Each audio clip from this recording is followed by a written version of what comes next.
contains up to 4 sides per cassette. Side 1, RC 55206. Conan the Destroyer by Robert Jordan. Copyright 1984 by Conan Properties Incorporated. Read by John Polk. This book contains 271 pages on 5 sides. If you would like to skip over any remaining announcements or introductory material, place your cassette player in fast forward until a beep is heard. Stop at that point to hear the beginning of the book. Library of Congress annotation. Conan the Cimmerian is hired by the seductive Princess Taramis to steal a magical jewel, the heart of Ahriman. Conan, allied with the beautiful Lady Jenna, battles fierce villains and demonic beasts in his quest. Some descriptions of sex. 1984. From the book jacket. In the fabled city of Shadazar, sultry Princess Taramis hires Conan to recover the magical gem known as the Heart of Ahriman. Accompanied by the beautiful maiden Jenna, Conan must vanquish scheming, murderous Bombata, the prince's henchmen, and face the sinister guardians of the Horn, only to confront the foul and ancient many-fanged demon god Dagoth.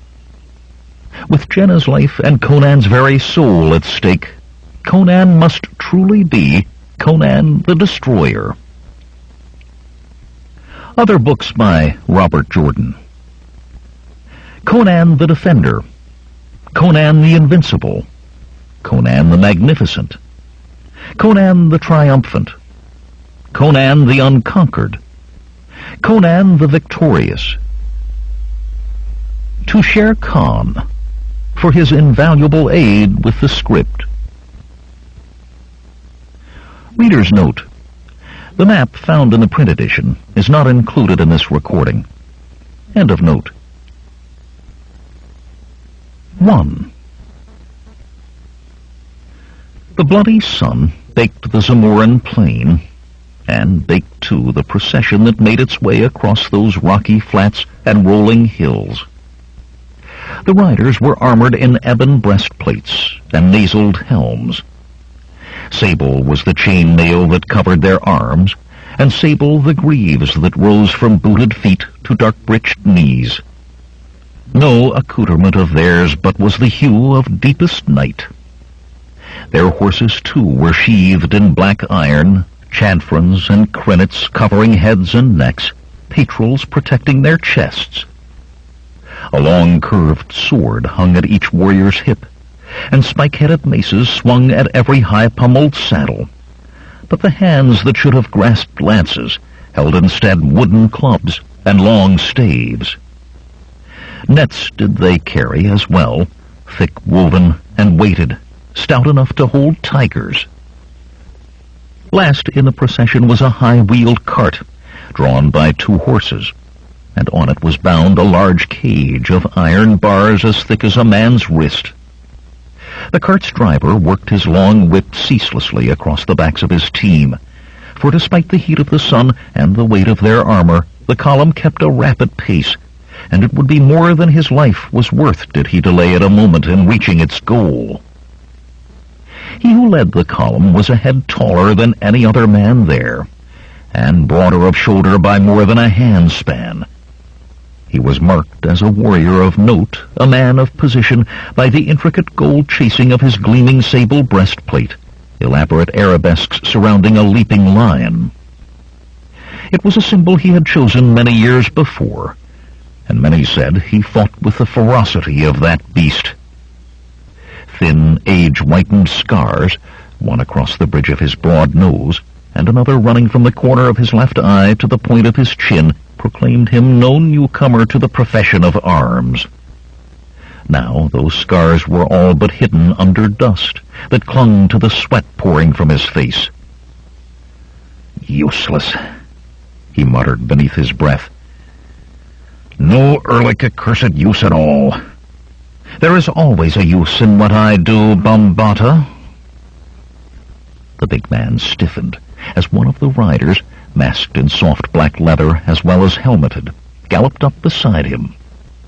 He had not thought his voice would carry further than his own ears. "I see no need," he began, but the other cut him off with a voice distorted by the mask, yet carrying the note of command. "What must be done as it is written in the scrolls of Skelos. Exactly as it is written, Bombata." "As you command," he replied grudgingly. "So do I obey." "Of course, Bombata. But I hear a question unspoken." "Speak it." The tall warrior hesitated. "Speak it, Bombata.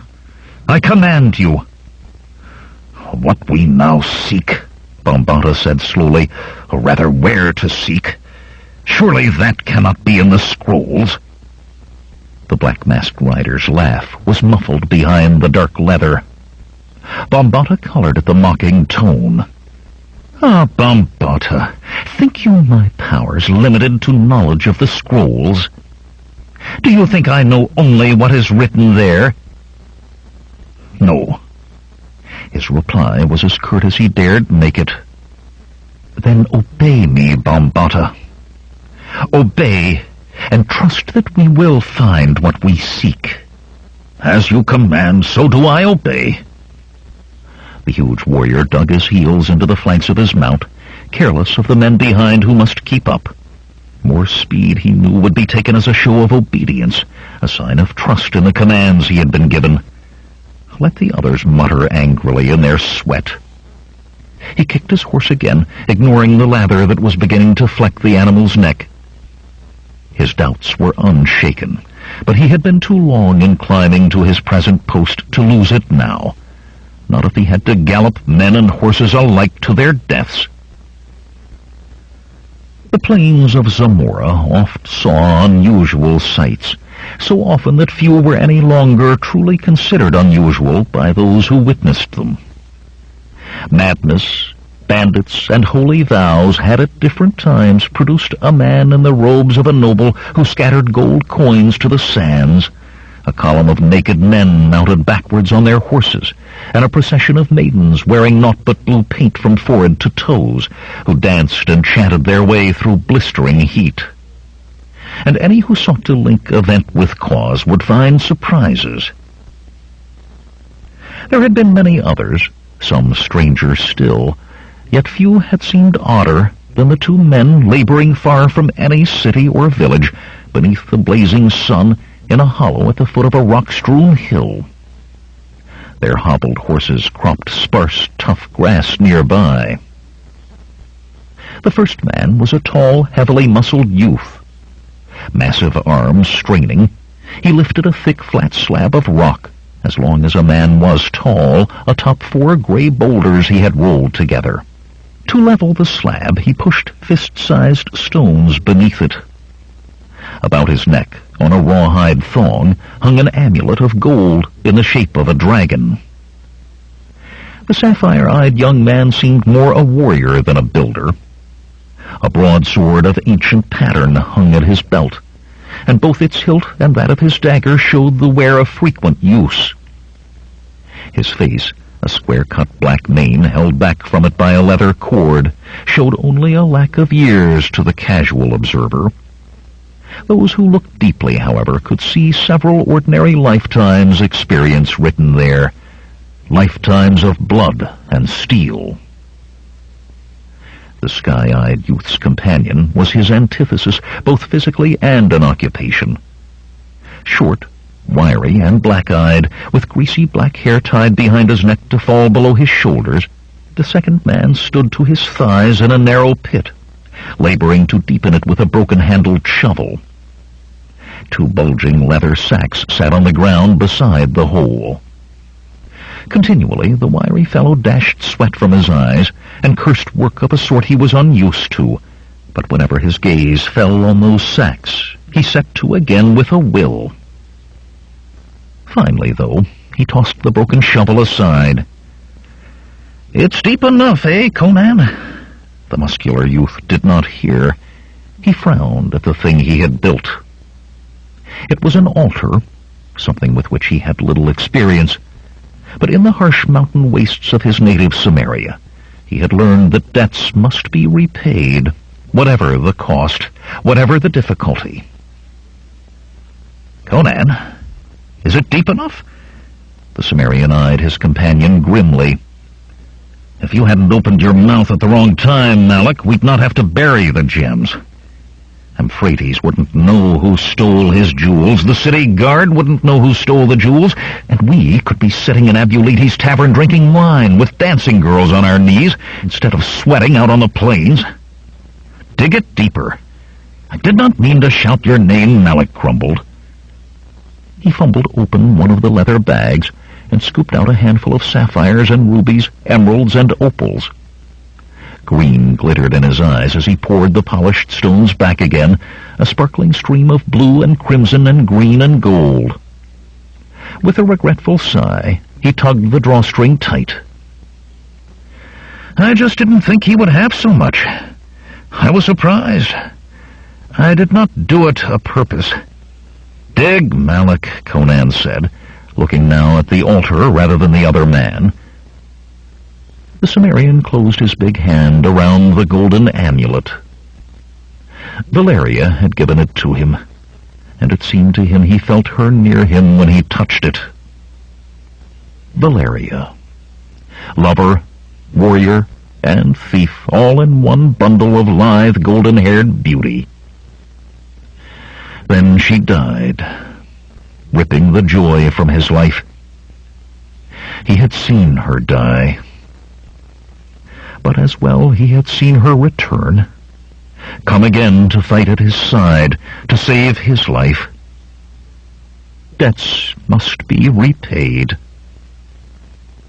Malik had taken up the broken-handled shovel again, but instead of digging, he eyed the altar. "I did not think you believed in the gods, Sumerian. I have never seen you pray." "The god of my land is Crom," Conan replied, "the dark lord of the mound.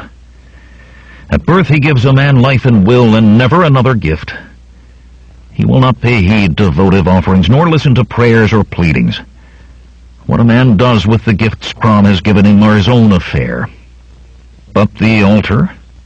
Malik prompted when he fell silent. "This is a different land, with different gods.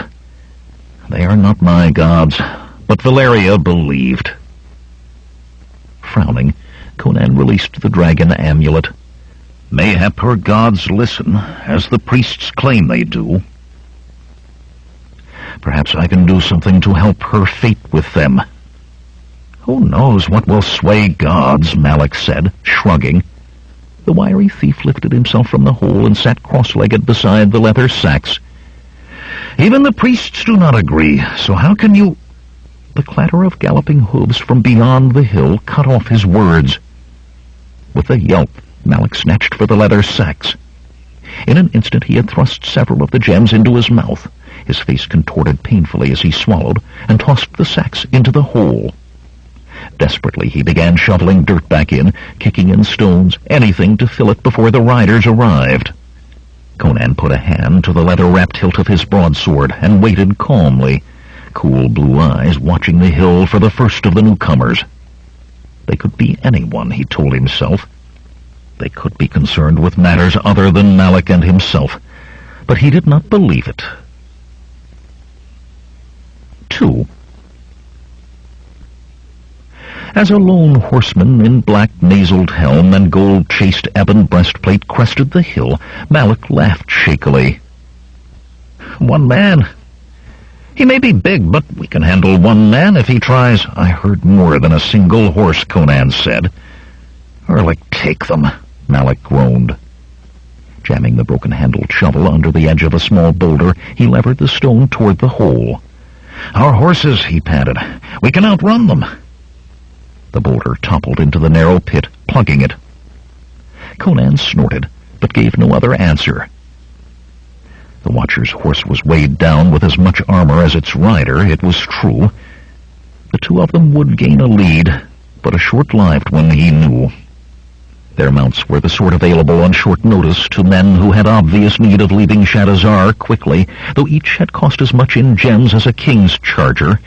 At a gallop, the animals would founder inside half a league, leaving them afoot to be run down at their pursuer's leisure. The watcher had stopped on the crest of the hill. "What does he wait for?" Malik demanded, tugging two daggers from his belt. "If we are to die, I see no reason—" Abruptly, the black-armored warrior raised his arm, moved it from side to side. Over the hilltop burst more than 80 yelling, armored riders, an ebon wave that split to either side of the man who still sat with upraised arm. At a dead gallop, the warriors roared to the right and left, sweeping out to encircle Conan and Malik at a distance of 300 paces. "You would think we were an army," Conan said. "Someone thinks we are dangerous, Malik." "So many," Malik moaned, and cast a regretful glance at their horses, now whinnying fretfully and dancing as if they wished to run. He seemed ready to run with them. The gold for hiring these would keep a man in luxury for months. Who would have thought Euphrates would become so angry? "Perhaps he did not like having his gems stolen," Conan said dryly. "We did not take all that he had," the wiry thief muttered. "He could be grateful that something was left. He could spend a coin or two for incense in the temples to thank the gods for what remained. He did not have to." The Cimmerian was barely aware of his companion's tirade.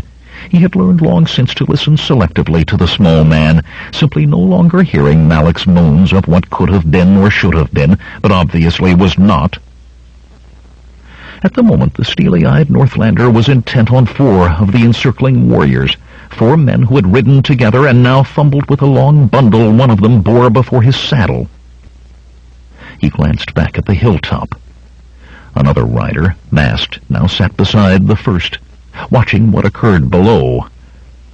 Abruptly, the tall watcher raised a curled brass horn, like the hunting horns used by nobles.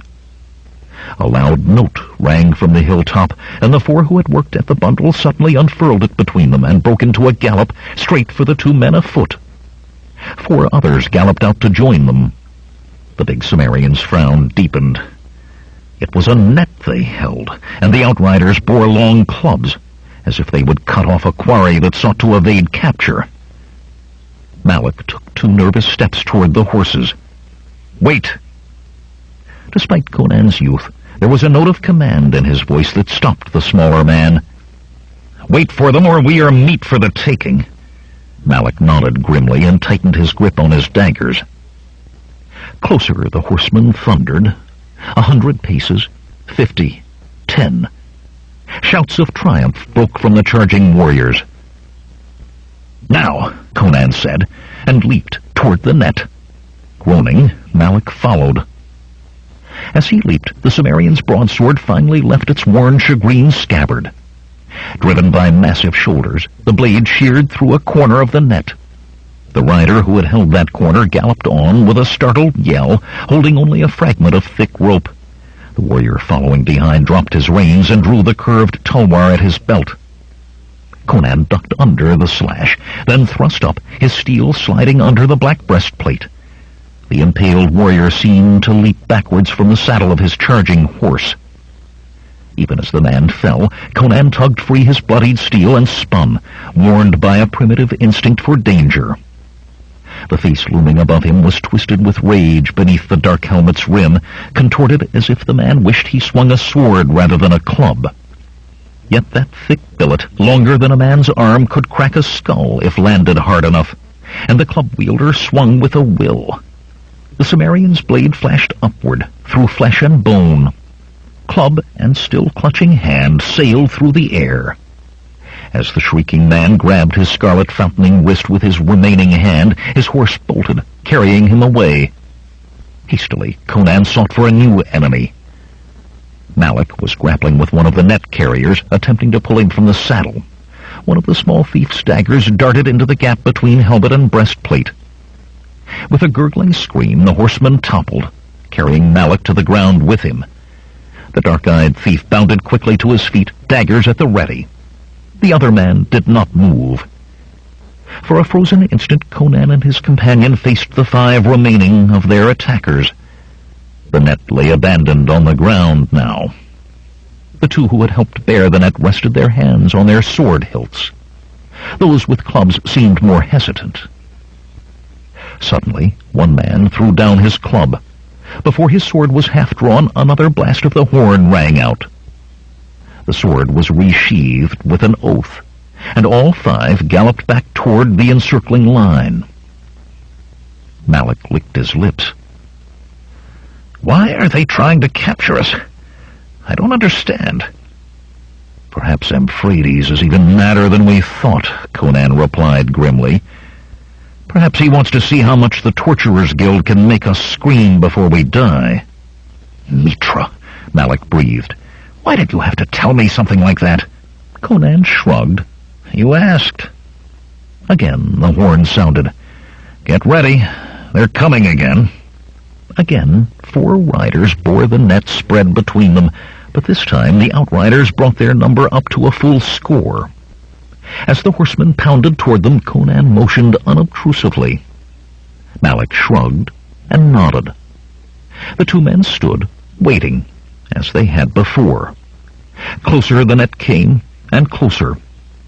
Only 3 strides from the men on the ground, half the outriders swung in close to the net. This time there would be no unimpeded cutting of the net or killing of its bearers. As the outriders closed with the net, Conan leaped to the left and Malik to the right. Net bearers and outriders galloped between them, cursing and trying to turn their horses. A club swung at Conan's head. Its wielder grunted in surprise when his wrist slapped into the Cimmerian's palm, yelled in disbelief as the massive youth jerked him from the saddle. Conan's fisted hilt struck once, spraying blood and teeth, and his opponent slumped. Drumming hooves alerted him to an attacker coming from behind. His hand closed on the long club as it fell from nerveless fingers, and he rose, spinning into a backhand blow with the staff. The thick length of wood cracked as it slammed across the midsection of a charging horseman. Eyes bulging and air rushing from him in one long, strangled gasp, the rider bent as if seeking to fold himself around the club, and his horse galloped out from under him. "Conan!" Before his last opponent had struck the ground, Conan was seeking the reason for Malik's cry. 2 of the black-armored warriors were leaning from their saddles to club at a bloody, writhing shape on the ground. With a wild yell, the Cimmerian was on them, ensanguined steel slashing. 2 corpses fell away from him as he dragged the small thief to his feet, dazed of eye and with scarlet rivulets streaming down his face. The net-bearers were coming once more, he saw, and Malik was barely able to stand, certainly in no shape to fight.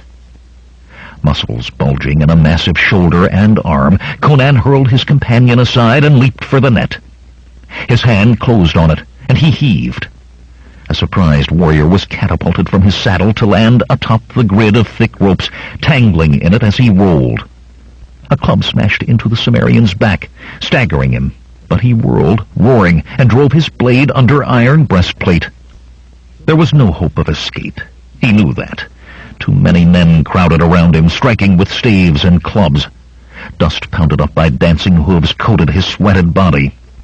The coppery stench of blood was in his nostrils, and his ears were filled with the din of men shouting their rage that he would not fall. Soon he must go down, but he would not surrender.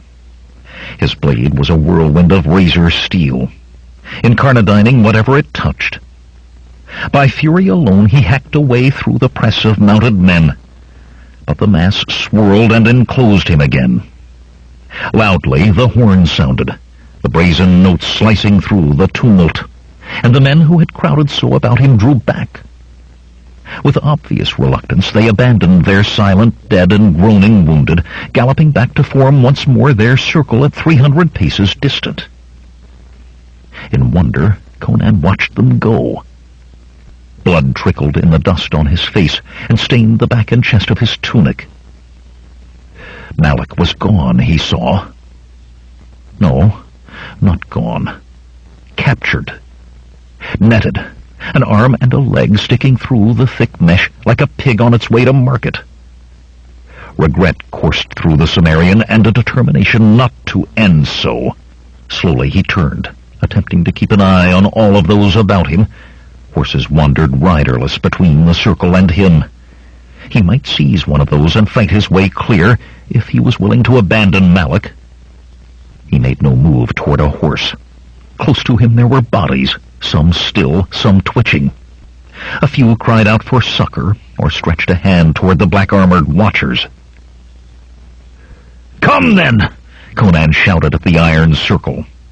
"Let us finish it, and you have the stomach!" Here and there a horse moved as if its rider had shifted angrily, but only silence answered him. The rattle of rocks sliding down the hill announced the arrival of the two who had remained on the hilltop. The big man in the gold-chased armor stopped at 10 paces distance from the Cimmerian, but the leather-masked rider halved that before drawing rein. Conan set himself. He could make out little of the one who approached, for the mask covered all but eyes, and a cloak of black wool swathed all else. But if single combat was sought, Conan was ready. The lone figure's hands rose to remove the nasaled helmet. Then the mask came off, and the Cimmerian gasped despite himself. A woman faced him. Dark eyes smoldering above high cheekbones, raven hair pinned in tight coils about her head. Beautiful she was, with the beauty that can only come to the woman who has left girlhood behind. But there was a fierceness to that beauty, in the firm set to her lovely jaw and the penetrating quality of her gaze. Her cloak was thrown back to reveal riding breeches and tunic of sable silk, clinging to every curve of full breast and rounded thigh. Conan drew a deep breath. Of all women, he had never expected to be confronted by this one. "You are the one called Conan." Her voice was sensuous, yet imperious. Conan did not answer. That she had left her perfumed palace and bright gardens for the heat of the plains was surprise enough. But that she had come seeking him, and such he did not now doubt, was more than merely worrisome. Yet he had lived long enough among those who called themselves civilized and him barbarian to know some rules of survival among them. He would give no information until he knew more. The mounted woman's delicate brows drew down at his silence. "You know who I am, do you not?" "You are Taramis," Conan replied simply, and her frown deepened. "Princess Taramis." She emphasized the first word. His face lost none of its grimness, nor did his sword lower from its ready position. She was tall for a woman, and she drew herself up to the last hair's breadth of her height.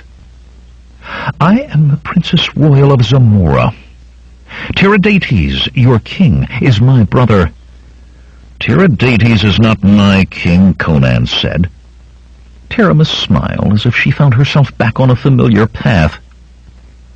"Yes," she breathed. "You are a Northlander, a barbarian, are you not? And a thief?" Conan stiffened. It was all he could do not to check the encircling horsemen to see if some were drifting closer with their nets. Yet he knew the true danger lay with the woman before him. "What do you want of me?" he demanded. "Serve me, Conan the thief." He had had patrons of the moment before, those who gave him gold for a particular theft, and at that moment it seemed his alternative was to battle the remaining black-armored warriors. Yet perversity touched him. "No." "You refuse me?" Taramis said incredulously. "I do not like being hunted like an animal. I am no wild boar to be netted. I can give you wealth beyond your imaginings, titles and position. You could be a lord in a marble palace instead of a thief in squalid alleys." Conan shook his head slowly. "You have but one thing in your gift that I want, and I will not ask it of you." "Only one? What is that, barber?" "My freedom." The Cimmerian smiled. It was the smile of a wolf at bay. "And that I will take myself." The dark-eyed Zamoran princess looked at him wonderingly. Do you truly believe you can defeat all of my warriors? Mayhap they can kill me, but that is freedom of another sort, to die rather than yield."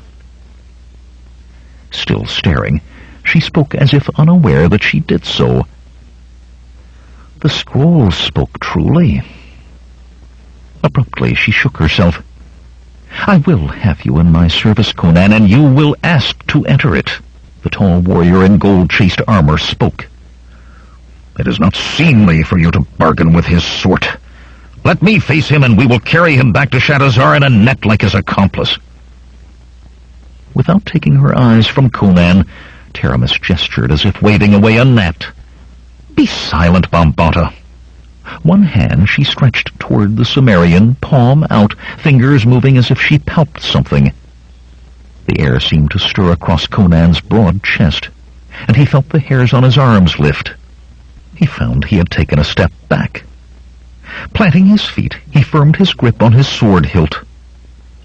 Taramis' hand dropped, and her eyes went to the crude structure of stones he had built. "All men have a heart's desire, something they would kill for, or die for." From the neck of her tunic she drew a chain of delicate golden links from which depended a teardrop of clear crystal. The crystal she clasped tightly in her left hand, and her right pointed to the rough altar. "See now what is your seeking, Conan." From between her fingers closed about the crystal came a pulse of crimson light. Among the encircling warriors, horses snorted nervously. Only Taramis' mount was still, although with eyes rolling and flanks trembling. Once more came the flash, and again, until an unceasing glow of purest vermilion shone from her fist. Suddenly there were flames on the bare stone of the altar, and the warriors' mounts danced and reared in terror. Had Conan sought to flee then, he would have found none opposing, for every rider's whole energy was given to controlling his fear-struck animal.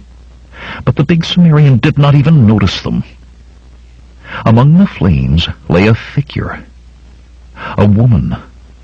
Long blonde hair arranged over her shoulders, firm-muscled body sleekly curved and unblemished. He clamped his teeth on a name and muttered instead, "Sorcery." "Aye, sorcery." Taramis' voice was soft, but it cut unnaturally through the terrified screaming of the horses. "Sorcery that can give you what you seek, Conan." "Valeria. She is dead," Conan said roughly. "Dead, and there's an end to it." "Is it an end, Barber?" Within the fires, the form's head turned. Clear blue eyes gazed into Conan's.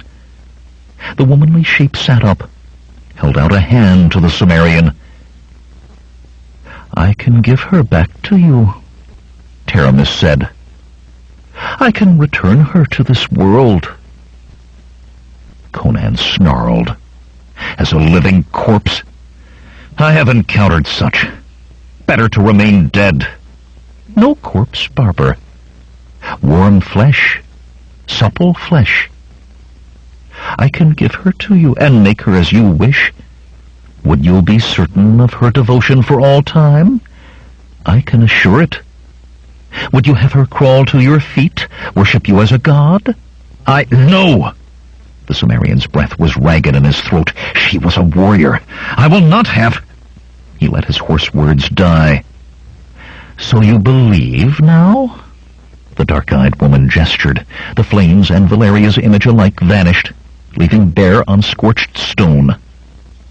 About her neck the teardrop crystal hung clear once again. "I can do as I say." Slowly Conan's sword lowered. He had no liking for sorcery, not even when practiced by those mages he knew to have no malign intent, and such were few indeed. But a debt to be repaid, a life freely given in place of his. "Free Malik," he said wearily. Bombata sneered. "Having cleaned the streets of Shadowzar of a thief, you think we would loose the little scum? He is of no use to anyone in this world. One thief more or less will make no difference in Shadowzar, Conan said, and he is a friend. Either he goes free or our further talking will be done with steel. The huge warrior opened his mouth again, but Taramis silenced him with a look. Free the little thief, she said quietly. Bombata's face was a tight mask of anger and frustration. Viciously, he pulled his horse around and galloped to those who guarded the net-wrapped Malak. In moments, the ropes had been cut, and the wiry man was rolled out on the stony ground. They nearly broke my bones, Malak called as he trotted toward Conan. What was that with the fire? Why are we still alive? His eyes fell on Taramis and widened. Aye! He began to jerk fawning bows, all the while casting frantically questioning looks at the Cimmerian. We are honest men, O most honored princess, no matter what you may have heard from lying tongues in Shadowzar. We hire ourselves out as caravan guards. Why, never have we taken so much as a pomegranate without payment. You must believe. Be gone, little man, Taramis said, before I tell you how much truth I know of you. Eyeing Conan doubtfully, Malak took a hesitant step toward their horses. We must part for a time, Conan told him, even as we did after the fight in the Inn of the Three Crowns. Go, and fare you well. With a last helpless look at the surrounding guards, the small man darted for his mount. When Malak had galloped out of sight over the hill, laying his quirt to his horse and staring back over his shoulder as if he still did not believe he was actually free to go, Conan turned back to Taramis. What is it you wish me to do? He asked.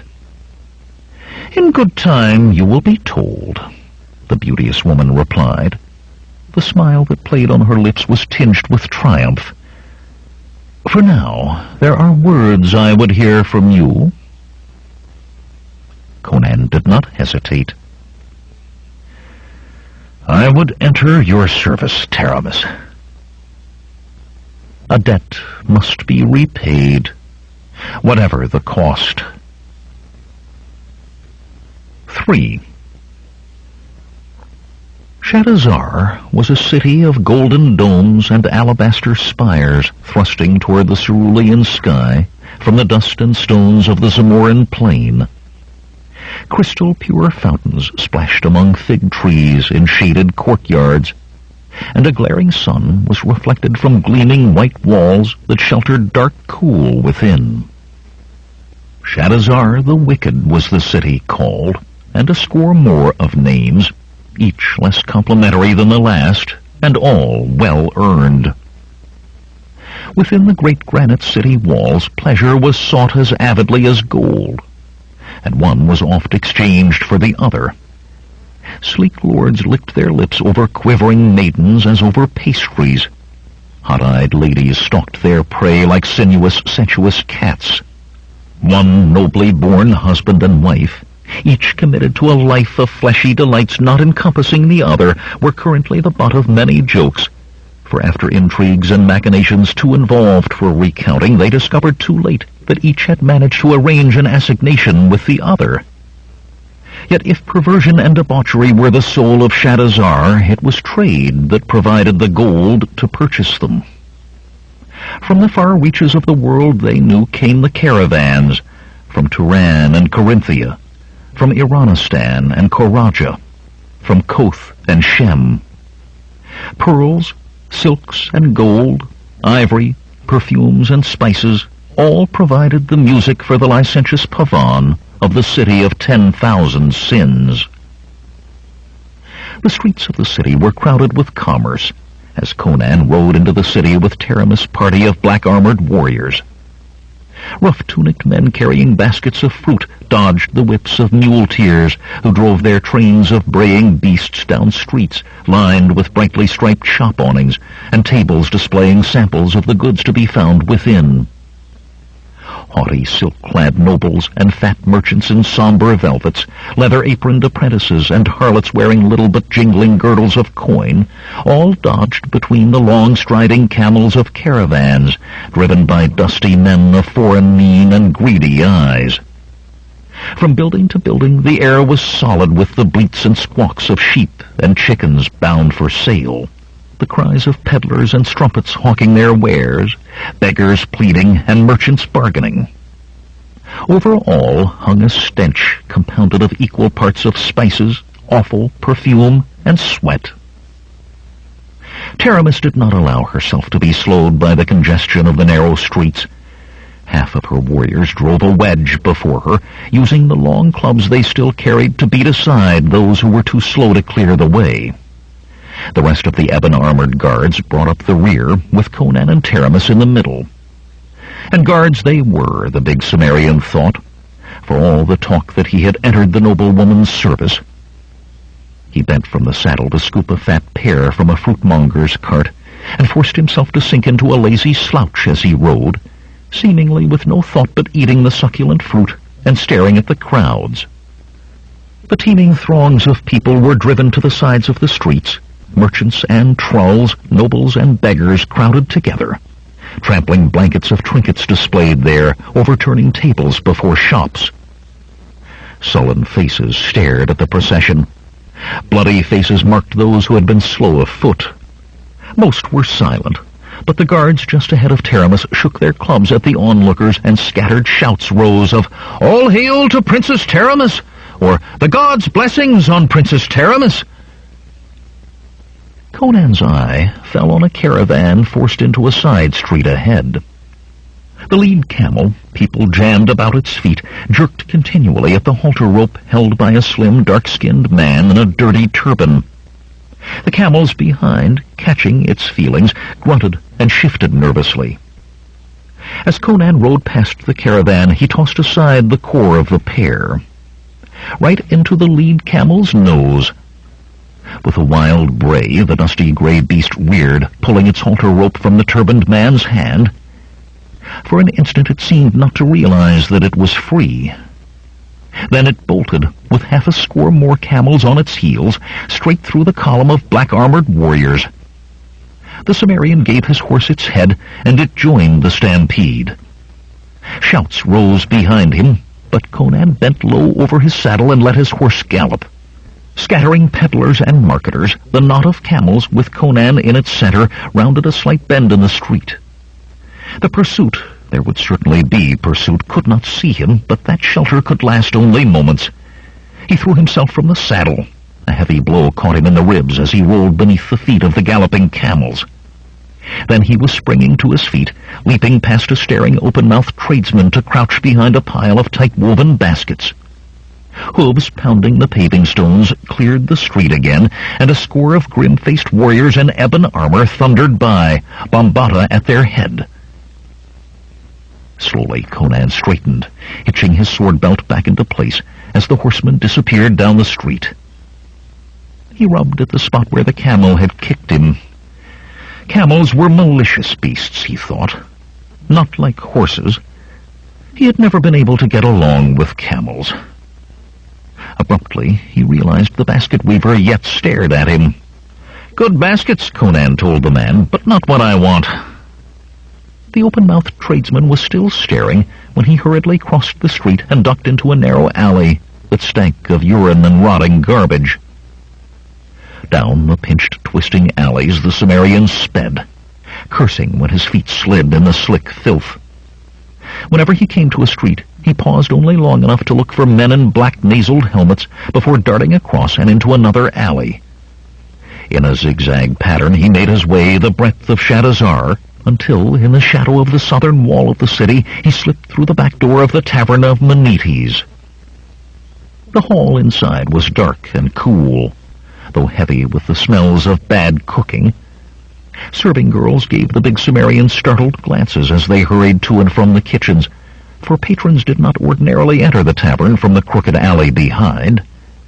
Nor did the tall young man with sword and dagger at his belt and blue ice in his eyes look like the usual patron. In the common room, muleteers and camel drivers and carters, outlanders for the most part, filled the tables, the odor of sweat and animals dueling with the smell of sour wine. Supple-hipped doxies in narrow strips of thin, brightly colored silk, or less, paraded their offerings between the tables scattered across the sand-covered floor. More than one jade-eyed the broad-shouldered Cimmerian warmly. Some, on the laps of men who had already crossed their palms with silver, earned growls and even cuffs, but the men saved their anger for the wenches. Even those who thought themselves fierce as mastiffs recognized the wolf in the massively muscled youth and directed their thoughts and their anger to others than him. Conan was unaware of the stir he left behind him. Once he was sure the common room held no black-armored warriors, he had no interest in who else was there. Swiftly he approached the bar where Menetes held sway. Tall and thin to the point of boniness, the tavern-keeper's dark eyes were set deep in a cadaverous face.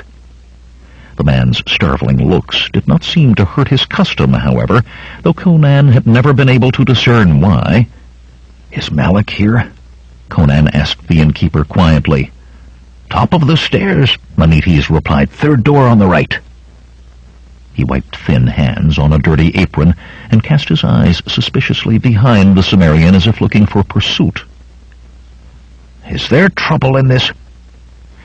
"Not for you," Conan told him, and headed for the stairs. He had no worries concerning the gaunt-faced man's discretion. There was the matter of saving Menetes' daughter from the clutches of two Iranistanis who had intended her for sale in Agrapur.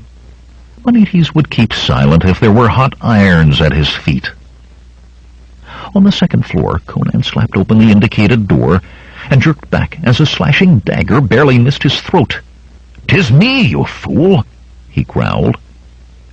Grinning nervously, Malik sheathed his blade and backed into the room. Conan slammed the door behind him as he entered. "Sorry," the wiry thief laughed shakily. "It's just... well, Mitra's mercies, Conan. Taramis herself out there hunting us, and that fire. That was sorcery, was it not? And I did not know what had happened to you, and... how did you get free? I'd almost forgotten the fight at the Inn of the Three Crowns and meeting hereafter. Do we leave the city now? Did they dig up the gems? We'll go there first thing and dig them up ourselves. Those stones will keep us..." "Calm yourself," Conan said. "We are not leaving Shadazar. At least not yet. I have a commission from Taramis." "What kind of commission?" Malik asked warily. "And how much gold is she offering?" "What she wants, I don't know yet. As for price, Taramis claims she can bring Valeria back." The smaller man's breath hissed in through clenched teeth. His dark eyes darted as if looking for a way out. "Sorcery," he managed at last. "I knew that fire was sorcery. But do you think she has that much power? And even if she does, can you trust her? I must take the chance. For Valeria. I owe..." He shook his head. Malik was a friend, but he would not understand. "You have no such reason, so I will give you my half of Abuletes' gems if you will help me." Malik brightened immediately. "You did not have to make this offer, Cimmerian. We are companions, eh? Still, I will accept it, just so everything is fair. That is, so long as I don't have to enter Taramis' palace. She put 3 of my cousins in her dungeon a few years gone, and 2 of them died there. She doesn't know you from Hanuman's goose girl, Malik. Still, I will not ask it of you, and you can be sure Taramis won't. On the plain, all she wanted of you was that you leave." "That just shows how little she knows of talent," the small thief huffed. "If she wants a thief, who is better than me? What am I saying? I'll burn incense in Mitra's temple to give thanks that she chose you rather than me.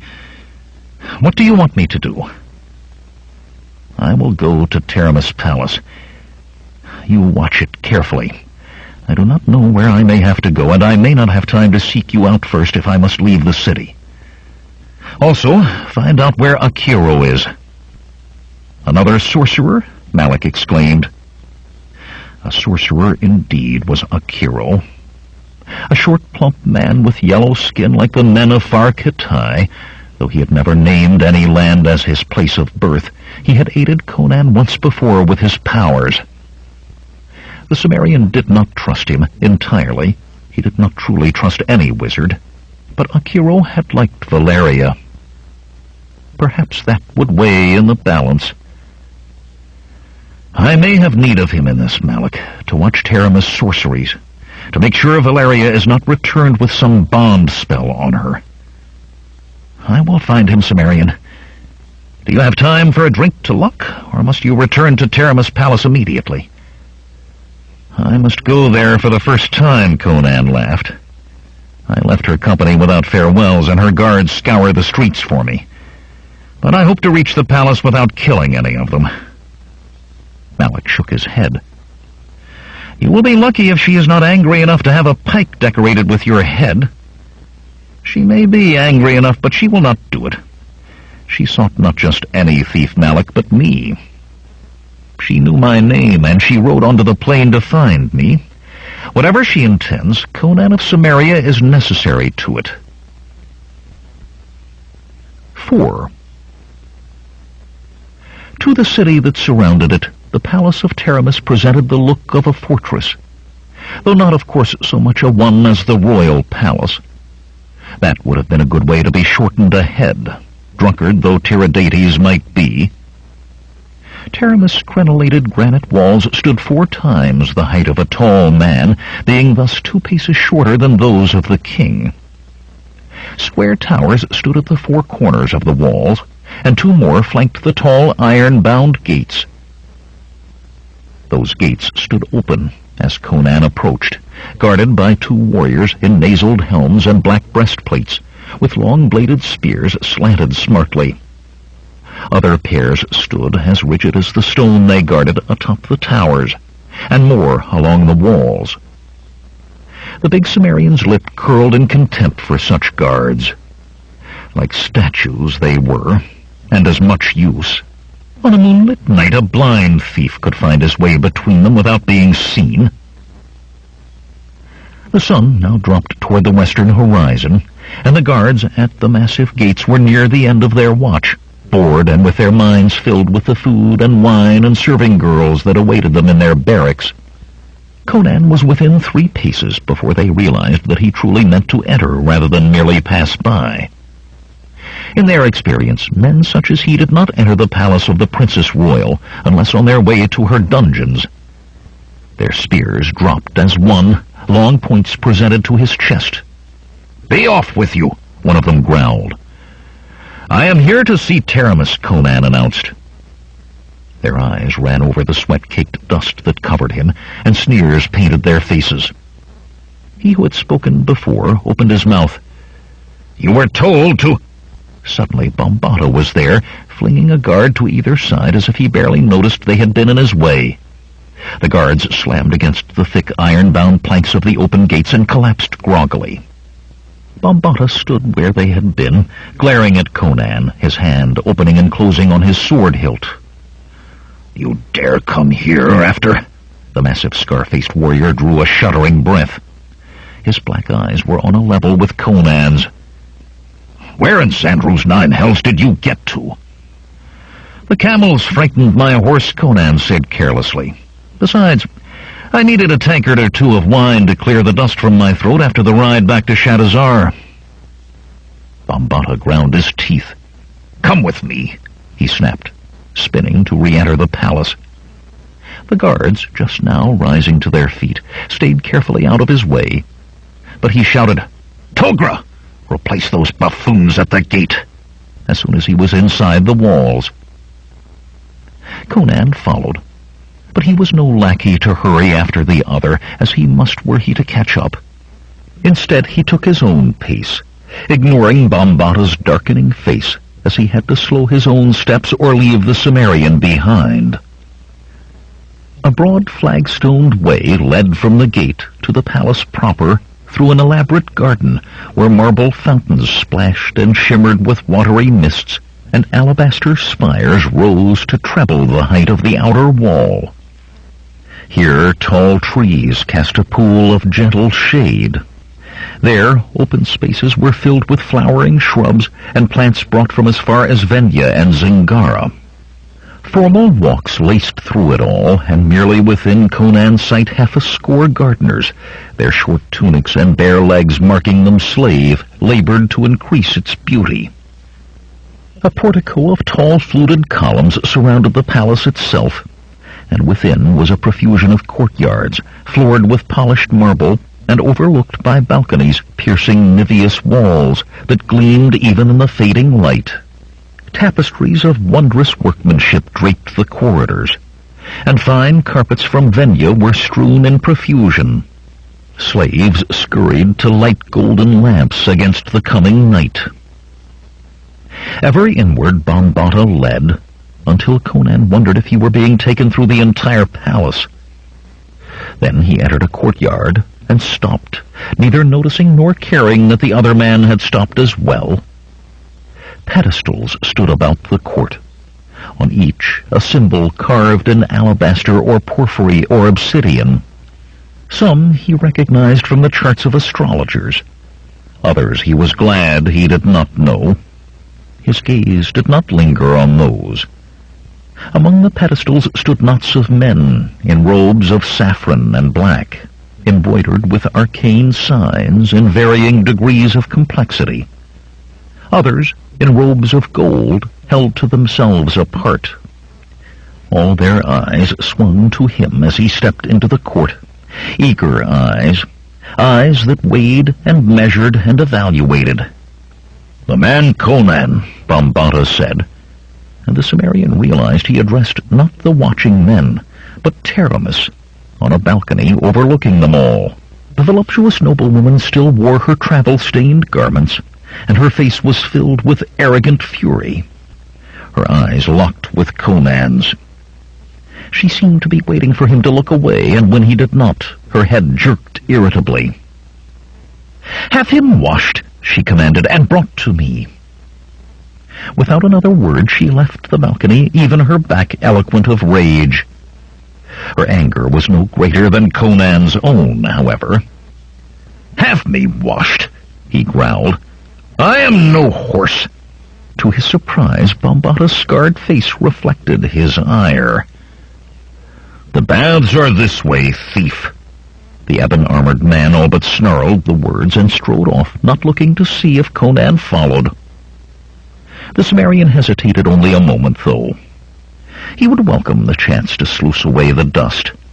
It was only the means of its offering, if it could be called an offer, that rankled.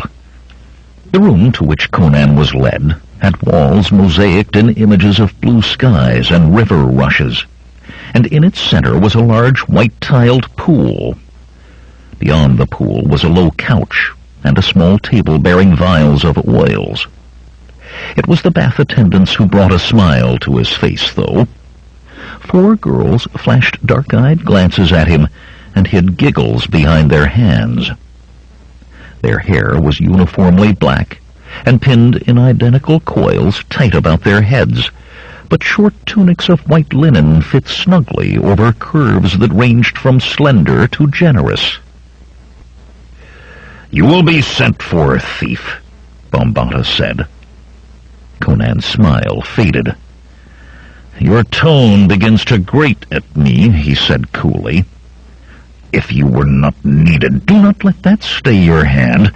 I shall still be here after." Bambata's hand twitched toward his sword. Then, the scars on his face livid, he stalked from the chamber. The 4 girls had fallen silent during the exchange. Now they huddled together, staring at Conan with frightened eyes. "I will not bite you," Conan told them gently. Hesitantly they moved to him, simultaneously beginning to tug at his garments and chatter. "I thought you were going to fight him, my lord." "Bambata is a fierce warrior, my lord, a dangerous man." "Of course, my lord, you are as tall as he. I thought no man could be as tall as Bambata." "But Bambata is bigger. Not that I doubt your strength, my lord." "Hold," Conan laughed, fending them off. "One at a time. Firstly, I am no lord. Secondly, I can wash myself. And thirdly, how are you called?" "I am Aeneas, my lord," the slenderest of them answered. "These are Taphis, Anuk, and Liella, and to wash you is what we are for, my lord." Conan ran an appreciative eye over her lithe curves. "I can think of better things," he murmured. To his surprise, Aeneas blushed deeply. It is forbidden, my lord," she stammered. "We are sealed to the sleeping god." Gasps came from the other three, and Aeneas' face paled as quickly as it had colored. "The sleeping god?" Conan said. "What god is that?" "Please, my lord," Aeneas moaned. "It must not be spoken of. Please. If you reveal what I have said, I will be punished." "I will hold my silence," Conan promised. But for all he said, they would speak no further word that did not concern his bathing. He held still for being soaped and rinsed, then soaped and rinsed again. They dried him with soft toweling, then massaged fragrant oils into his skin. Not the most fragrant, to be sure. He managed to avoid those, though he still thought he smelled as perfumed as a noble fop by the time they were done. They were dressing him in robes of white silk when a bald and wizened man entered. "I am Jarvanius," the old man said, bowing slightly. "Chief steward to the Princess Taramis." His tone indicated he considered that position infinitely higher than that of a thief. "If you are finished, I will take you to—" He coughed as Conan took up his sword belt. "There is no need for that here." Conan fastened the belt and settled the broadsword and dagger into place. He had little liking of being unarmed in any circumstances, and the more he learned, the less he wanted to be so in Taramis' palace. "Take me to Taramis," he said. Jarvanius choked. "I will take you to the Princess Taramis." The Cimmerian waved him to lead on. Surprise upon surprise, Conan thought when the old man left him. It was no audience chamber he had been taken to. Golden lamps gave light against the deepening night. A huge round bed veiled with sheer white silk took up one end of the great room. The marble-tiled floor was strewn with rugs from Venya and Iranistan, and in its center stood a low table of polished brass, on which rested a crystal flagon of wine and 2 goblets of beaten gold. Taramis, swathed in black silk robes from neck to toe, reclined on cushions piled beside the table. They were not alone in the room. In each corner stood a black-armored warrior, unhelmeted and with his sword slung across his back so that the hilt stuck above his right shoulder. Straight ahead these men stared, not moving a muscle, not seeming to breathe or to blink. "My bodyguards," Taramis said, gesturing to the 4. "The best of Bonbata's warriors, almost as good as he himself. But do not let them worry you. They attack only at my command." "Wine?" She rose smoothly and bent to fill the goblets. Conan's breath caught in his throat. The black silk had tightened across her rounded buttocks as she bent. In its multitude of folds, the garment was opaque, but in a single layer it was as mist, and Taramis wore naught beneath it but sleek skin. As she came toward him with the wine, he found he could not take his eyes from the slight sway of her heavy breasts. "I said, if you wish food, I will have something brought for you." The noble woman's voice was thick with amusement. Conan started, colored, then colored deeper when he realized what he had done. No, I want nothing to eat." Furious with himself, he took a goblet. What was he about, he wondered, staring like a boy who had never seen a woman before. If he could not keep his wits better than that, he had as well give it over. He cleared his throat. There is a commission you want me to carry out. I cannot do it until I know what it is. You want this Valeria returned to you? She moved closer till her breasts brushed against his chest. Even through his tunic they seemed to burn like two hot coals. I want her alive again. He stepped to the cushions, casually he hoped, and lay back.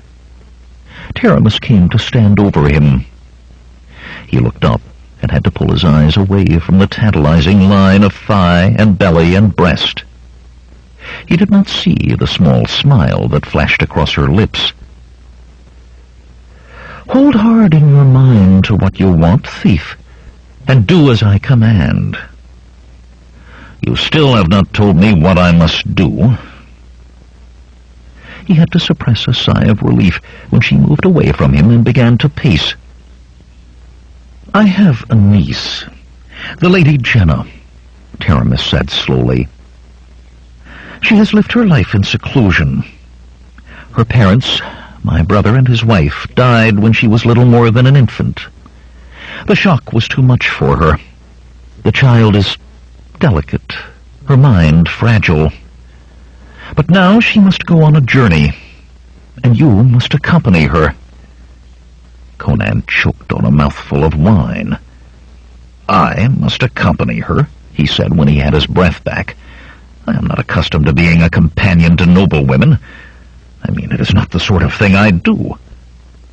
You mean you are a thief, Taramis said, and smiled when he shifted uncomfortably. I have not turned you over to the city guard yet, Conan. Why should I now? It is a thief I need. For Jenna must steal a key only she can touch, and also the treasure that key will open the way to for her.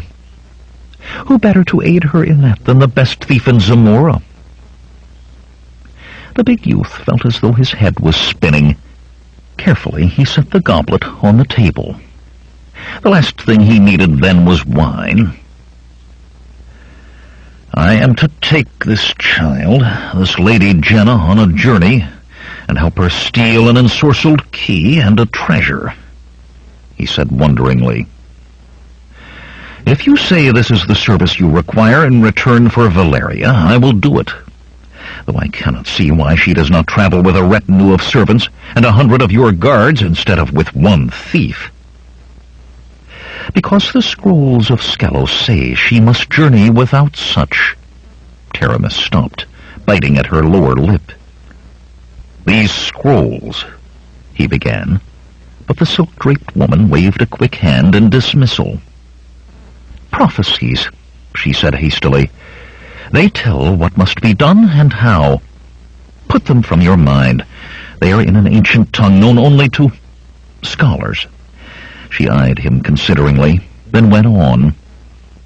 There is some vagueness about numbers, but only 2 companions are mentioned specifically. I have decided to risk sending no more than that. The 2 will be yourself and Bombata. Conan grunted, abandoning the scrolls for more immediate concerns. Bombata to ride with him. Well, he would deal with the man when and if he had to. Where is this key to be found? The Lady Jenna will show you. It will be best if I have a map, he told her, and a plan of the place where the key is kept. The treasure, too. And what manner of treasure is it? Will we need pack animals to carry it? The Lady Jenna will know it when she sees it, my fine thief, and she can hold it in her hands, which no one else can do. That is all you need to know. As for a map, there is none, can be none, outside of Jenna's head. At her birth, spells were cast to attune her to this key. She will sense the key as you journey and know how to reach it. When the key is in her hand, she will become attuned to the treasure in the same way. Conan sighed. That she wished to keep something secret from him was no surprise. Many patrons found it hard to completely trust a thief, even when he was in their hire. Still, it did not make matters easier. Is there aught else I should know or prepare for? Remember that too many surprises may mean not only my death, but that of your niece. Jenna must not be harmed, Taramis snapped. I will keep her safe, but I cannot do it in complete ignorance. If you know something more, very well. I am reliably informed that the key is now in the possession of a man called Amon-Rama, a Stygian, a sorcerer. He could not believe otherwise after all else he had heard. I, a sorcerer. You see, I tell you everything that I know. I wish success for this journey as much or more than you. Are you frightened, or can you face what comes? Remember your Valeria? His face hardened at her words. I have said I will do it, and I will. Very well, Taramis said. Now, one final thing, as important as all the rest, at least to you. On the 7th night from now will there be a configuration of the stars that occurs but once in 1,000 years.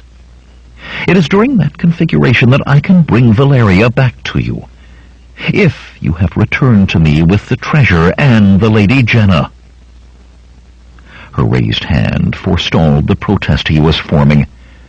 My astrologers can locate neither the key nor the treasure, but they assure me both can be found and returned here within the time.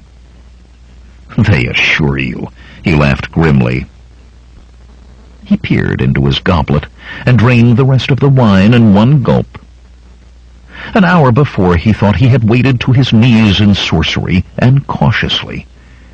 Now he knew he waded to his neck, and in the fog. Suddenly a scream ripped through the palace, a girl's scream. Again it came, and again.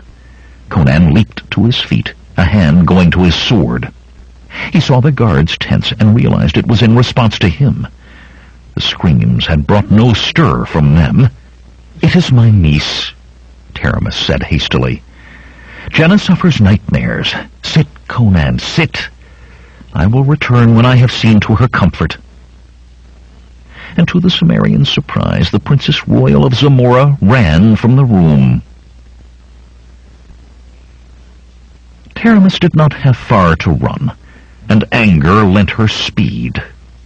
She had thought the nightmares dealt with, gone to plague their nights no more.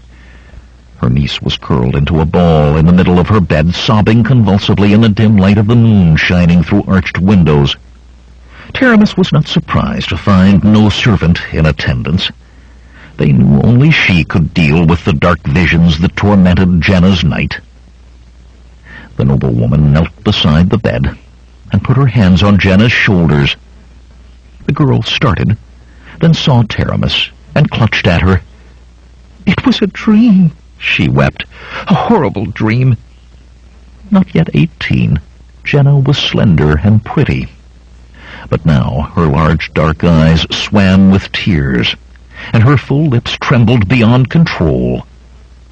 Only a dream, Taramis soothed, stroking the girl's long black hair.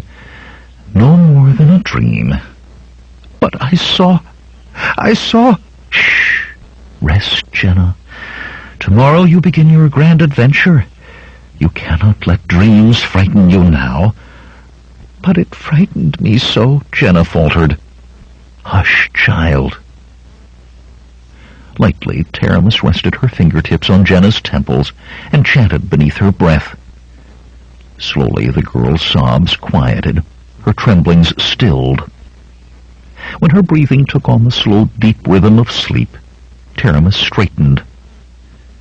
100 times she had thought the dream and the memories of the dream were banished, but each time the accursed dream returned to haunt her. She rubbed at her own temples. The same power that gave the girl her destiny made it harder each time to push away the nightmare. But without that power and destiny, there would have been no nightmares. Jenna was the one spoken of in the scrolls, and that was what was important. This time, the banishment would last long enough. It had to.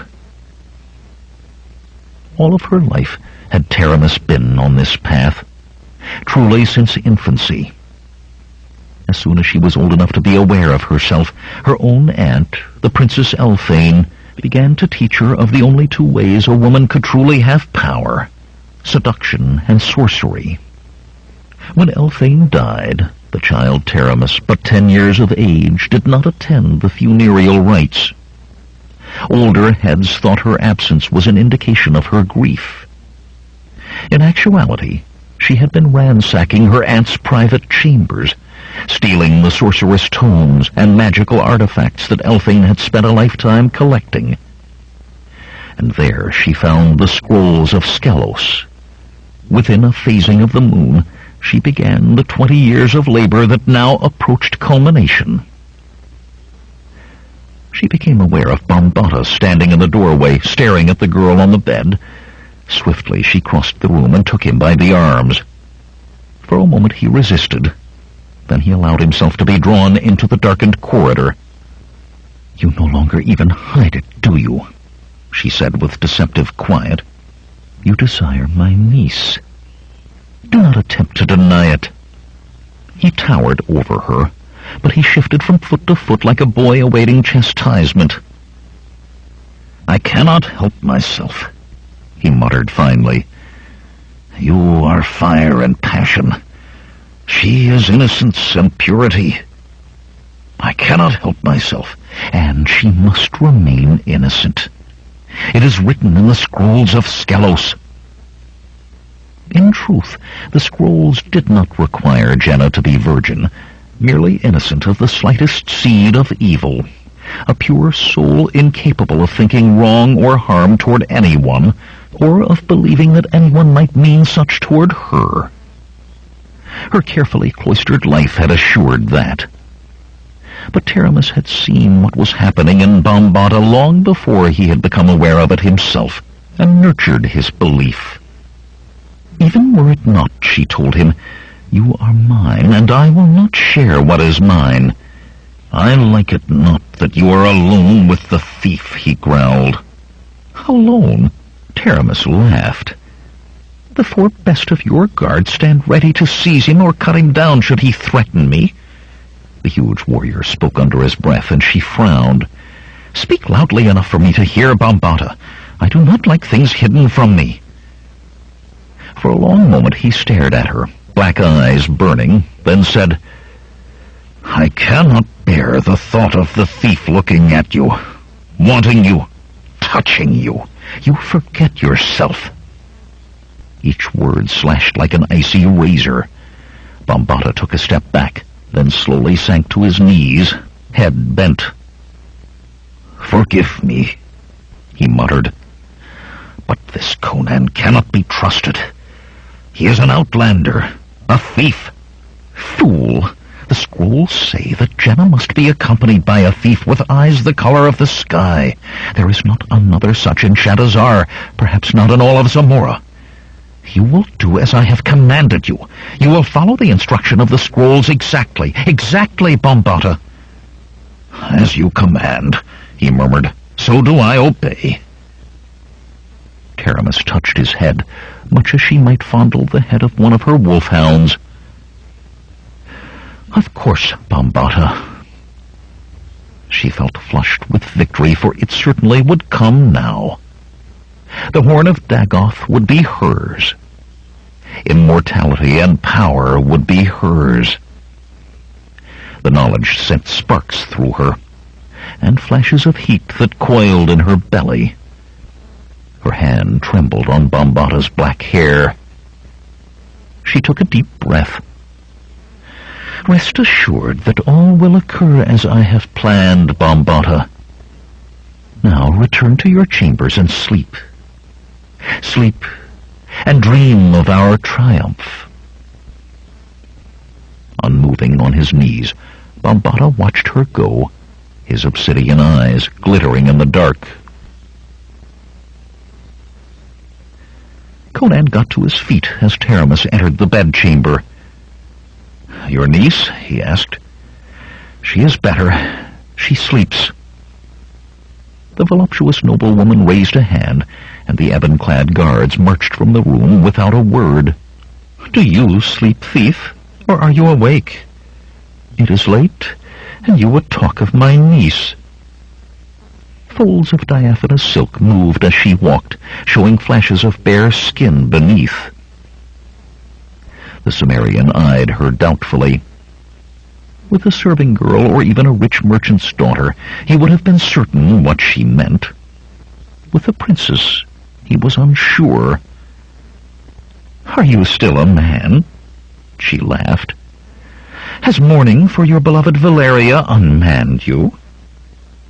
Conan growled. He knew he could not explain to Taramis what had stood and did stand between Valeria and himself. He was not sure he had it entirely clear in his own mind. But of one thing he was sure. "I am a man," he said. Taramis' hands went to her neck. Black silk cascaded to pool about her feet. There was challenge in her dark eyes, and her rounded nudity. "Prove it," she taunted. Disdaining the bed, Conan bore her to the floor and gave the proofs she asked. 5. Conan stared into the fire of dried dung, small so as to attract no unwanted attention from others who might be spending the night on the Zamoran plain, and thought briefly of other sorceress flames on a crude stone altar. A full day's ride from Shadazar, and still Malik had not appeared. The Cimmerian did not like admitting to a need for anyone's aid, but he was more certain than ever that he would need Akiro before this journey was done, and after, if Taramis delivered what she promised. Where in Xandru's 9 hells was Malik? Scowling, he pulled himself from the useless reverie and found himself studying his companions. Or rather, one of them. Bombata solicitously filled a silver cup from one of their goatskin water bags and offered it to Jenna. With a thankful smile, she reached one hand from under her cloak of the palest white wool, pulled tight about her against the chill of the night. The girl was not at all what Conan expected, and he still had not accustomed himself to the difference. Taramis had spoken of her niece as a child, and he had formed an image of a girl of 9 or 10 years, not one of his own age, with a slender body that moved beneath her concealing robes with the unconscious grace of a gazelle. "Our direction," the Cimmerian said abruptly. "Do we continue the same way on the morn, Jenna?" "The Lady Jenna, thief," Bombata corrected in a growl. Jenna blinked, as if startled at being addressed. Her brown eyes, as large and tremulous as those of a newborn fawn, stared at him for a moment, then turned to Bombata. She addressed her answer to the black-armored warrior. "I will know more later, but for now I know only that we must ride to the west." Toward the Karpash Mountains, Conan thought. They were a rugged, towering range, where a man could easily become lost if he had neither a familiarity with the region nor a guide with the same. Maps showed only the major passes, used as trade routes. And the people, if not so fierce as Kazankian hillmen, were yet far from friendly toward strangers. They had a way of smiling in welcome until they put the knife into your ribs. The Cimmerian was not surprised that she had not answered him directly. Since leaving Taramis' palace before dawn, she had spoken no word to him, only to Bombata. But he was skilled in his chosen profession, and knowledge was as life's blood to a thief. "How do you know the way?" he asked. "Does the key draw you to it?" "She is not to be questioned, thief," Bombata growled. A wolf howled in the night. The long, mournful sound seemed to blend with the crescent-mooned darkness. "What was that, Bombata?" Jenna asked curiously. The scar-faced man gave a last glare to Conan before replying. "Only an animal, child. Like a dog." Her brown eyes turned eager. "Will we see one?" "Perhaps, child." Conan shook his head. The girl seemed to delight in everything and to know of nothing. The empty streets of Shadazar, as they rode from the city, the tents and sleeping camels of a caravan outside the city gates, the pack of hyenas that had followed them at a distance for half the day without ever quite gathering the nerve to attack, all fascinated her equally, bringing bright-eyed stares and questions to Bambata. "What I do not know can kill us," Conan said. "Do not frighten her, thief," Bambata snapped. Jenna laid a hand on the tall warrior's chain-nailed arm. "I am not frightened, Bambata. My good Bambata." "Then tell me how you know where to find the key," Conan insisted. "Or tell Bambata if you still will not speak to me." Her eyes flickered to Conan, then settled on a space halfway between the Sumerian and the black-armored warrior. "I do not know exactly how I know the way, only that I do. It is as if I remember having been this way before." She shook her head and gave a small laugh. "Of course it cannot be that. I do not in truth remember ever having left the palace of my aunt until this day." "If you can tell me where we are to go," Conan said, "even if only vaguely, I may be able to take us by a shorter route than the one you know." Thinking of the configuration of stars Taramis had said was necessary for restoring Valeria to life, he touched the golden amulet hanging at his neck and added, "Time is short." End of Side 1. To continue, turn the cassette over.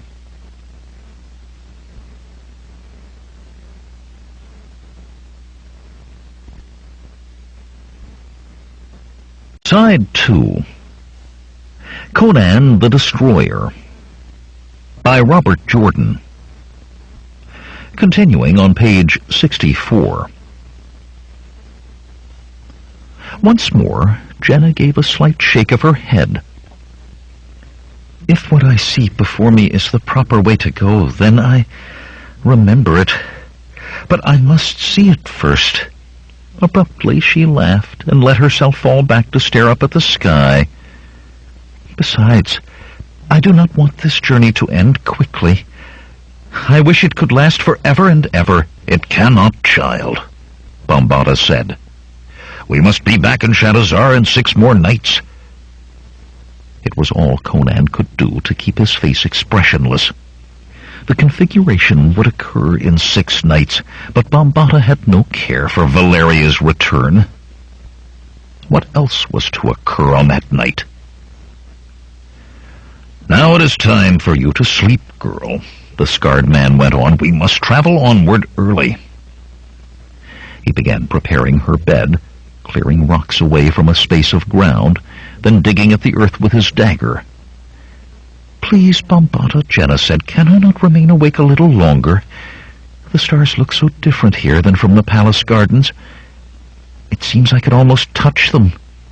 Bambata wordlessly spread blankets over the softened ground.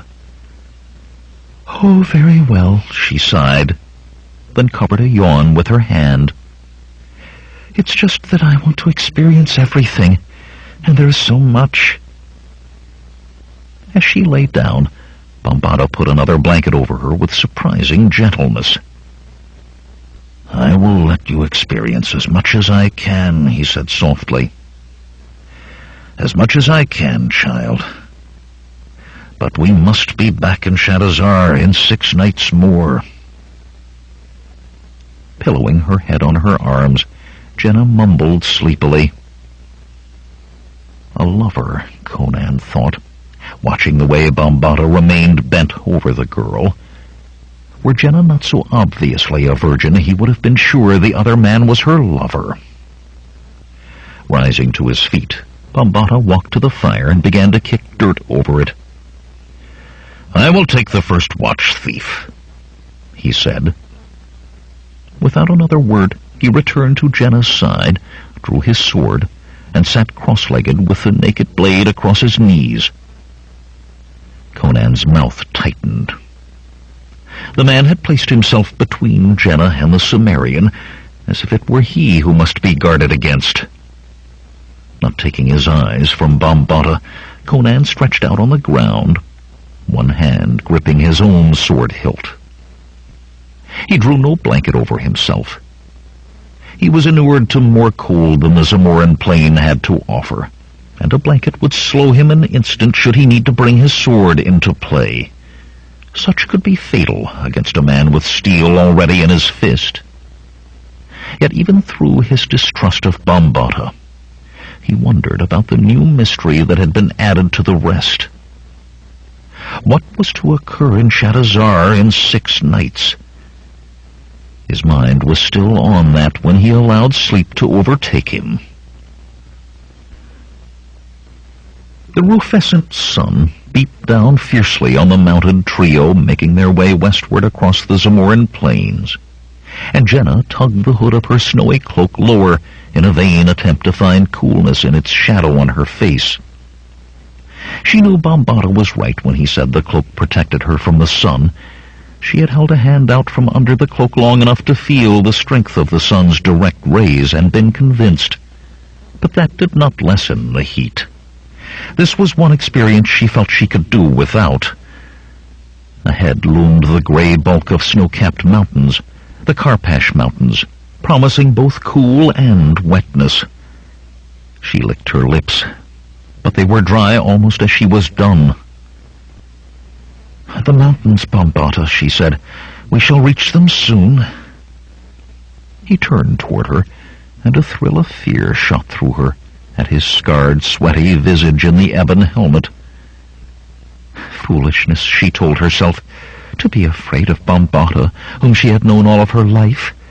Foolishness indeed. "Not soon, child," he replied. "Tomorrow, in the morning, perhaps." "But they seem so near," she protested. "It is the air of the plains, child. Distances seem nothing to the eye. The mountains are many leagues distant yet." Jenna thought of asking for another drink of water, but she had seen Bambata eyeing the waterskins after her last drink, weighing what remained. He had taken only 2 drinks since waking. Her eyes went to Conan, leading them, with the pack-horse's rope tied to his saddle. The Northlander had taken 1 swallow of water on waking, and had not looked at the water bag since. Now he rode easily, one hand resting lightly on his sword hilt, eyes always searching ahead, apparently not even noticing that the sun had broiled them since dawn and was still not halfway to its zenith. What a strange young man he was, she thought, though she had little with which to make comparison. He was no older than her, she was sure, but his eyes, such a peculiar color for eyes, blue, seemed unimaginably older. Thirst did not bother him, nor the heat. Could anything slow him? Rain, or wind, or snow? She had heard stories about snow in the mountains, piled as high as a palace. No, she was certain he would go on, deterred by nothing. Perhaps that was why her aunt had sent him. Perhaps he was a hero, a prince in disguise, as in the stories some of the serving girls told her when her aunt was not there. She shot a glance at Bambata from the corner of her eye. "Is he handsome, Bambata?" "Is who handsome?" he asked gruffly. "Conan." His head swiveled toward her. For an instant she was afraid again. "You should not think of such things." His voice was hard, with no trace of the gentleness he usually had with her. "Especially not about him." "Do not be mad at me, Bambata," she pleaded. "I love you, and I do not want you to ever be angry with me." A pained look flashed across his face. "I love you too, Jenna. I am not angry with you. It is just that Do not think about the thief. Put him from your mind entirely. That is best. I do not see how I can do that when he rides with us. Besides, Bambata, I think perhaps he is handsome, as in the stories about princes. He is no prince, Bambata snorted. Jenna felt a flash of disappointment, but went on. Even so, I think he is. Handsome, I mean. But I have no one to compare him with, save you and the male slaves and servants in Taramis Palace, and I cannot see any of them as handsome. They are always kneeling and bowing and groveling. Bambata's face had been growing harder as she spoke. She hunted among her words for something that might have offended him. Oh, of course you are handsome, Bambata. I did not mean to imply that you are not. The big man's teeth ground audibly. I told you not to think of such things. He is bigger than any of the slaves. He's almost as big as you, Bambata. Do you think he is as strong as you? Perhaps that is why Taramis sent him with us, because he is as strong as you, and as brave as you, and as great a warrior. Jenna!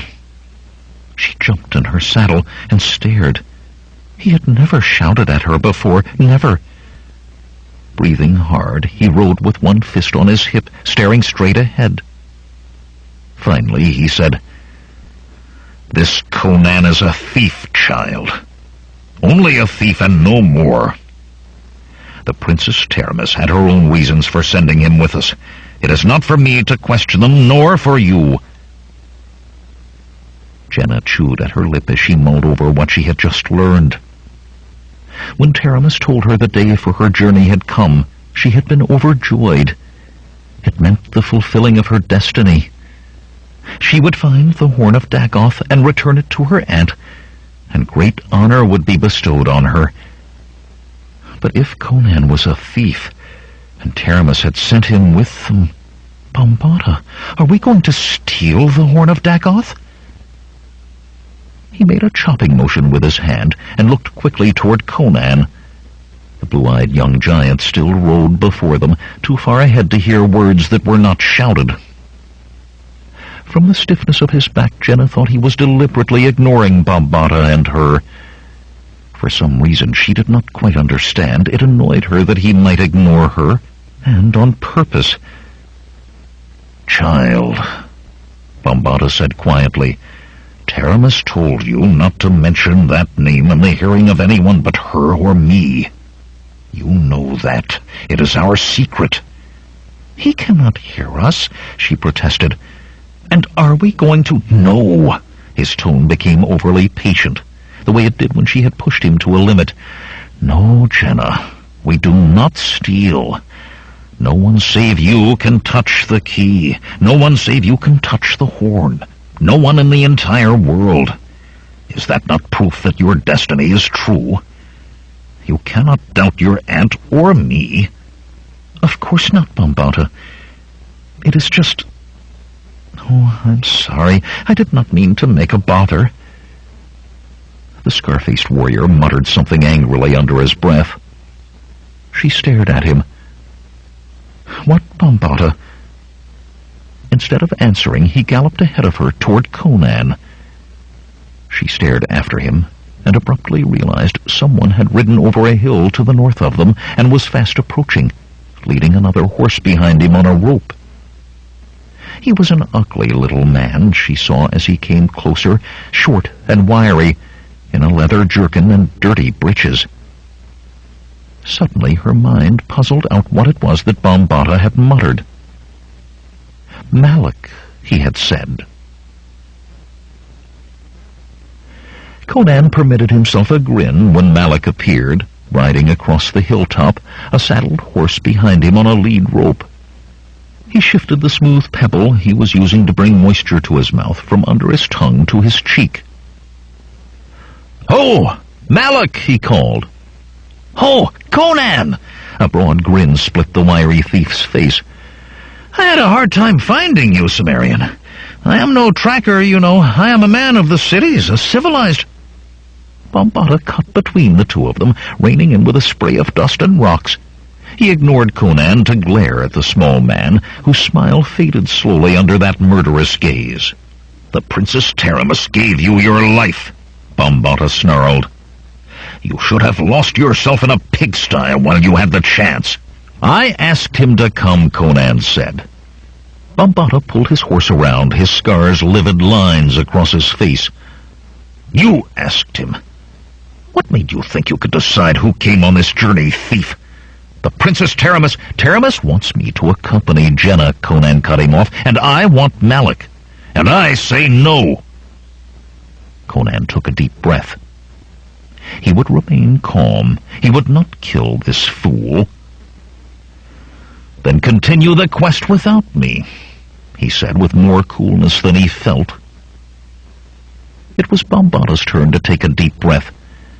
His teeth grated, though, as he failed in showing the same outward equilibrium as the Cimmerian.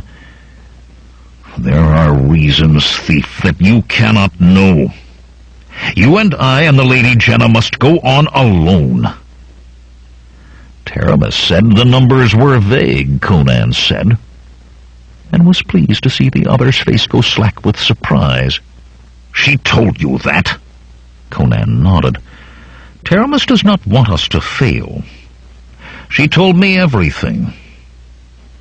"Of course," Bambata said slowly, but there was that about his tone that suddenly made Conan doubt his own words. Yet surely she would not have kept anything back if that would hinder their chances for success. "Well," Conan said, "does Malik ride with us, or do he and I go our own way?" Bambata's hand tightened on his sword hilt until his knuckles paled. "Keep the little wretch, then," he breathed hoarsely. "But make no mistake, thief. If we fail because of him, I'll slice both of you for dog meat, and keep a proper respect about you for the Princess Taramis and the Lady Jenna." Sawing at his reins, he galloped back to Jenna, who sat her horse watching worriedly. "I do not think that man likes me," Malik laughed weakly. "You have survived other men who did not like you," Conan replied. "You will survive Bambata." "A sorry beast," he added, then gestured to Malik's spare horse when the small man raised a questioning eyebrow. Malik chuckled. "It was all I could steal. It's for Akiro. Is he close? I have no time to seek him very far. Not far. The way you're traveling, and to the south." "Then we must ride," Conan said. "Time is lacking." Malik fell in beside him as he started forward again. The Cimmerian twisted in his high-pummeled saddle to make sure Bambata and the girl were following. They were, but still at the distance they had maintained all morning. Conan was not sure if Bambata simply wanted to avoid his dust, or if the other warrior simply did not want to ride with him. He suspected the latter, and did not care, save for missing the opportunities to look at Jenna. As they rode, Malik continually glanced at him and muttered to himself. After a time, he said, Conan, what was all that about reasons why I shouldn't be here, and Taramis telling you everything?" "I wondered when you would ask," Conan grinned, and detailed all that Taramis had said to him, at least all that related to the seeking of the key and the treasure. Some things, said in his arms, the big youth would definitely not relate. When he was done, Malik shook his head dazedly. "And I thought all I had to worry about was this bringing Valeria back to life." Listen to me. All, I say, as if it was done by every street-corner faker in Shatazar. That's what comes of being too close to too much sorcery, Cimmerian. You're beginning taking it for granted. That is when it will kill you, or worse. Mark my words." He mumbled something quickly, and Conan recognized a prayer to Bel, the Shemitish god of thieves. "It is not so bad as it could be," the Cimmerian said. "Not so bad? Malik all but squealed. "A girl with a map in her head. There is sorcery there, grant me. A magical key guarded by a wizard and a sorcerer's treasure, no doubt under the protection of another mage, if not two or three. This is more than a prudent man should expose himself to. Listen, I know 3 sisters in Erengen, triplets with bodies to make a man weep and a father who's deaf. I'll even let you have 2 of them. We put Shadazar from our minds as if we have never been there or even heard of it. Teramis would never find us in Erengen, even if she thought to look. Nor would Amphrates. What do you think? We ride for Erengen, right?"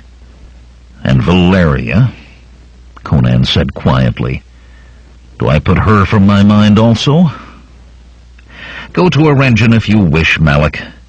I have been there and have no reason to return." "You mean to go on, then?" Malik said. "No matter what I do?" Conan nodded grimly. The smaller man closed his eyes and murmured another prayer, this time to Kiala, the Iranistani goddess of luck. "Very well," he said at last. "I will go with you, Cimmerian, but only because you're giving me your half of Amphrates' gems. This is business." "Of course it is," Conan said lightly. "I would never accuse you of doing anything out of friendship." "Of course not," Malik said, then frowned suspiciously at the Cimmerian, as if he suspected he had not gotten the straight of the exchange. "At least there is one good thing about all of this." "What is that?" Conan asked. "Why, as we are the best thieves in Shadazar," Malik laughed, "which is to say the best in the world, this Amun-Rama will not know we have entered his domain until long after we are gone." 6. Once the mountain had brought forth molten rock from the bowels of the earth. A millennium ago had come its final eruption, shaking the ground like the sea in storm for 1,000 leagues in all directions, toppling cities and thrones and dynasties.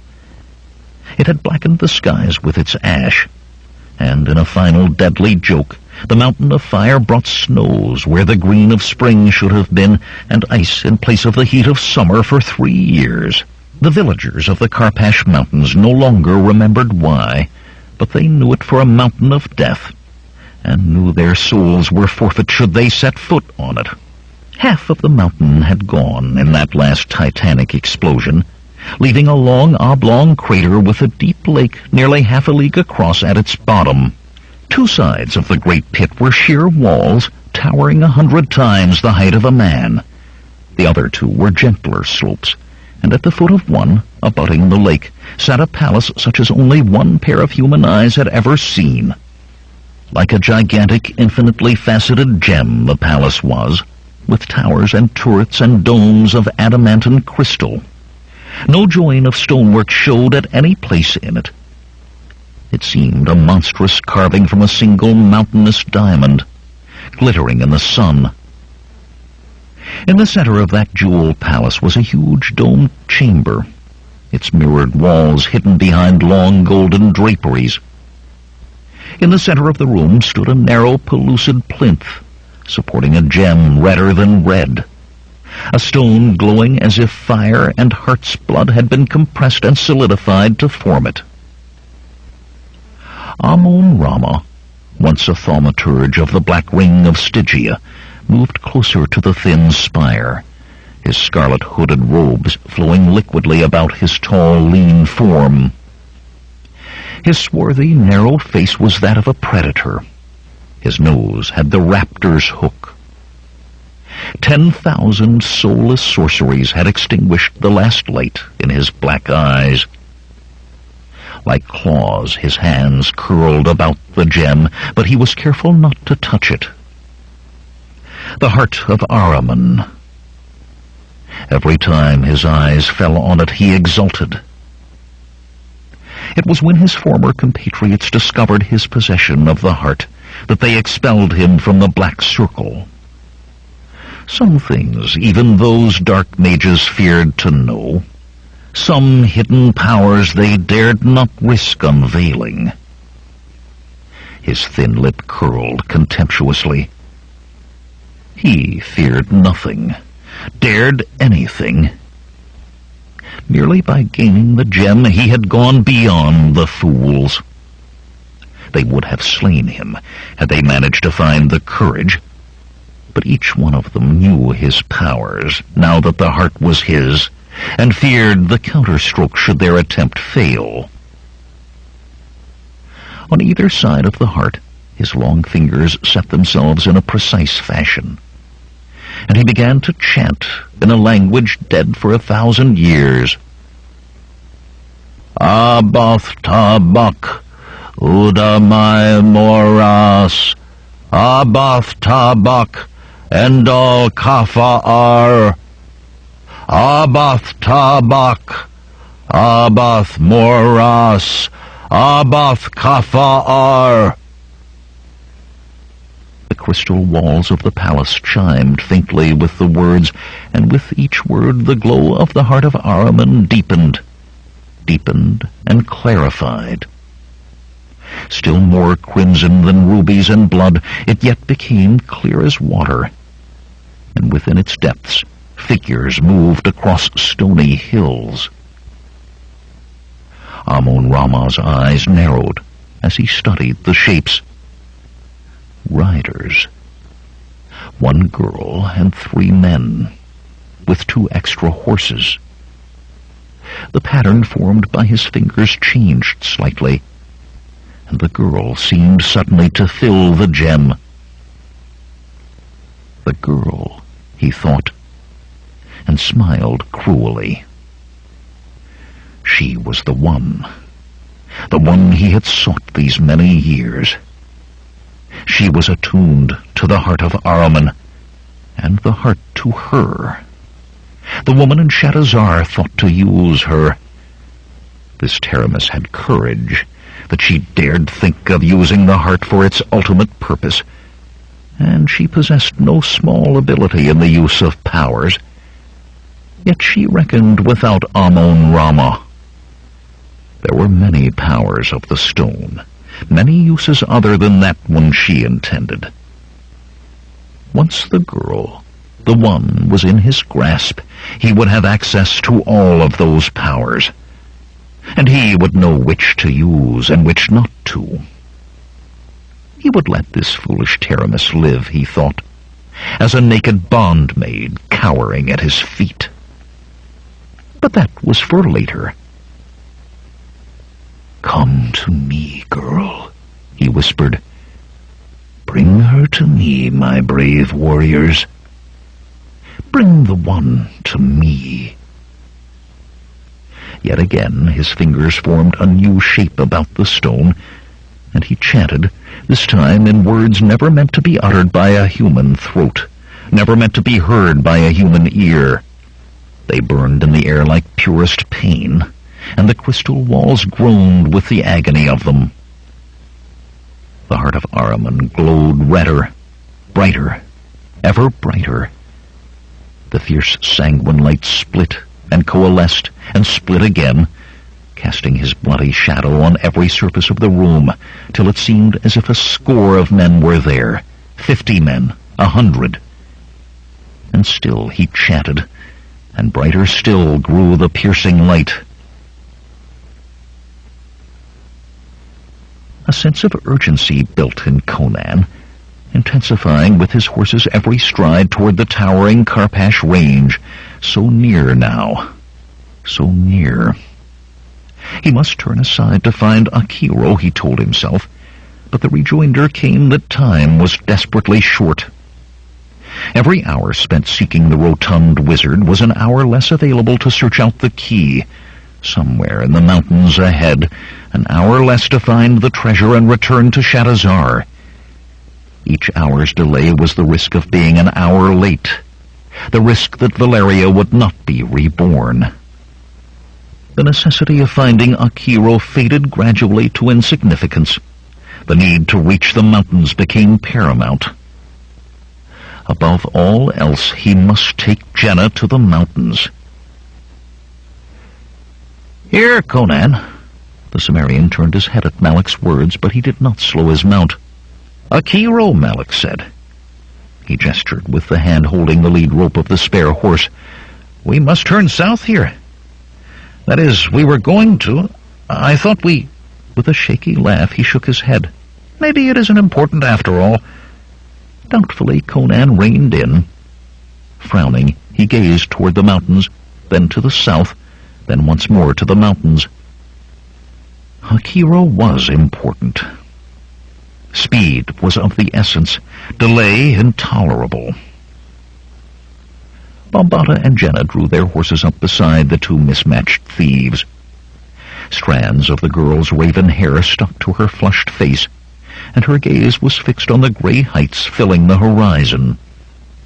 The black-armored warrior scowled through his sweat. "Why have you stopped, Barber?" Conan's jaw tightened, but he made no answer.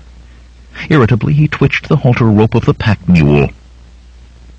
Time, he thought. Time. He knew that he wasted time sitting his horse there, neither seeking out the old mage nor riding for the mountains. But which was the correct decision? "Erlich, curse you, Barber, we must keep moving. We are almost to the mountains. We must reach the heart, the key. We must reach the key quickly." Malak broke in on Bombata's tirade. "What about Akiro, Cimmerian? Do we find him or not? By Ogun's toenails, I no longer know what to do." A strangled curse erupted from the scarred man's throat. "Another, Barber? You would add still another to our number? Taramis may say you are essential, but I say you endanger us all. One more in our party may be enough to rupture the prophecy. Or do you care for that at all? Do you just seek delay, fearing to face what lies before us? Do you, you stinking Northland coward?" He ended on a shout, with a handbreadth of sword bared and bloodlust eager on his face. Conan stared back with glacial eyes. Rage, beyond his strength to control, burst into white heat. His words were flat and hard. "Draw your sword, Zamoran. Draw it and die. I can take Jenna to the key just as easily without you." Abruptly, Jenna rode her horse between the two glaring men. To the surprise of both, her large brown eyes snapped with fire. "Cease this, both of you!" she commanded sharply. "You are to escort me to the key. How can you do that if you squabble like two dogs in an alley?" Conan blinked in disbelief. Had a mouse attacked a cat, he could not have been more taken aback. Bombata's jaw had dropped open as she spoke. Now he snapped it shut, but he sheathed his steel as well. "We go to the mountains," he told her gruffly. Ruthlessly, Conan quenched the anger that threatened to flare again, controlled his emotions as tightly as the leather wrappings of his sword hilt. Outwardly calm, he turned his horse south. "You cannot," Jenna protested. A small fist pounded on the pommel of her saddle in frustration. The imperious air was gone like gossamer on the wind. "Conan, you are supposed to go the way I show you. You are supposed to." With a sigh, the big Cimmerian stopped and looked back over his shoulder. "Jenna, this is no game played in the gardens of your aunt's palace. I do what I must, not what anyone thinks I am supposed to do." "I think it's very much like a game," Jenna said sulkily. "Like a giant maze, only now you refuse to play." "In this maze," Conan told her, "death may lie around any turning." "Of course not." The slender girl's face was a portrait of shock. "My aunt has raised me for this. It is my destiny. She would not have sent me if I might be harmed." Conan stared. "Of course not," he said slowly. "Jenna, I will take you to the key and the treasure, and back to Shadazar, and I promise I will allow no harm to come to you. But you must come with me now, for we may well need the abilities of the man I seek." Hesitantly, Jenna nodded. "Very well. I will come with you." Once more, Conan started south, and Malak and Jenna rode close behind. Scarred face as dark as a thunderhead, Bombata followed at a distance.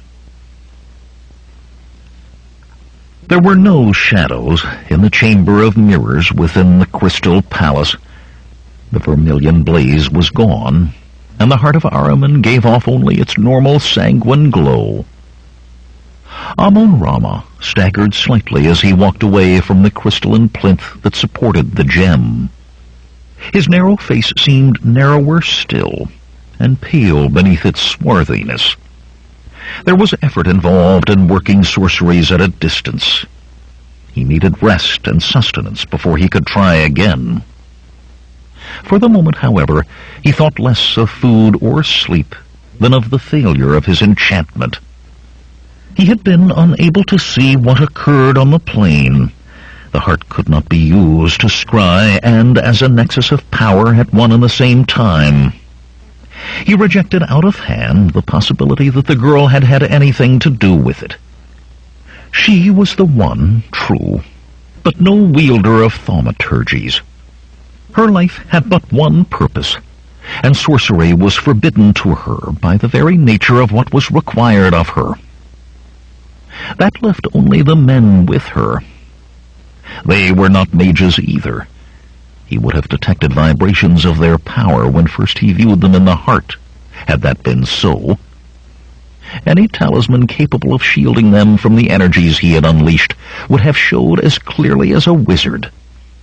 That left only a single answer, however impossible it seemed. One of them, one of the two warriors surely, possessed a force of will so strong as to pass belief. The Stygian necromancer's smile was cruel.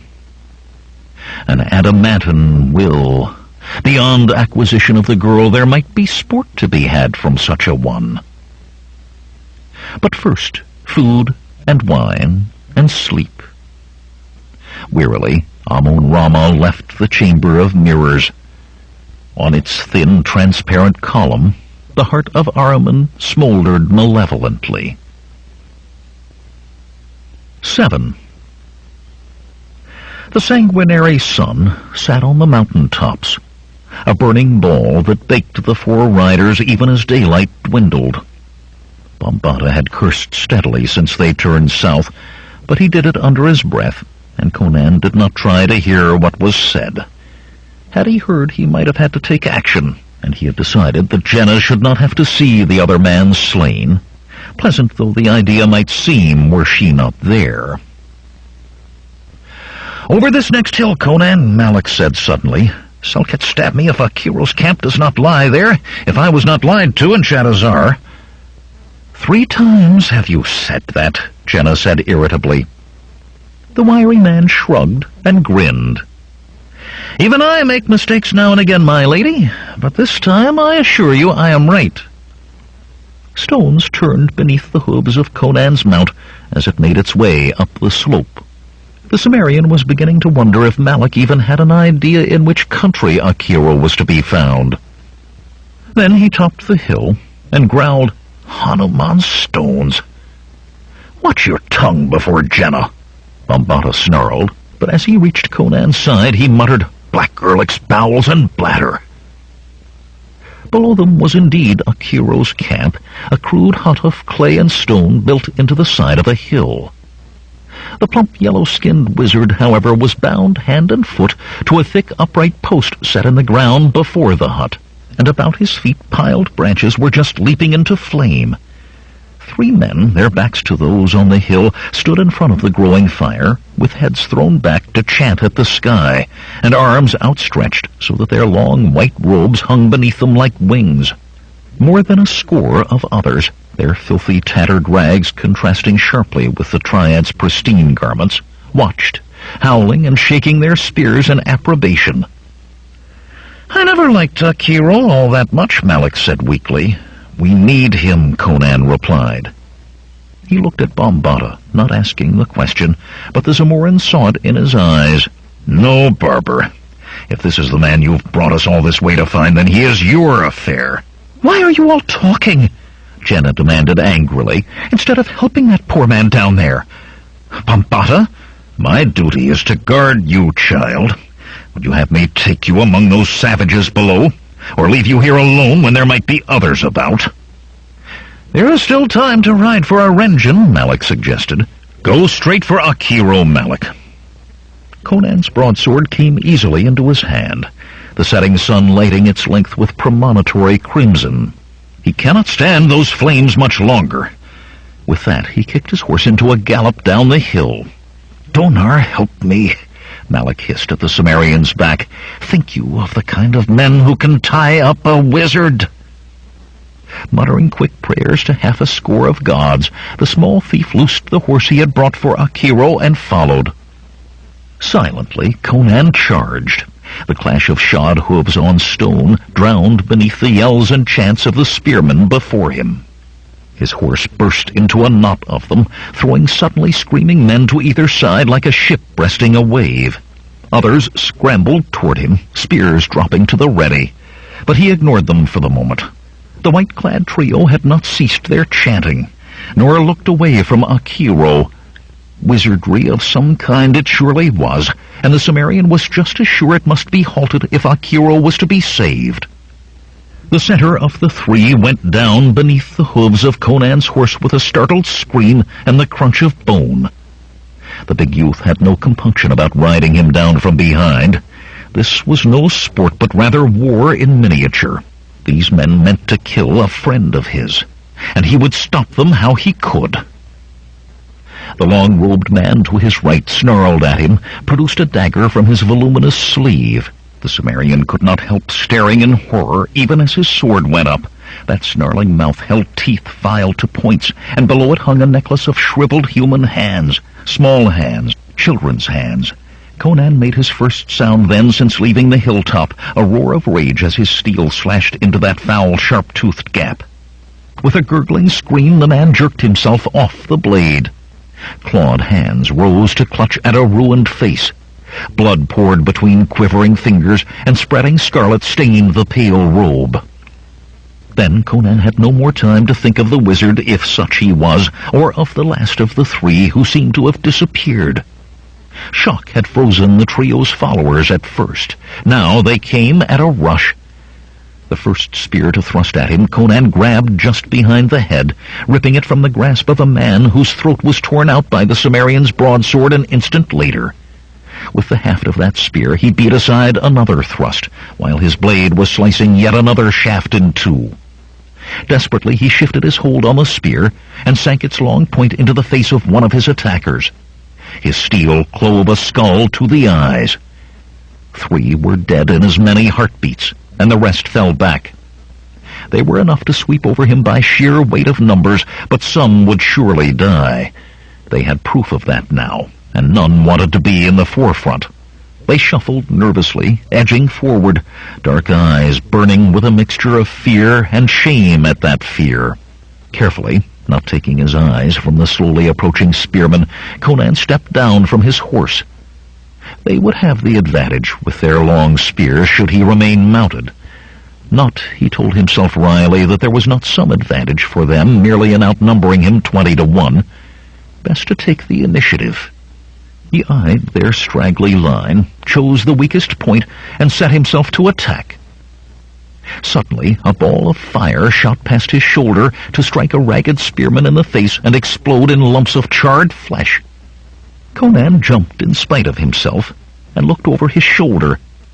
Beside the fire, Malik capered wildly, grinning like a fool. In front of the wiry little thief stood Akiro, his rough brown tunic and cross-gaitered leggings still smoldering in patches. The old wizard's lips moved as if he were chanting, but no sound emerged that Conan could hear. Parchment-skinned hands moved in elaborate patterns, ending in a clap at chest height. And when Akiro's hands parted, another fireball hurtled from between his palms. Immediately he began gesturing again, but 2 corpses with blackened stumps where their heads had been were more than enough. Howling with terror, the rag-clad spearmen threw down their weapons and ran into the deepening twilight. Their cries faded quickly to the south. "Misbegotten half-breed spawn of diseased camels," Akiro muttered. He peered at his hands, blew on his palms, dusted them together. His wispy gray hair and long mustaches stood out in disarrayed spikes. He smoothed them angrily. "I will teach them a lesson to make their grandchildren's grandchildren shake at the mention of my name. I will make their blood freeze and their bones quiver like jelly." "Akiro," Conan said. Malik squatted to listen, an interested expression on his face. "I will visit them with a plague of boils to the 10th generation. I will make their herds fail, and their manhoods wither, and their teeth fall out." "Akiro," Conan said. The saffron-skinned mage shook a fist in the direction of the fleeing men. "They claimed I maligned their gods." "Gods!" He grimaced and spat. "Fool shamans do not know a fire elemental when they see one. I told them if they sacrificed one more child, I would bring lightning down on their heads, and by the ninefold path of power I will do it." "Maybe you can't," Malik said. "I mean, they managed to tie you up and half-cook you. Maybe you had better leave them alone." Akiro's face smoothed to an utter lack of expression. "Do not fear, Malik," he said mildly. "I will not make your stones fall off." Malik toppled over backwards, staring with bulging eyes at the wizard. "Is that proper respect that I see on your face?" Akiro asked gently. "Then I shall recount what happened. The 3 shamans who call themselves priests managed to put a spell on me while I slept. A minor spell, but it enabled their followers to fall on me and bind me." His tone hardened as he spoke, and his voice rose higher word by word.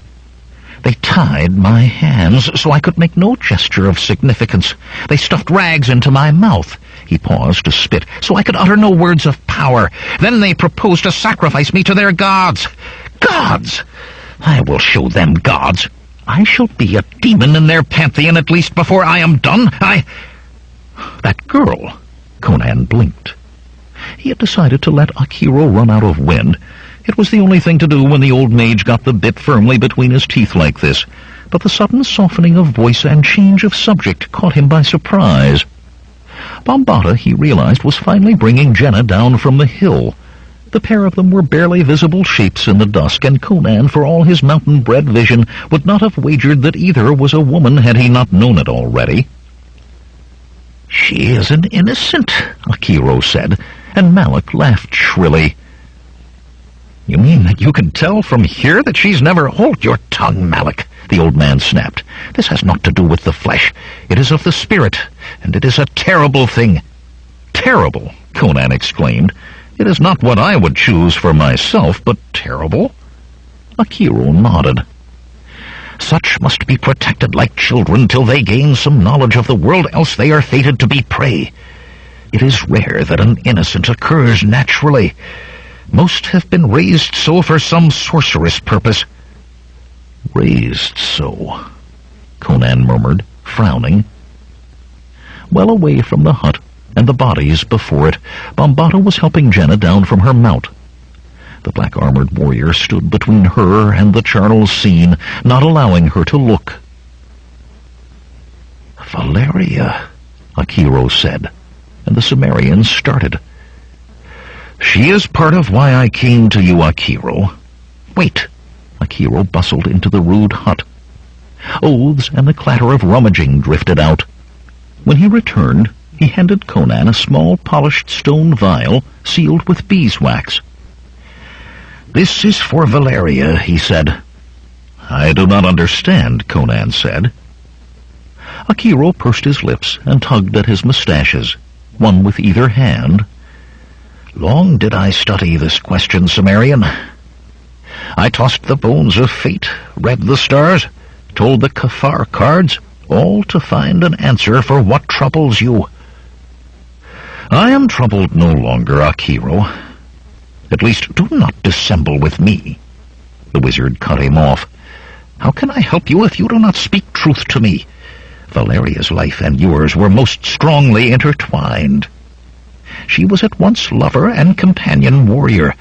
She died in your place, and so strong was the bond between you that even death could not stop her returning to save you. Sumerian, that great a bond between life and death is dangerous. Valeria would sever it herself if she knew. but some knowledge is hidden to those beyond the dark. Akiro, I do not want the bond severed, and it is not necessary. Listen to me, you stubborn Northlander. You cannot cut your way out of this with a sword. I know your fate if you will not listen. The cards, the bones, the stars all agree. Eventually the bond will pull you into a living death. You will find yourself trapped halfway between the world of the living and the world of the dead, but in neither, able to touch neither for the rest of time.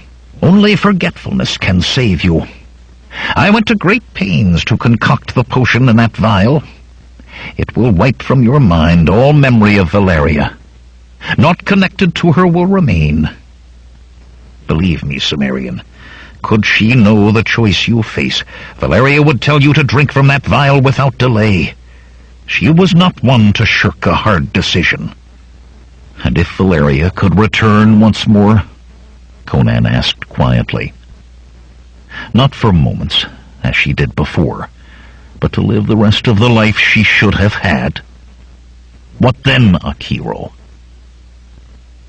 The rotund mage was silent for a long moment. His eyes traveled to Jenna, and he licked his lips slowly.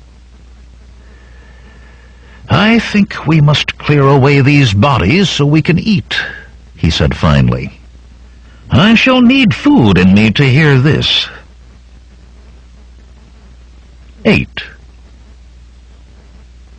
The old wizard would not take back his vial, and finally Conan stuffed it into his belt pouch. In the end, it was he and Malik who dragged the corpses away. Akiro muttered vaguely about his back and his aged bones, though there was considerable muscle under those layers of fat. Bombata again refused to leave Jenna, or to let her come close enough to see what the big Cimmerian and his diminutive friend carried to the far side of the hill. Akiro had said he required food before listening, and now he insisted on it. Rabbits taken that morning by the wizard by the normal means of a sling and stone were spitted and roasted, and a half-filled basket of small Corinthian oranges was produced from the hut. Finally, the last bones were gnawed, and orange peels were tossed into the fire that cast a golden pool before the small hut. Bombata took a whetstone from his pouch and bent himself to tending his tulwar's edge. Malik began juggling 3 of the oranges, to the delight of Jenna, though he dropped one at every second pass. "'Tis a part of the trick," the wiry thief said, as he picked an orange from the ground for the 4th time, "to make the later things I do seem even greater by comparison." Akiro touched Conan on the arm and motioned with his head to the darkness. The 2 men withdrew from the fire. None of the others seemed to notice their going. When they had gone far enough that their voices would not carry back to the hut, Akiro said, "Now, tell me how Valeria is to be brought back to life." Conan eyed the plump mage speculatively, though he could see nothing of his visage but shadows in the moonlight. Wizards did things in their own way and for their own reasons, even the most benign of them. Not that many could be called benign. Even Akiro, with whom he had traveled before, was largely a mystery to him. But then, was there anyone in all of this whom he could afford to trust totally?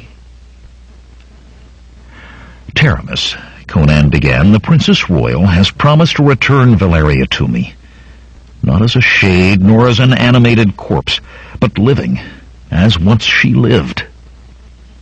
The wizard was silent for a time, tugging at the long mustaches that framed his mouth. "I would not have thought to find one of such power alive in the world today," he said finally. "Most especially not as a princess of the Zamoran royal house." "You think she lies?" Conan sighed, but Akiro shook his head. "Perhaps not. It is written that Malthanius of Ophir did this thing 1,000 years gone, and possibly Ahmad al-Rashid in Samara twice so far in the past. It could be that it is time for the world to once more see such wonders." "Then you believe Taramis can do as she promised?" "Of course," Akiro continued musingly. Malthanius was the greatest white wizard since the circle of the right-hand path was broken in the days before Acheron, and Ahmad al-Rashid, it is said, was thrice blessed by Mitra himself. You jump about like a monkey, Conan growled. Can you not say one thing or another and stick to it? I can say that this thing has been done in the past. I can say that Taramis may be able to do it. He paused, and Conan thought his bushy gray brows had drawn down into a frown. But why should she do it for you? In as few words as possible, the Cimmerian told of the quest on which he accompanied Jenna, of the key and the treasure, and the short time that remained. A Stygian, Akiro muttered when he had finished. It is said that there is no people without some spark of good in them, but never have I found a Stygian I would trust long enough to turn around twice. He must be a powerful sorcerer, Conan said. No doubt too powerful for you. Akiro wheezed a short laugh. Do not try that game on me, youngling. I am too old to be snared so easily. I have those accursed hedge wizards to deal with. I would not find your company amiss, Akiro. I am too old to go riding off into the mountains, Cimmerian. Come, let us go back to the fire. The nights are cold here and the fire is warm. Rubbing his hands together, the gray-haired mage did not wait for Conan to follow. At least Bombata will be quieted, Conan muttered. He has been afraid Malik or you would upset some part of the prophecy of Skelos. Akiro froze, with one foot lifted for his next step. Slowly he turned back to face the big youth. Skelos? Aye, the scrolls of Skelos. They tell what is to be found on this quest and what must be done for it to succeed. Or so says Taramis. You know of this Skelos? A thaumaturge centuries dead, Akiro replied absently, who wrote many volumes of sorceress lore. All now as rare as virgins and Shadowzar. He thrust his head forward, staring intently at Conan through the darkness. Taramis has these in her possession? The scrolls of Skelos? She quoted from them as if she does. She must. Where are you going? Akiro was disappearing toward the hut with a quickness that belied his complaints of feebleness. Time is short, you say, he called over his shoulder. We must leave for the mountains before first light, and I need my sleep. Smiling, Conan strolled after him. Betimes, he thought, the best snare was one you did not know you had laid. When the Cimmerian reached the fire, Jenna sat staring into the flames with daydreaming eyes. Bombata, still drawing the whetstone along his blade, shot irritable glances at Malik, who sprawled beneath a blanket with snores like ripping sailcloth coming from his open mouth. The scar-faced warrior was not the only one bothered by the all-intrusive sound. From within the hut came angry mutters, of which only the words, "Need my sleep," "old bones," and "like an ox with a bad belly" were recognizable. Abruptly, Akiro's frowning face appeared in the doorway of the hut, eyes fixed intently on Malik and lips moving. Malik's snore ended as if sliced by a razor. With a gasp, the wiry thief bolted upright, staring about him fearfully. Akiro was no longer to be seen. Hesitantly, one hand feeling at his throat, Malik stretched himself out again. His breathing deepened quickly, but barely enough to be heard above the crackle of the fire. Moments later, snorting rumbles began to erupt from the hut. Jenna giggled. "Is he going with us?" "Yes," Conan sat cross-legged beside her. "We will leave before the sun rises." "In the direction I say this time?" "In the direction you say." He could feel her eyes on him. They made him unaccustomedly awkward. He had no small experience with women. He could deal with impudent serving girls and old merchants' too young wives, with brazen doxies and nobles' hot-eyed daughters. This girl was a virgin, and more. An innocent, Akiro termed her, and Conan thought the word fit. Still, there was one thing that did not fit with that description. "Before," Conan said, "when Bambata and I all but came to blows, you changed, for a space of moments at least. You sounded much like Taramis. For a few moments I was Taramis." His eyes widened, and she giggled. "Oh, not in truth. I did not want the two of you to fight, so I pretended that I was my aunt, and that two of the servants were squabbling." "I am no servant," Conan said sharply. Jenna seemed taken aback. "Why do you sound offended? You serve my aunt and me. Bambata is not offended that he is my aunt's servant." The susurration of whetstone on steel stopped, unnoticed by the two at the fire. "He can bend his knee if he wishes," Conan said. "I hire my sword and my skill for a day or for 10, but I am servant to no man, woman, or god." "All the same," she replied, "I am glad that you accompany me. I cannot remember ever speaking more than 2 words together to anyone other than my aunt, or Bambata, or my dressing maids. You are very different, and interesting. It is all different and interesting. The sky and the stars, and so many leagues and leagues of open space." He stared into her big brown eyes and felt 100 years older than she. As lovely a maiden as he had ever seen, he thought, and so very truly the innocent indeed, unknowing of the feelings she could raise in a man. "It is a dangerous land," he muttered, "and the mountains are more so, even without a Stygian sorcerer. This is no place for you." "It is my destiny," she said simply, and he grunted. "Why? Because it is written in the scrolls of Skelos?" "Because I was marked at birth. Look." Before his astonished eyes, Jenna tugged down the neck of her robes, shrugging, until her satiny olive-skinned breasts were bared almost to the nipples. Sweet mounds made to nestle in a man's palms, the Cimmerian thought, his throat suddenly tight. "See," Jenna said, "here. This mark I bore at birth, naming my destiny. It is described in the scrolls, but it was the gods who chose me." There was a birthmark, he saw, in the valley between her breasts. A red 8-pointed star, no bigger than a man's thumbnail, and as precisely formed as if drawn by a craftsman. Abruptly curved steel slashed down to shine in the firelight between them. "Do not touch her, thief," Bambata grated. "Not ever." Conan opened his mouth for an angry reply, then realized that he had indeed been stretching a hand toward the girl. The gleaming blade hung before his fingertips as if it was the tulwar he had meant to stroke. Furious with himself, Cimmerian straightened, returning Bambata's glare.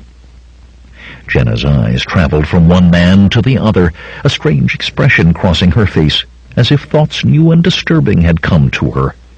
"It is late," Conan said harshly. "Best we all sleep, for we must travel early." Bambata held out his free hand to help Jenna rise, still holding his blade before her as if it were a shield.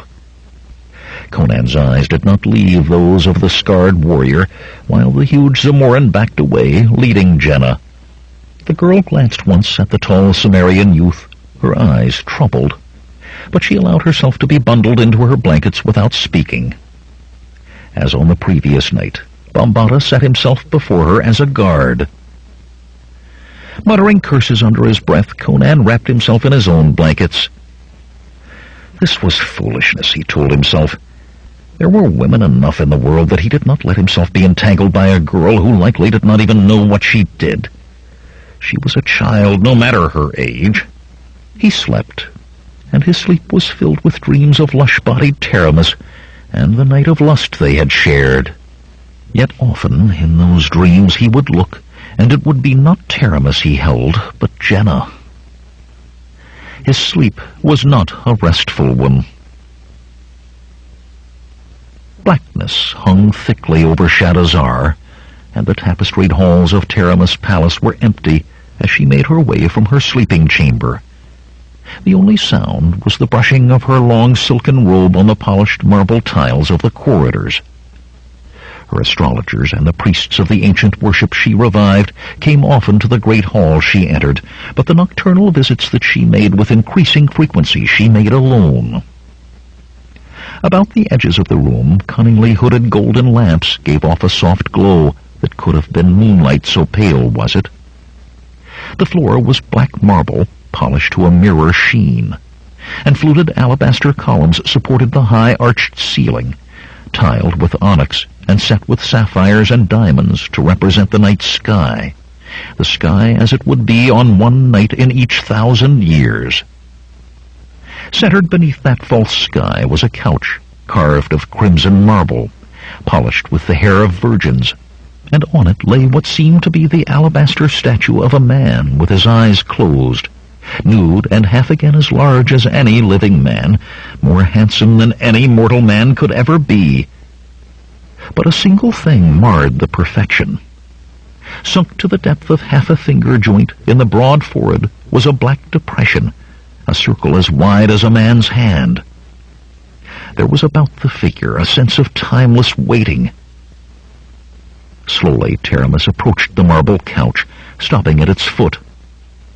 Her gaze roamed the alabaster form, and her breath quickened. Many men had she had in her life, choosing the first most carefully at 16, choosing each since with as great a care. Men she knew as well as she knew the rooms of her own palace. But what would it be like to be the lover of a god? She slipped her robe from her shoulders and sank naked to her knees at the feet of the figure. No word in the scrolls of Skelos required this of her, but she wanted more than even they promised. Pressing her face to those cold alabaster soles, she whispered, "I am thine, O great Dagoth." A compulsion to go further than ever before seized her, and she rained moaning kisses on those feet. Slowly she worked her way upwards, leaving no portion of that pale surface undampened by her ardent lips, caressing it with her lush roundness, until she writhed atop the great form as she would atop a man. Trembling fingers reached up to softly stroke the face. "I am thine, O great Dagoth," she whispered again, "and forever will I be thine. When thou wakeneth, I will build temples to thee, overturning the temples of other gods, but I will be more than thy priestess. Thy godly flesh will merge with mine, and I will hold myself chaste hereafter, save for thee. I will sit on thy right hand, and by thy grace will I receive the ultimate powers over life and death. Once more will the sacrifices be made to thee, and once more to thee will the nations bow. All this I vow, O great Dagoth, and seal it with my flesh and my soul." Suddenly her breath caught in her throat. That on which she lay had still the hardness of stone, but now it held the warmth of life. Not daring to believe, fearing that perhaps it was but the heat of her own body absorbed, she brought her hands down over the broad, perfect shoulders to the deep chest. Everywhere was the warmth. Almost at once it was gone again, and her last doubts were shattered by the unnatural quickness of its going. Her God had given her a sign. Her offering would be accepted. The rewards would be hers. Smiling, she let her own sleep claim her there, lying atop the form of the sleeping god. 9. Conan's eyes narrowed as he studied what lay ahead. Shadows stretched before him, and behind the sun had not yet risen 2 handbreadths above the horizon. There were shadows in plenty on the sheer rock wall that faced them half a league on, the narrow lines of folds and creases in the stone, but no sign of any pass. "Jenna!" he called, looking over his shoulder. He did not have to say more. All had fallen silent as they saw what they approached, and even the slender girl wore a worried frown. "We must go this way," she said insistently. "I know this is the right way. Straight ahead now. I know it." Conan booted his horse into a trot. Whatever lay ahead, and there had better be something, by all the gods, he was impatient to find out what it was. He scanned the cliffs, running a league to the north and south of the point they rode toward. The lowest was at least 50 paces in height, and topped with a jutting overhang. The highest was 10 times that. Occasional vertical crevices and shadowed chimneys split the continuous front, but in those 2 leagues was nothing that even hinted at a passage through. He could climb it, he knew. He had climbed higher cliffs and sheerer in the windswept mountain fastnesses of his native Samaria. Malak likely could as well, and perhaps even Bombata. But Akiro was no scaler of cliffs, and the Sumerian could see no way at all to get Jenna over them unless she grew wings. Wings. He hummed thoughtfully. Actual wings were out of the question, of course, but perhaps Akiro could provide an answer. Mayhap the old man could use his powers to lift himself and the girl to the top of the cliff, while the rest of them climbed in more ordinary fashion. Abruptly, he realized what lay directly ahead of him. Straight ahead, she had said, and straight ahead was a narrow crevice, but a crevice that stretched deep into the cliff, losing his eyes with a sharp bend in 50 paces. He could not be so lucky, he was sure, that this would not be their path. Wings, he thought, would have been much better. Conan looked around at the others. It was clear by their faces that they all saw what he had seen. Even Bombata wore a doubtful grimace, and Malak was muttering prayers under his breath. Only Jenna appeared sure, and even so the Sumerian could not help asking, "This?" She nodded firmly, and he sighed. "I will go first," he said, loosening his broadsword in its worn leather scabbard. "Malak behind me, then Akiro and the pack horse, then Jenna. Bombata, you bring up the rear." The scar-faced warrior nodded, easing his own curved blade.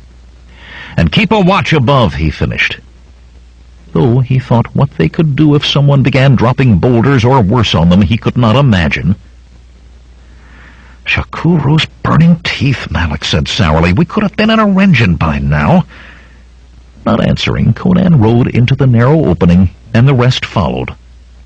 The sky became a thin strip directly overhead, and light faded till it almost seemed twilight was upon them once more. The high walls were barely separated enough to allow horse and rider to pass. Gray stones slid past, often no more than a finger width from knees on either side. On they rode, twisting, turning, doubling back on themselves, till only Conan's instincts told him that they still moved westward. The sun stood directly overhead now, throwing a cascade of fading shadows into the snaking gap. Suddenly, Conan drew rein, his nostrils flaring. "What is it?" Bombata called hoarsely. "Have you no nose?" the Sumerian demanded. "Wood smoke," Akiro said. "Aye," Conan agreed, "and more than a campfire." "What do we do?" Malak wanted to know, and Conan snorted with brief laughter. "What can we do, my friend? We ride on and see what's burned."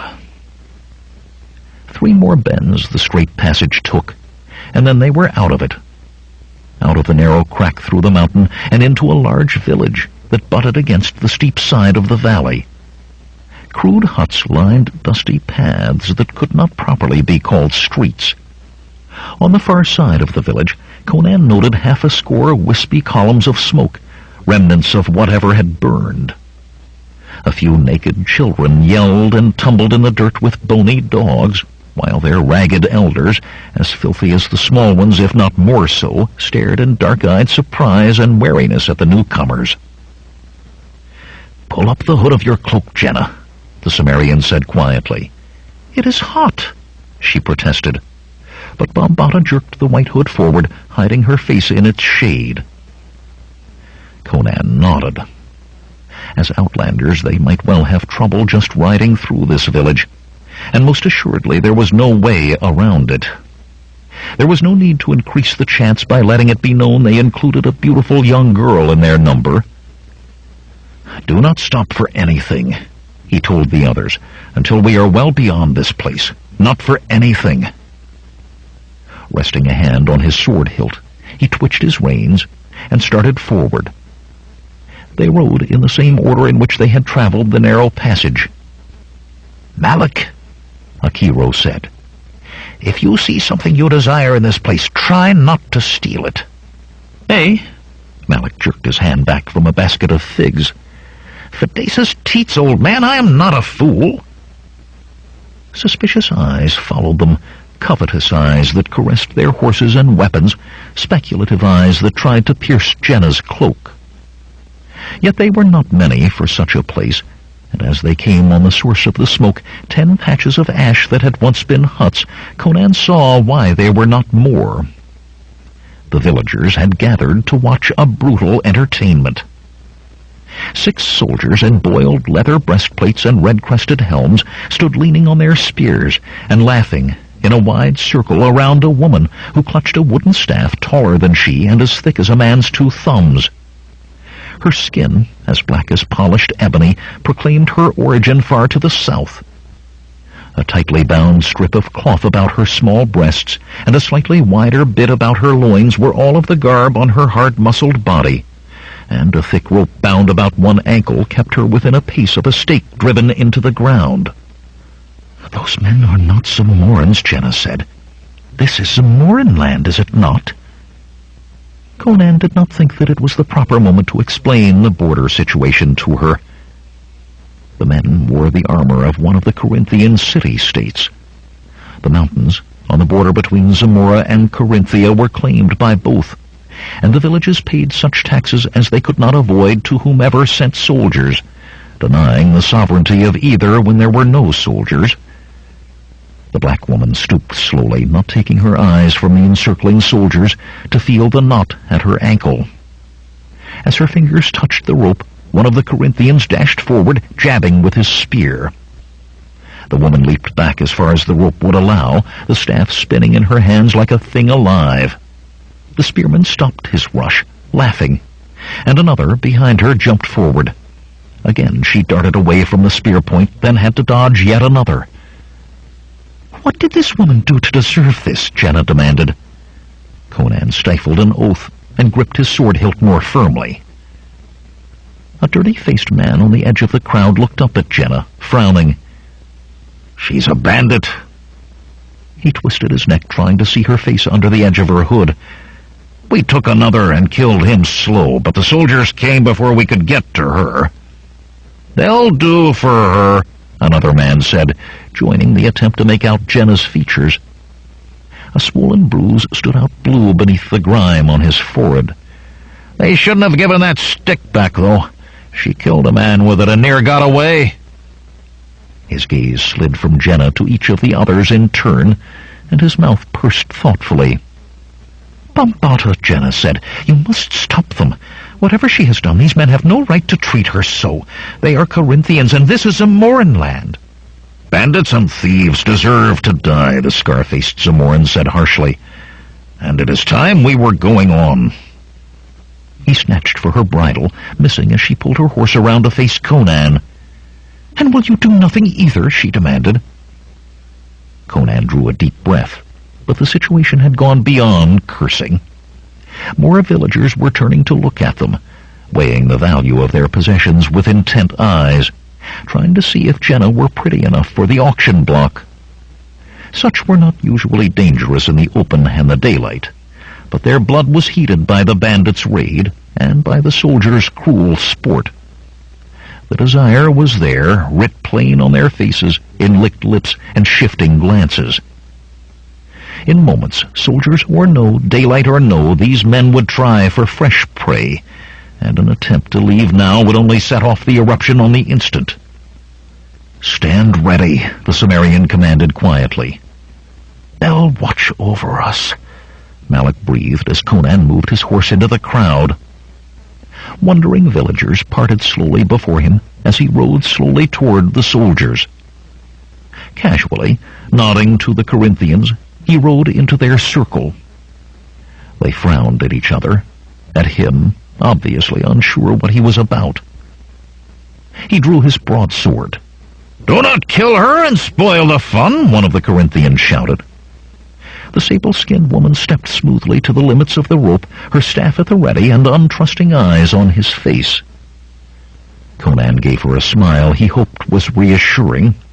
His blade flashed in the sun, slashing through the rope close to her ankle. Their eyes met. She had not moved a muscle. There was no fear in her, he thought admiringly. "What did he do?" a soldier called. "I could not see. Did he strike her?" As casually as he had entered the circle, Conan rode out of it, heedless of the doubtful glances the Corinthians cast at him. Before the Cimmerian reached his companions, the black woman took advantage of her chance. Staff mooning with the speed of its whirling, she attacked. "Ride!" Conan roared. The thick butt of the woman's weapon crushed a soldier's throat before her captors had time to realize she was truly free of the rope. The wooden shaft crashed against a crested helmet, buckling the Corinthian's knees, then spun to shiver a spear from another's grasp, and rebound into his face with the crunch of bone and a spray of blood. Shouting villagers scattered before Conan's waving sword and prancing horse. Bombata struggled to reach Jenna's reins while she protested, yelling words the Cimmerian could not hear and pointing at the woman who fought. 3 soldiers had gone down in almost the space of as many breaths, and the 3 remaining hesitated at closing with the woman responsible. She whirled the long staff about her head, giving a high, ululating cry. The 3 exchanged glances and reached their decision. As one man, they ran. Again, the woman gave voice to her battle cry, this time in triumph. Then she disappeared after the soldiers. Angrily, Conan snatched Jenna's reins from her hands. She tried to speak, but he booted his horse to a gallop, pulling hers behind, and all she could do was cling to the high pommel of her saddle. Villagers shook fists at them, and here or there a spear or rusty sword, but they made no effort to hinder the speeding riders. Only when the village was out of sight around a bend in the valley did Conan slow and return the girl's reins to her. She snatched them from his hand and glared. "Why did we leave that woman in the village? She has more chance now than she did an hour gone," Conan barked. "Did we come here to rescue bandits or to find a key?" He made an effort to control his anger. She had no idea of the danger in which she had placed them, not even now. A clatter of hooves in the distance brought a growl from Bombata. "The Corinthians. There's little chance they will leave us out of their report." "They will leave out the dark-skinned woman," Akiro observed dryly, "and make us many more than we are. To be driven off by a large party of armed men is one thing. To be defeated by a single woman, another." Jenna looked from one to another of them. "We had to do it," she maintained stubbornly. "That woman could not have deserved to be tormented." "Which way?" Conan asked, breathing heavily. Jenna pointed silently down the valley. At least, the Cimmerian thought, it was not back toward the village. There was no talk among them as they resumed their journey. 10. The valley down which they fled from the village led into another valley, that into yet another, and the third into a twisting, steep-walled canyon scattered with huge boulders, some half buried in the stony soil. The Karpash Mountains loomed about them, gray peaks often capped with snow, their dark lower slopes sparsely spotted with stunted trees. Conan eyed the sun, halfway to its setting now, and thought of the time left. Only 3 more days, and they had not even found the key yet, much less the treasure. And if they did not return to Shadazar with both by the night of the 3rd day... Face grim, he touched the golden dragon amulet hanging at his neck. Malik brought his horse up beside the Cimmerian. "We are being followed, Conan." Conan nodded. "I know. There is only one, but he's getting closer. Then we had best dissuade him," Conan said. "You and Akiro keep on with the girl. I will catch up to you." He dropped back until he rode with Bombata at the rear. "We are being followed," he told the scarred man. "I know," Bombata replied. "Let us convince him not to, you and I." Bombata frowned doubtfully at Jenna before giving a reluctant nod. As the others continued on their way, the two men swung their horses from the line of march, one to either side. Two of the great boulders that dotted the valley shielded them from whomever came up the trail after them. Jenna twisted in her saddle to look back, but Conan motioned quickly for her to turn back. The follower must be given no warning that he was discovered. The girl and her two companions disappeared behind another bend of the canyon. Conan drew his sword and rested it across the saddle before him. He did not have long to wait. Stones rattling beneath shod hooves heralded the approach of their pursuer, and Conan frowned at the noise. The man did not seem to care if he was detected. The Cimmerian exchanged glances with Bombata, and the two set themselves. The first glimpse of a horse appeared between the boulders that hid them, and Conan charged out. "Hold!" he shouted, and then his jaw dropped in surprise. Beside him, Bombata began to curse. The ebon-skinned woman from the village started and stared, then drew herself up. Her horse, 2 hands shorter than theirs, bore a Corinthian military saddle, and behind it hung a leather water bag. "I am Zula," she announced proudly, "a warrior of the people of the mountain, who live to the south of the land called Keshan. I would know the name of he who gave me my life again." "I am called Conan," the Cimmerian said, "of Samaria." Zula peered at his face intently. "I did not truly believe your eyes before. Do many people in this Samaria have eyes like sapphire?" "Erlich, take his eyes," Bombata snapped. "And you as well, woman. You have heard his name. Now be on your way and bother us no more." The woman did not look at him, or seem even to have heard him. "I will ride with you, Conan of Samaria. Perhaps I can repay the life you gave me." Conan shook his head slowly. This talk of a life to be repaid was so strong a reminder of Valeria that it must be an omen. But of what kind? "What I did was not done to save your life, but rather to allow us to escape that village without having to fight our way out. You owe me nothing. Reasons do not matter," she said, "only actions. And for your actions I live and am free, where else I would be dead or captive." Before Conan could frame an answer, they were joined by Jenna and the others. He gave the 2 men with her a withering look. "Did I not say I would catch up to you? What if there had been a score of villagers on our trail? Is this how you look after Jenna?" Malik grinned weakly and became engrossed in study of the pack-horse's lead rope. Akiro shrugged, saying, "I am too old to make a woman do what she does not wish to do." "Do not be silly, Conan," Jenna said. "Malik said there was only one, and you agreed. My ears are not failing." She shifted her attention to Zula. "The villagers called you a bandit." "They lied," the dark woman replied scornfully. "There is a smaller village 4 leagues to the south, from which these people stole several young women. With other warriors I took payment for the recovery of these women. In the night we came, firing storage huts to draw the attention of these dogs who call themselves men. The women we found, but Takar, who was my battle companion, took a spear thrust and could not escape, and I could not leave him." End of side 2. To continue, change side selector switch and turn the cassette over.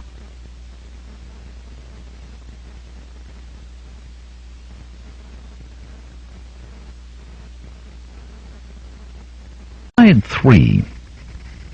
Conan the Destroyer by Robert Jordan. Continuing on page 122. "And so you both were captured," Jenna said breathlessly. "It was a brave thing you did, a thing such as romances are made of." "He was my battle companion," Zula said simply. Jenna jerked a nod, as if reaching a decision. "You will come with us." "No!" Bombata shouted. Mitra's mercies, Jenna, will you endanger everything? Remember the prophecy. I remember nothing that says I cannot have a woman with me. Jenna's tone was firm, but still she turned to Conan. Say that she may accompany me. You have Malik and Akiro. I have only Bombata, and he shouts at me of late. He never shouted at me before. She could not even keep up with us on that Corinthian sheep, Malik laughed. Zula eyed him calmly. I will ride you into the ground, little man, even after you attain full growth. Conan touched the amulet on his chest. Bombata could be right. Perhaps they did endanger the fulfilling of the prophecy, and thus the rebirth of Valeria. But there was the matter of the omen, a life to be repaid. I will not say no, he said finally. Bombata cursed, but Jenna overrode him with her enthusiasm. Then you will ride with me, and be my companion. I will ride with Conan, Zula said, and so with you. Jenna smiled as if she had not caught the distinction the ebon woman made. Let us all ride, then, Conan said, and turned his horse once more down the canyon. In the sanguine glow of the gem, Amun-Rama studied the moving figures. Two more, he thought, and concentrated his study on the rotund, yellow-skinned man with the wispy gray hair and mustaches. There was power there. A wizard. His thin mouth twisted in a malevolent smile. Not enough power. Merely more sport. Come to me, he whispered. Bring the one to me. And when you have carried this key and this treasure to Shadazar, Zula said, what then? Jenna looked at the other woman in surprise. She had never thought of such a question. Why, I will live in the palace, as I always have. That brought a vaguely dissatisfied frown to her face. But what else was she to do? This is my destiny, she said firmly. Zula only grunted. Feeling ill at ease without knowing why, Jenna let her eyes travel ahead to wiry, laughing Malik and round-bellied, wise-eyed Akiro, to broad-shouldered Conan, riding in the lead as they wended their way around a snow-tipped mountain. Bombata still brought up the rear, his gaze always on the heights, searching for danger in the fading reddish-gold light that announced the imminence of dusk. It was the Sumerian who held her thoughts, however. He was so different from what she had expected.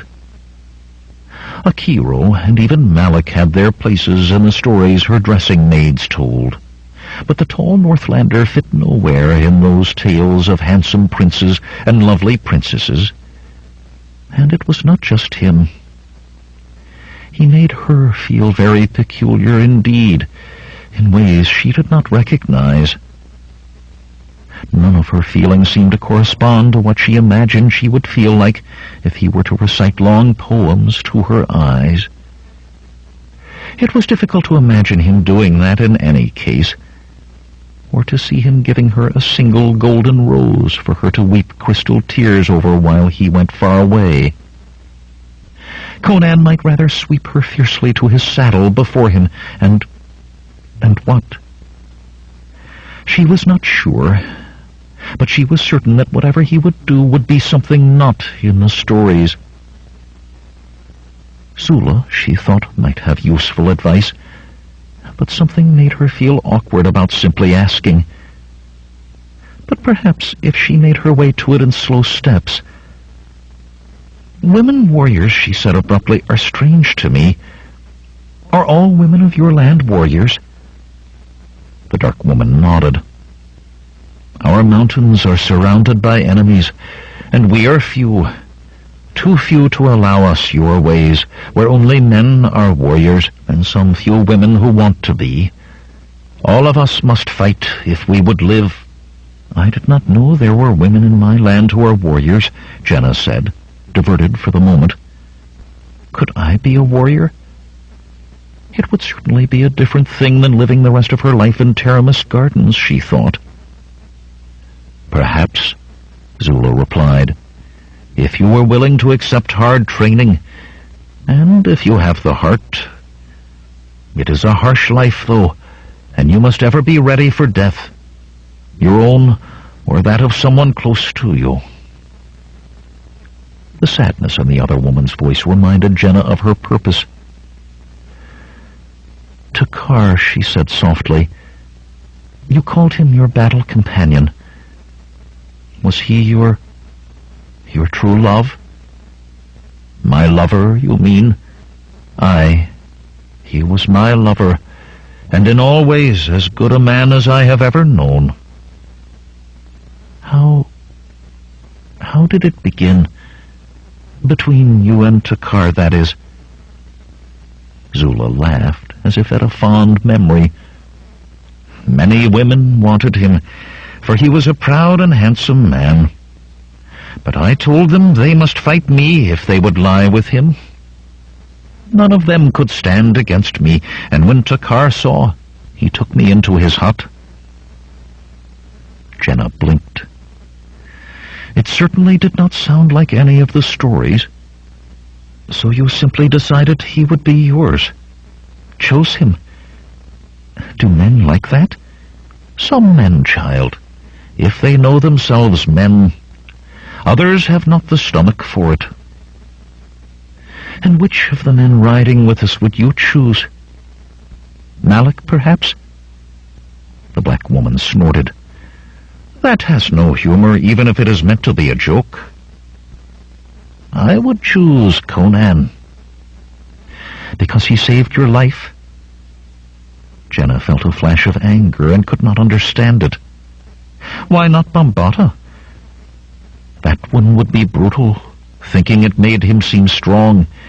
Yet I could bend him to my will like bending a reed. Conan can be strong and gentle at the same time, and he would not bend easily, if at all. As well lie with a rabbit as with a man you can bend too easily." Zula gave her a sidelong glance. Jenna knew her face was flushed, and the other woman's obvious amusement made her color deepen. "Do not worry, child. I will not try to take him from you." Jenna found herself stammering. "Take him? But he is not...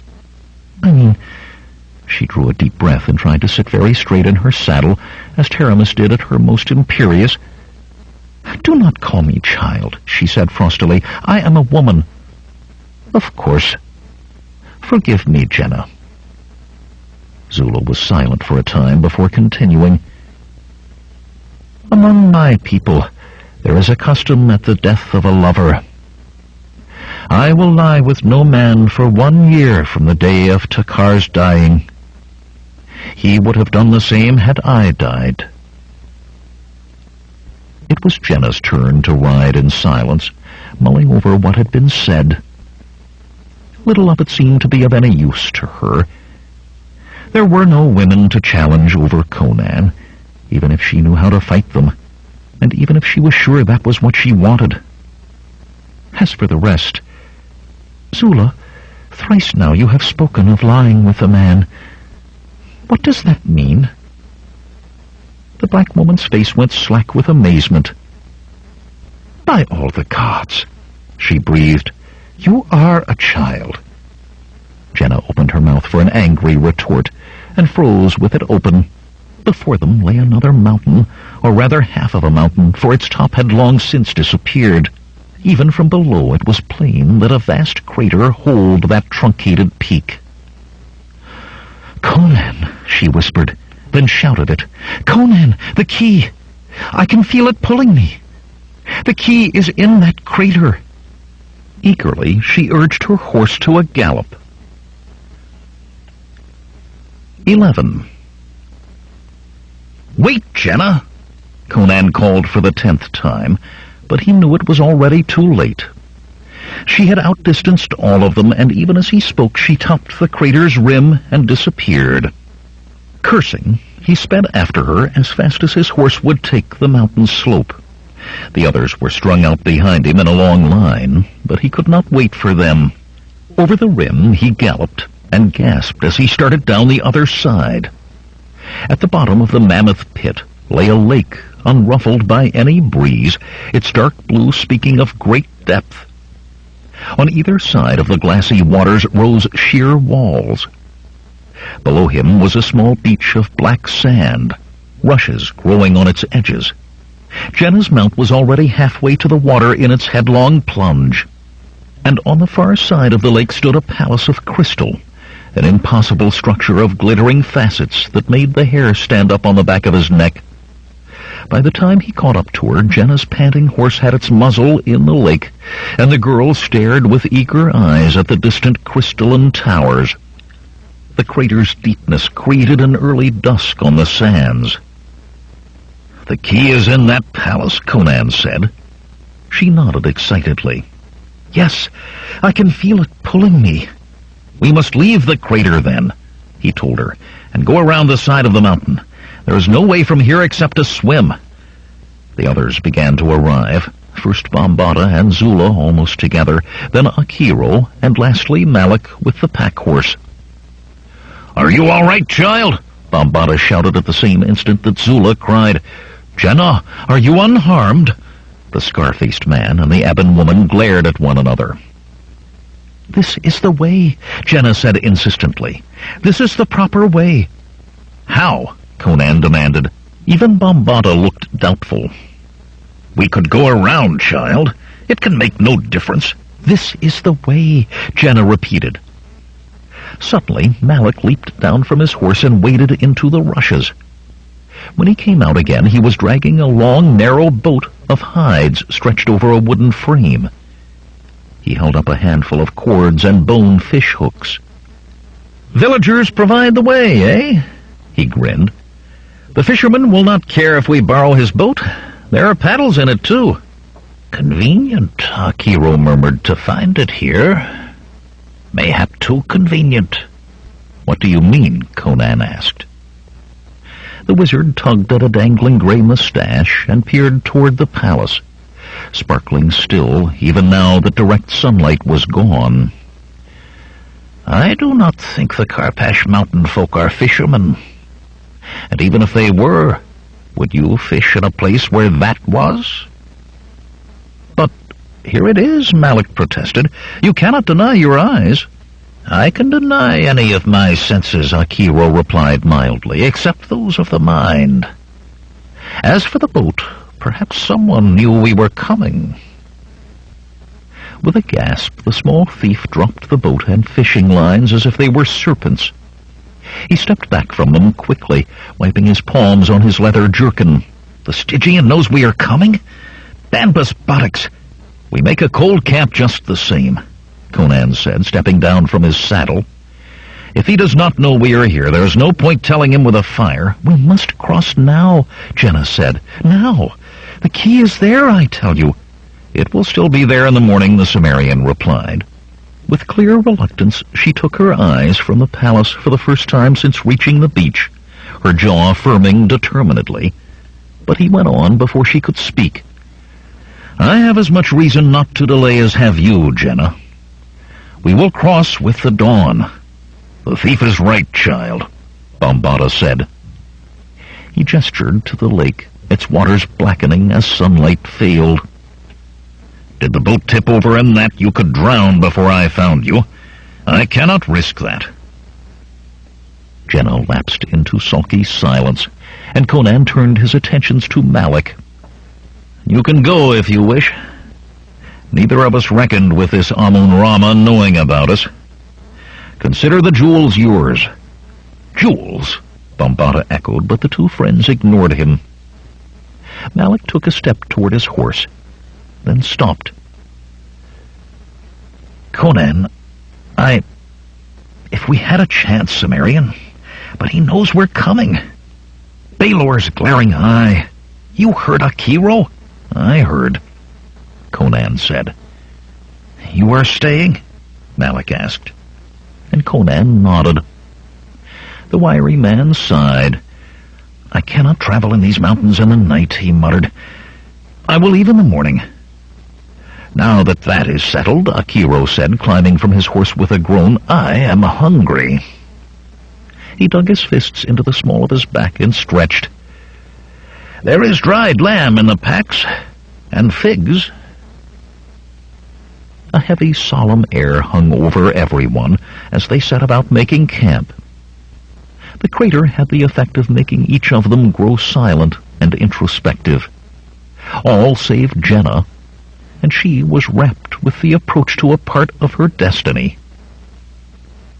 Soon the horses were hobbled, the dried meat and fruit had been consumed, and full night was on them. Jenna wrapped herself in her blankets, and Zula, to everyone's surprise, sat cross-legged beside the slender girl, crooning soothingly while she fell asleep. Bambata glowered jealously, but the black woman's fierce glare whenever one of the men came close to Jenna was enough to make even him keep his distance. As the full moon rose higher, the darkness lessened, for it seemed as if the crater in some fashion trapped and held that canescent glow. The air took on a thick pearlescence of unearthly paleness, where faces could be dimly yet distinctly seen. Conan and Akiro sat alone amid the blanket-swathed mounds that marked where the others slept. They sat and stared across the dark waters at the palace, shining yet illumining nothing, as a diamond on black velvet shone by holding every glimmer of light. "This place presses in on me," the Sumerian said finally. "I cannot like it." "It is not a place to be liked, except by sorcerers," Akiro replied. He moved his hands before him, as if caressing the pale light. "I can sense the flow of power from the very rocks. This is a place where bombs are loosed, and the ties that hold the ordinary whole are undone. Here barriers are weak, and names may summon the dead." Conan shivered, and told himself there was a chill in the air. "I will be glad to be gone from it, back to Shadazar with the things Teramis seeks." Suddenly a shriek tore the night, and Jenna twisted in her blankets, staring with unseeing eyes as she screamed, "No! No! Stop!" Bambata leaped from his sleep with talwar in hand, while Malik cursed and struggled with his blankets, a dagger in each fist. Zula hugged the slender girl to her breast and murmured softly. Suddenly Jenna threw her arms about the black woman. Sobs convulsed her. "It was horrible," she wept hoarsely. "Horrible!" "A dream," Bambata said, sheathing his blade hastily. He knelt beside the girl and tried to take her from Zula, but she clung even more tightly. "Only a dream, child," he said softly. "Nothing more. Go back to sleep." Zula glared at him over the girl she held. "Dreams are important. Dreams can tell the future. She must speak of it." "I agree," Akiro said. "There are often portents in dreams. Speak, Jenna." "It was only a dream," Bambata growled. "Who can say what she might dream in this evil place?" "Speak," Akiro said again to the girl. Saying the words softly within Zula's comforting arms, Jenna began. Her dark eyes were still wide with terror. "I was an infant, barely able to walk by myself. I woke and saw my nurse asleep, and I slipped from the nursery. I wanted my mother. Down many corridors I ran, until I came to the room where I knew my mother slept, and my father. Their bed lay in the middle of the floor, and sheer hangings from the ceiling surrounded it. I could see them there, sleeping, and another figure as well, like a boy. It crouched at the head of the bed, looking down at my mother and my father. The dim light of the lamps gleamed strangely on the figure's hands. One hand raised, and I saw it held a dagger. The dagger fell, and my father made a strange sound, groaning as if he were hurt. My mother woke then. She screamed a name, and another dagger slashed. There was blood everywhere. I ran. I wanted to scream, but it was as if I had no tongue. All I could do was run, and run, and run, and... Zula gave her a fierce shake, then hugged her even closer. "It is all right, Jenna. You are safe now. Safe." "The name," Akiro prompted. "What was the name?" Jenna peeked hesitantly out of the circle of Zula's arms. "Taramis," she whispered. "It was Taramis." Oh, why would I dream this? Why? No one made a sound until Bambata said, "A dream of madness. A foul dream brought on by this foul place.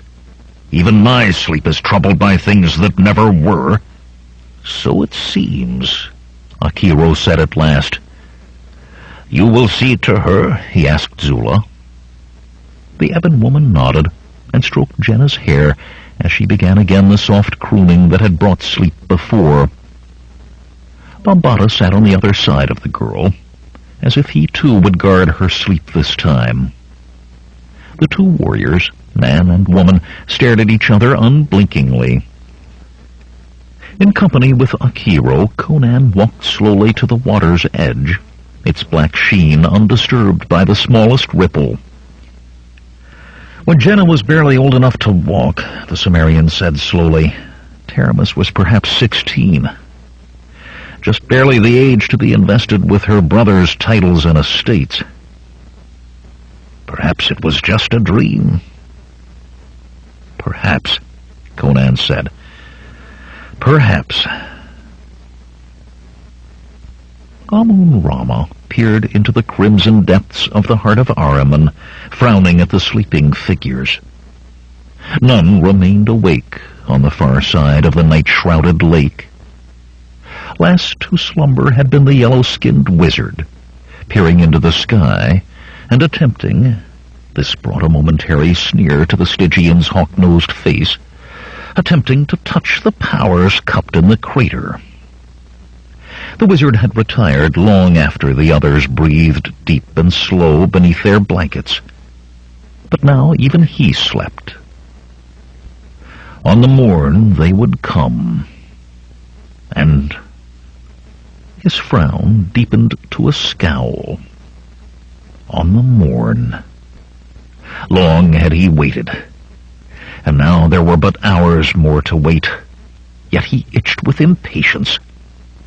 Naught could go wrong at so late a moment, so why did he feel as if ants crawled on his skin? He released his concentration from the heart, and the glow faded, leaving only a gem more scarlet than rubies. He would not spend a night so. There would be an end to it. Swiftly he strode from the mirrored chamber through crystal halls whose smallest golden ornament would have been a delight to kings, up to the top of the tallest glittering spire of the palace. From that towering height he looked once toward the far shore, as if his unaided eyes could pierce the unnaturally pale night, then produced from beneath his hooded vermilion robes a black chalk compounded from the burned bones of murdered men and the life's breath of virgins. In quick strokes he scribed a pentagram, leaving one break so it would be safe for him to enter. In each point of the star he drew two symbols, one the same and one different in each of the 5. The like symbols would add their warding to the protective power of the pentagram. The other 5 would summon. Holding his robes carefully so as to smudge no part of the pattern, there could be disaster in that. He stepped within and completed the last segment of the unholy diagram. Slowly at first, then with greater force, he began to chant, until he howled the words at the night. Yet he heard no word he spoke. Such words were not meant for men. His ear could not hear them. Only with long years of painful practice could he speak them. In that place where bonds were broken, Amun-Rama invoked spirits of change and dissolution. Bit by bit, the paleness of the night seemed to gather around him, thickening, swirling, enfolding, hiding him as in a pillar of smoke. And that smoke grew and shaped, changed. Wings stretched forth in a span 4 times the height of a man. Massive talons scraped at the adamantine crystal of the tower top. Within the scribed lines of power stood a gigantic bird, a fierce-beaked eagle, but all of smoke that swirled and roiled within. The great wings beat. There was no sound, as if they did not beat at the air of this world, and the monstrous form rose into the night. Swiftly the vaporous creature flew, until it circled far above the black sand beach. Ethereal pinions folded, and the bird shape swooped. Unerring, it struck, straight at the slender form of the girl. Huge wings smote downward to break. No flutter of air disturbed the blankets of the black woman or the scar-faced man sleeping on either side. Talons closed firmly about her slender body, but she did not wake, nor give any sign that she felt any other than deep, normal sleep. Upward the smoky creature flew then, wings seeming to sweep the breadth of the sky as they hurtled it back across the Raven Lake to the coruscant spire. As it lowered toward that vitric tower, the bird form dissolved once more to a pillar of smoke, a pillar that touched down within the pentagram, swirled, and dissipated to reveal Amun-Rama bearing Jenna in his red-robed arms. Carefully, he scrubbed out a section of the diagram with his foot, then stepped out. The rest he could dispose of later. Now there was a matter more important. The lifeless-eyed necromancer smiled thinly. It touched no more than his lips, down at the lovely face she turned up to him in her unbroken sleep. A matter infinitely more important. Crystalline stairs that chimed beneath his hurried tread carried him down into the palace. To the chamber of mirrors he hastened, and beyond, to a room like no other in that sparkling, faceted structure, nor like any other to be found on the face of the earth. Elsewhere in that crystal palace was there always light and brightness, without need of lamp or sun. Here was darkness. The walls seemed tapestried with blackest shadow, if walls there were, or ceiling or floor, for the chamber appeared to extend in all directions infinitely, and no spark of light in it save 2. Brightness framed the doorway that gave entrance from the chamber of mirrors, but that brightness failed abruptly at the very door. No pool of light stretched from it. The second light was indeed a pool, a soft glow without apparent source that surrounded a huge bed piled high with silken cushions. On that bed, Amun-Rama laid his slight burden. He looked down at her, no expression in his flat black eyes, then slowly traced one hand along the line from slim ankle to rounded thigh, to tiny waist, to swelling breast. Normal vices had been burned out of him by his thaumaturgies long years ago, but others remained, others that gave him dark pleasures. And he thought, as he had not the same use for the girl as that foolish woman Taramis, there was no reason for him not to indulge himself in them. But when his sport with the others was done, now that the girl, the one, was finally in his grasp, his impatience was gone. Now was a time for preparations. "Hear me now," he called, his voice rolling into vast distances. "No door, no window, no crack nor opening to air. So do I say it, so must it be. The crystal palace tolled brazenly, like a great bell, and it was so. The palace was sealed. "Let us see first how they deal with that," he murmured. With a final glance at Jenna's unmoving form, he made his way from the place. When he had shut the door behind him, only the one pool of light remained, and Jenna floated in the midst of infinite dark. 12.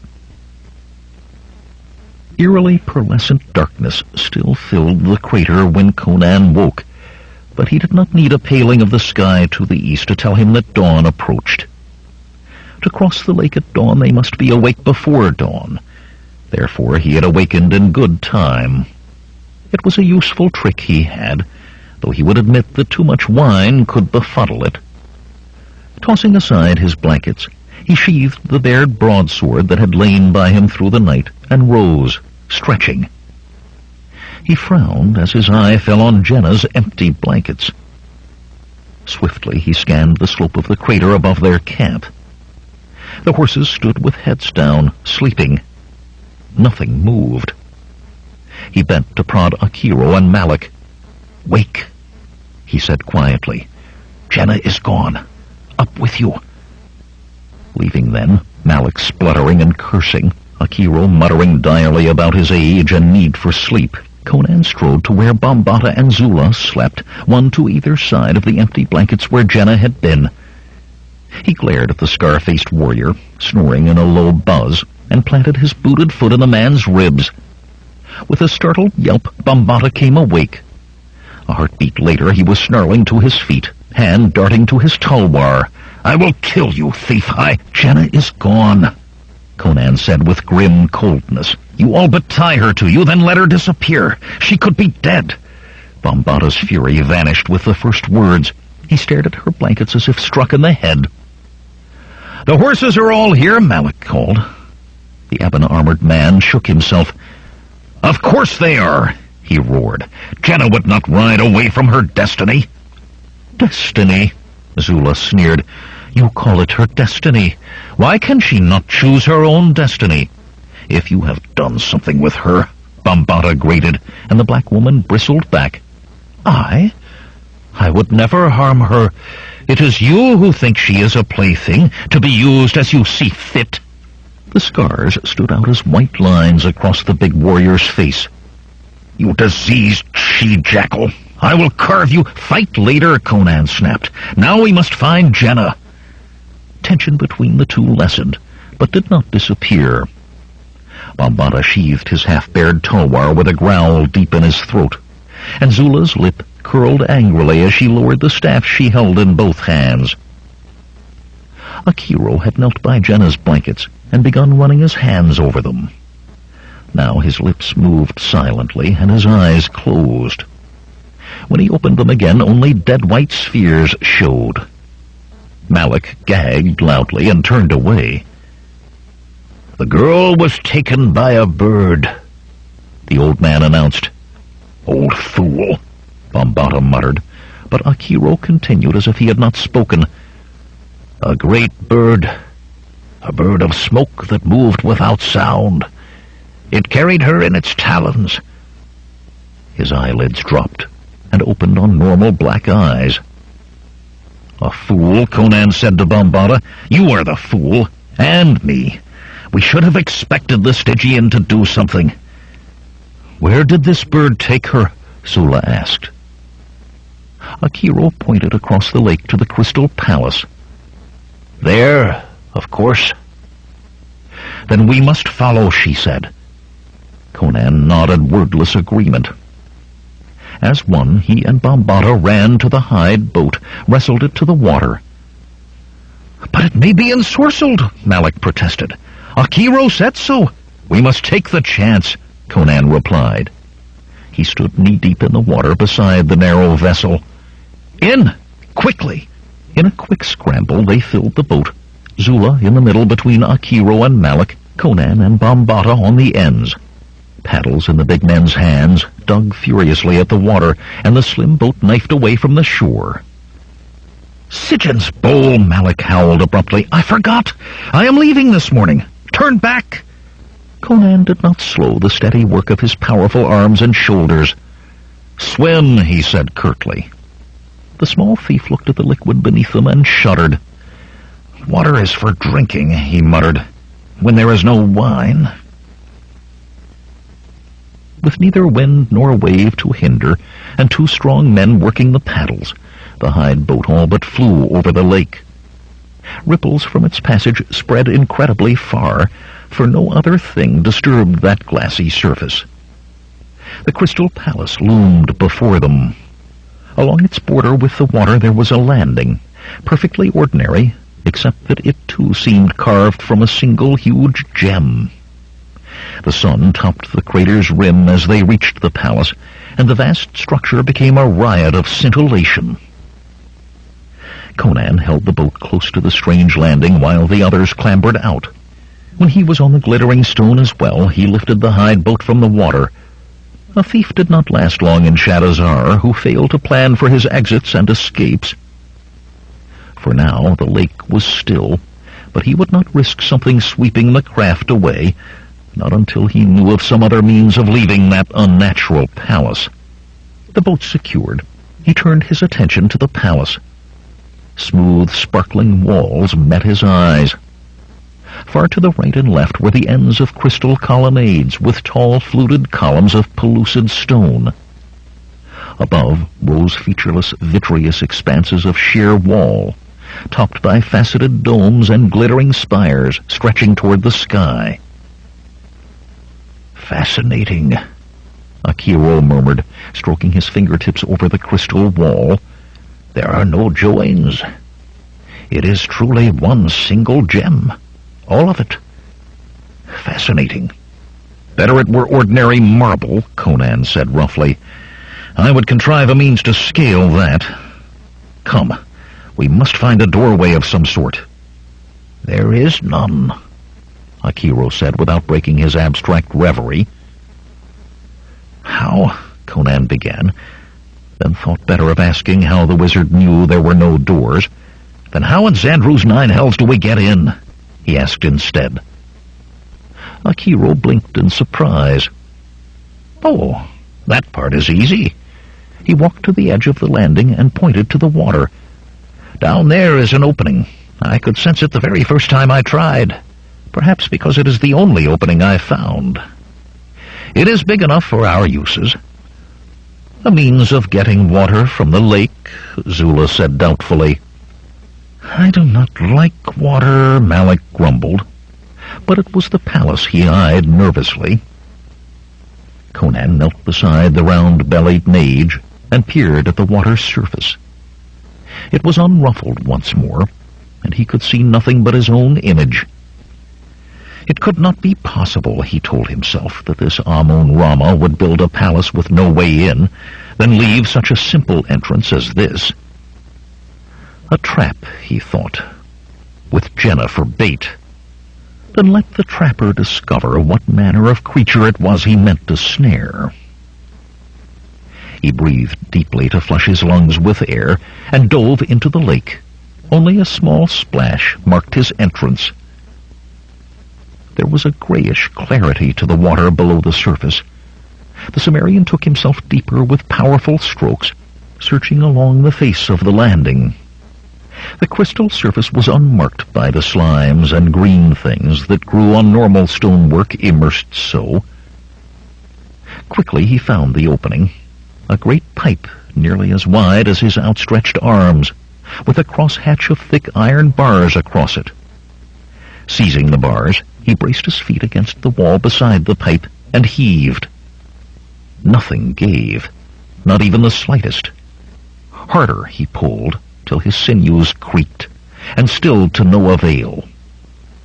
Abruptly he was startled to see other hands beside his own. He looked up and stared into the straining face of Bambata, stripped of his black armor. Conan threw himself into redoubled effort. Bone and thew quivered, and lungs burned. Suddenly, with a sharp crack, one bar tore loose in a shower of jewel-like shards. The grating shifted in Conan's hands, and he found he had more leverage. Crystal splintered and broke, and one by one the other bars came free. Letting the grate fall, the Cimmerian sped back to the surface. As his head broke water, he gulped air. He did not look around when Bombata surfaced beside him. From the landing's edge, 3 anxious faces peered down. "The way is open," Conan said between pants. "Come." "Wait but a moment," Akiro said. "Regain your breath. We must make a plan." "No time," Conan replied. One last breath he drew, then rolled over and swam downward again. With a quick twist he turned into the pipe, powerful strokes carrying him deeper. The light faded behind him, and he swam in darkness. 30 paces now. 40, and his lungs demanded air. 50, and suddenly there was a glow ahead. Swiftly he swam toward it, then turned upward toward the light's source, moving arms and legs to slow his ascent. He broke the surface with only the sound of a droplet falling. He was in a well, he saw, walled with the same smooth crystal as made up the palace. A wooden bucket was sunk in the water next to him, its rope pulled taut. Carefully he tugged the rope. It did not give. A deadly smile came onto his face. Amun-Rama no doubt thought himself secure, and his trap subtle. In the Northlands, though, there was an ancient saying, "To trap a Cimmerian is to trap your own death." Someone surfaced beside him with a splash that echoed from the well's walls, but he did not look to see who it was. He would allow only one thought now. Grasping the rope, he climbed hand over hand with a grim face. The Cimmerian had entered the trap, and he hunted. In the Chamber of Mirrors, Amun-Rama thoughtfully tapped his pointed chin with a long, thin finger. They were inside the palace. He had forgotten the pipe that brought water to his well, and they had found his oversight quickly.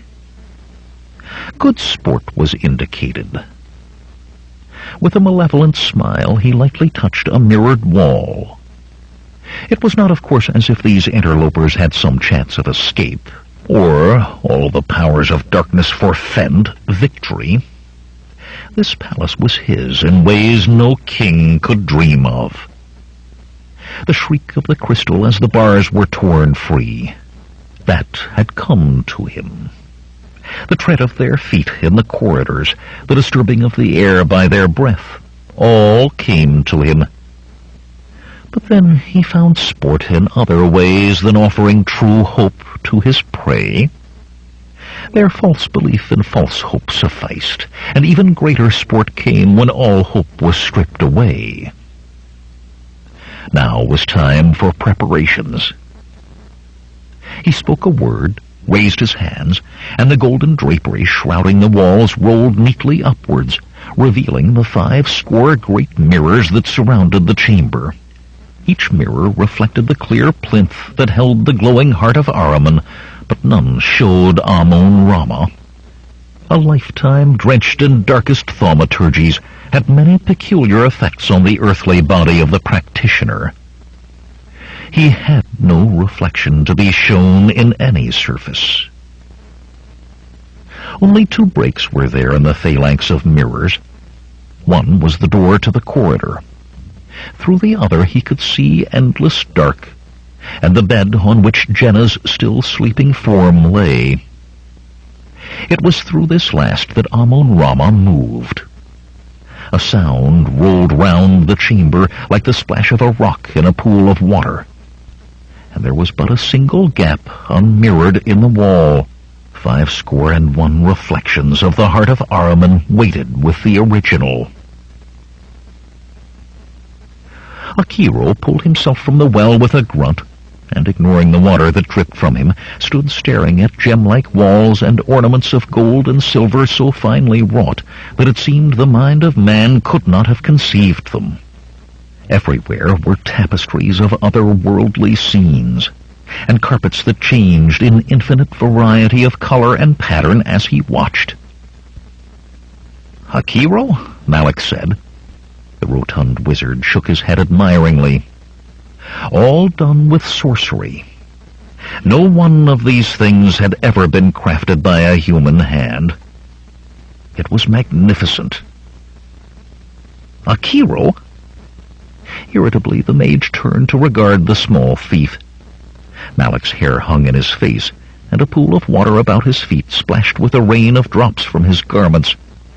He looked like a drowned rat, Akiro thought, then quickly scrubbed his own dripping hair from his face. "Yes," he snapped. "They are going," Malik said. Akiro looked in the direction the other pointed and bit back an oath that would have curdled the air. Bambata and Zula were disappearing around a bend in the corridor, and Conan was no longer to be seen. "Fools," he muttered. "Wait!" As swiftly as he could make his old bones move, he ran after them with Malik dogging his heels. "Half-wits," the old mage growled. "You do not wander about a wizard's lair as if it were a merchant's garden. Here anything can happen." As he rounded the corner, Akiro saw the others ahead, with Conan far in the lead. Sword in hand, the Sumerian darted through a doorway at the end of the corridor, and in the same instant a door slid down with a clang, sealing the passage behind him. Bambata and Zula rushed forward to pound on the door, he with his sword hilt, she with her staff. Cursing under his breath, Akiro ran to help, but for moments after reaching them he could only stare. The door was as transparent as glass. Clearly they could see Conan looking warily about a mirrored chamber, his broadsword at the ready, yet the blows of Bambata and Zula rebounded as if from an iron-bound castle gate. As if to add to the hollow booming, all began to shout at once. "Can he not hear us?" Malik cried. "Conan! Ogun's toenails! Conan!" Zula dropped to her knees, feeling along the bottom of the door. "If we can lift... There is no crack. None. Stand back!" Bambata roared, taking a two-handed grip on his sword. "I'll break it, if it can be broken." "All of you stand back," Akiro shouted over them, "and be quiet," he added. He rummaged in his pouch, sighing as he tossed aside powders ruined by the wet, yet continued to speak hastily the while. "This is no tavern brawl to be settled with brute might. This Stygian is a sorcerer of puissance. Treat him as such, or we will all... here it is." Smiling in satisfaction, he brought out a small vial covered entirely with purest beeswax, and marked with a seal of power. "I do not see Jenna," Bambata said suddenly. "The thief must be left to his fate. Jenna must be found. She is here," Akiro said, not looking up from the task of peeling away the wax. The peeling must be done properly, or the contents would be useless. "Can you not sense?" "Of course you cannot. The nexus is here, the center of all the powers of this palace." The last of the wax fell away, revealing a darkly shimmering compound that seemed at once grease and smoke. To this he touched the tip of the smallest finger of his left hand and scribed a rune on the right-hand side of the transparent door. With the smallest finger of his right hand, he drew the same symbol on the left-hand side of the door. Akiro frowned as the runes began to hiss, as if boiling, but there was nothing to be done for it. Quickly he began to chant in silence. There were powers invoked with words spoken aloud, but he had found those dangerous, unreliable, or foul, and often all three. Pressure built. He could feel it inside his head. They were spirits he summoned, spirits concerned with opening things that could not be opened, spirits concerned with lifting what could not be lifted. The pressure grew, and he knew they obeyed the calling. The pressure grew, and sweat beaded on his forehead. The pressure grew, and grew, and with a gasp he slumped and would have fallen had he not caught himself against the door. "Well?" Bambata demanded. Shaking, Akiro stared at the door in wonder. The pressure was still there, enough to burst the gate of a castle, and to no effect. "A wizard most puissant," he whispered, then added as he peered into the mirrored chamber, "If you believe in gods, then pray." 13. Slowly, Conan moved around the mirrored chamber, broadsword held ready for any attack. The huge mirrors cast back his stalking form, multiplied 10,000 times as reflections of reflections were in turn reflected, and that of the glowing crimson gem that stood on a slim crystalline spire in the center of the room. Without break was the wall of grim images, and he realized that he was no longer certain which had fallen to hide the door through which he had entered. He had avoided the gem before. The glow and its color told him all he needed of its nature. Never had he seen anything so scarlet. The hue alone made him want to squint. Such items of sorcerous power were dangerous when not understood, as he had learned in hard lessons, and scarcely less so when comprehension was complete. Still, it was the only thing in the chamber other than himself. Slowly he approached the narrow plinth and stretched forth a hand.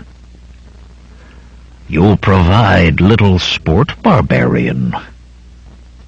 Spinning, the big Sumerian searched for the source of the words, and when he found it, he was hardly less surprised than at hearing them in the first place. One tall mirror no longer depicted him, but rather a man in hooded blood-red robes. At least he assumed it was a man from the voice and the size. The deep hood hid the face in shadow, while the robe hung in vermilion folds to the floor, and even the hands were covered by long sleeves that depended to points. "I will provide no sport at all for you, Stygian," Conan said. "Release the girl or you'll become tiresome." A score of voices behind him spoke the words, and all were the Stygian's voice. Suspecting some form of trick to divert him, Conan risked a glance back and stared. 20 mirrors now held the hooded form. "I will keep the girl, and you can do nothing. She is the one, and the one is mine. Muscles and steel avail you not against my power." Conan felt as if his head were whirling. Each time there were more scarlet-robed images in the mirrors, chorusing the words, until he was surrounded by the mage, multiplied more than 100 times. Hairs on his arms and the back of his neck stirred, and his teeth bared in a snarl. Yet many times had he met fear, and that stealer of will and strength was as familiar to him as the dark form of death. If the latter would one day surely conquer him, the former had no power he had not defeated 1,000 times before. "You think to frighten me, sorcerer? I spit on your power, for you hide behind it like a cowering dog. You have not the courage to face me like a man." "Brave words," the multitudinous reflections murmured in oily tones. "Perhaps I shall face you." Abruptly, 2 of the images split in twain. From each of those mirrors, one shape streaked in a blur of scarlet. The 2 blurs struck, merged, and the shape of the mage stood at one end of the chamber as well as in the mirrors. "Perhaps you will give some small sport after all. You will not like it, barber. I will kill you slowly, and you will scream for death long before it comes. Your strength will be as that of a child against me." With every word, more of the mirrored forms divided, more flashes of crimson blazed across the chamber to sink into the hooded figure, and with each the figure grew slightly larger. Twice, as blood-red streaks passed close to him, Conan struck at them with his sword. The steel whistled through them as through the air, with only a tingling along his arms to tell him the blade had met anything. The Sumerian stood then, waiting rather than waste his effort in futility until at last each mirror had given up its portion of the red-robed form that faced him. Taller than he by a head it was, and twice as broad. "This you call facing me?" Conan sneered. "Well, come then."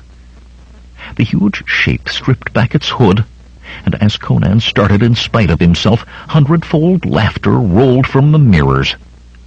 An ape's head glared at him from atop the scarlet robes, as black as pitch and with gleaming white fangs made for the ripping of flesh.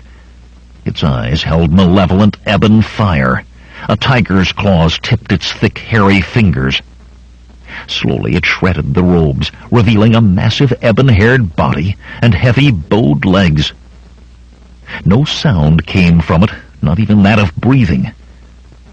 A creation of sorcery it most certainly was, Conan thought. But perhaps it still could bleed. With a roar, he bounded the length of the chamber, his broadsword a razor-edged windmill. Like a leopard, the creature danced away from him, moving faster than he would have believed anything of that bulk could possibly move. And even in its dodging, it struck, almost casually it seemed, opening 4 crimson welling slashes across his chest. Grimly, Conan followed. 3 more times he struck at the great beast.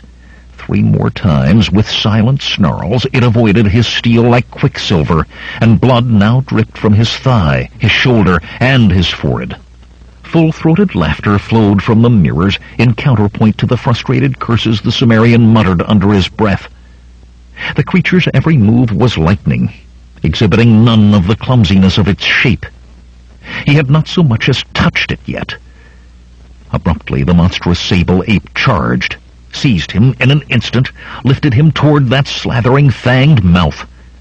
He was too close to hack or stab with his sword, yet he slashed his blade sideways across the snarling face, slicing a gash through eye and nose and mouth. Claws dug into his ribs as green ichor rose in the wound, and the one remaining bulged in agony. With a heave of its massive arms, Conan was sent hurtling across the chamber. It could be hurt, flashed through the Sumerian's mind, and then he slammed into the wall, all the air leaving his lungs, and slid to the floor. Desperately he struggled to breathe, fought to regain his feet before the beast could reach him. He staggered to his feet and stared in amazement. The huge ape had sunk to all fours, and its mouth hung open as if it would moan if it were not mute. Yet that agonized sound was supplied 100 times over by the images of the mage. In every mirror the form of the necromancer sagged and groaned in pain. Not in every mirror, Conan realized suddenly. The mirror he had struck in his flight was crossed by a web of cracks and showed only shattered reflections, including now his own once more. He swung his blade against the next mirror. As the silvery surface fragmented beneath the blow, the figure of Amun-Rama within vanished, and the groans of the others became cries. "I have you, sorcerer!" Conan shouted above the shrill ululations. Along the wall he ran as fast as he could, pausing only to smash at each mirror as he passed. Image after image of the thaumaturge disappeared to the splintering of glass, to cries becoming howls, then shrieks. The skittering of claws on the crystal floor warned the Sumerian, and he threw himself into a roll just as the ape creature lunged at him. His broadsword flashed as he came to his feet. A gash ran down the beast's ribs, while he had gained another along his own ribs. It was slower, he thought, no faster now than a fast man. Still, he ran across the chamber, ignoring the monstrous form. Defeating the creature was no part of defeating Amun-Rama. At the far wall, Conan stabbed his sword viciously at the image of the necromancer in mirror after mirror. The screams now spoke of pain beyond knowing, and of desperation as well. From the corner of his eye, Conan saw the huge ape scrambling toward him again, its lone black eye burning with a frantic light. Yet even in its haste, he noted, it circled wide around the glowing red gem. Abruptly, with a splashing sound as if he had stabbed into water, Conan's sword pierced the surface of a mirror. He could only stare. His blade went into the mirror, and into as well the image of Amun-Rama within. Silence was thick in the chamber, broken only by an occasional tinkling as a bit of broken mirror fell to the crystal floor. All of the unbroken mirrors, save the one his sword transfixed now, showed only normal reflections. The ape beast was gone as if it had never been, though the burning of his gashes told him it most assuredly had been real. Beneath the scarlet hood in the mirror, a hawk-nosed face was painted with disbelief, and raven eyes shone hatred at the big youth. A ball of light suddenly oozed from the place where the blade entered the mage's robes, flowed down the sword, and exploded, hurling Conan away like a flung stone. Shaking his head, the Sumerian got dazedly to his feet, just as Amun-Rama stepped out of the mirror, its surface first bulging around him, then suddenly vanishing into vapor. The necromancer did not look at Conan. Once he touched the sword that thrust from his chest, as if to convince himself of its actuality. With staggering steps he moved toward the crimson gem atop its slim, pellucid column. "Cannot be," the Stygian muttered. "All power would have been mine. All power—" His hand closed about the glowing stone, and the wail that ripped from him then, going on as if it would never end, made all the other sounds he had uttered pale to whispers. Scarlet light glared from between his fingers, brighter and brighter, until it seemed that his hand itself had taken on the color. "Crom," Conan whispered as he realized the hand had become crimson. And the redness spread up the sorcerer's arm and through him, till he was as a statue of congealed blood, yet keening still. Abruptly the form collapsed into a sanguinary pool that boiled and bubbled, vermilion steam rising till naught was left save his broadsword lying on the crystal floor, and the gem hanging unsupported in the air. Carefully, with more than one hesitant glance at the crimson stone floating above his blade, Conan retrieved his weapon. The leather-wrapped hilt was hot in his hand, but the sword seemed unharmed. Swiftly he backed away from the sorceress stone, and his skin crawled.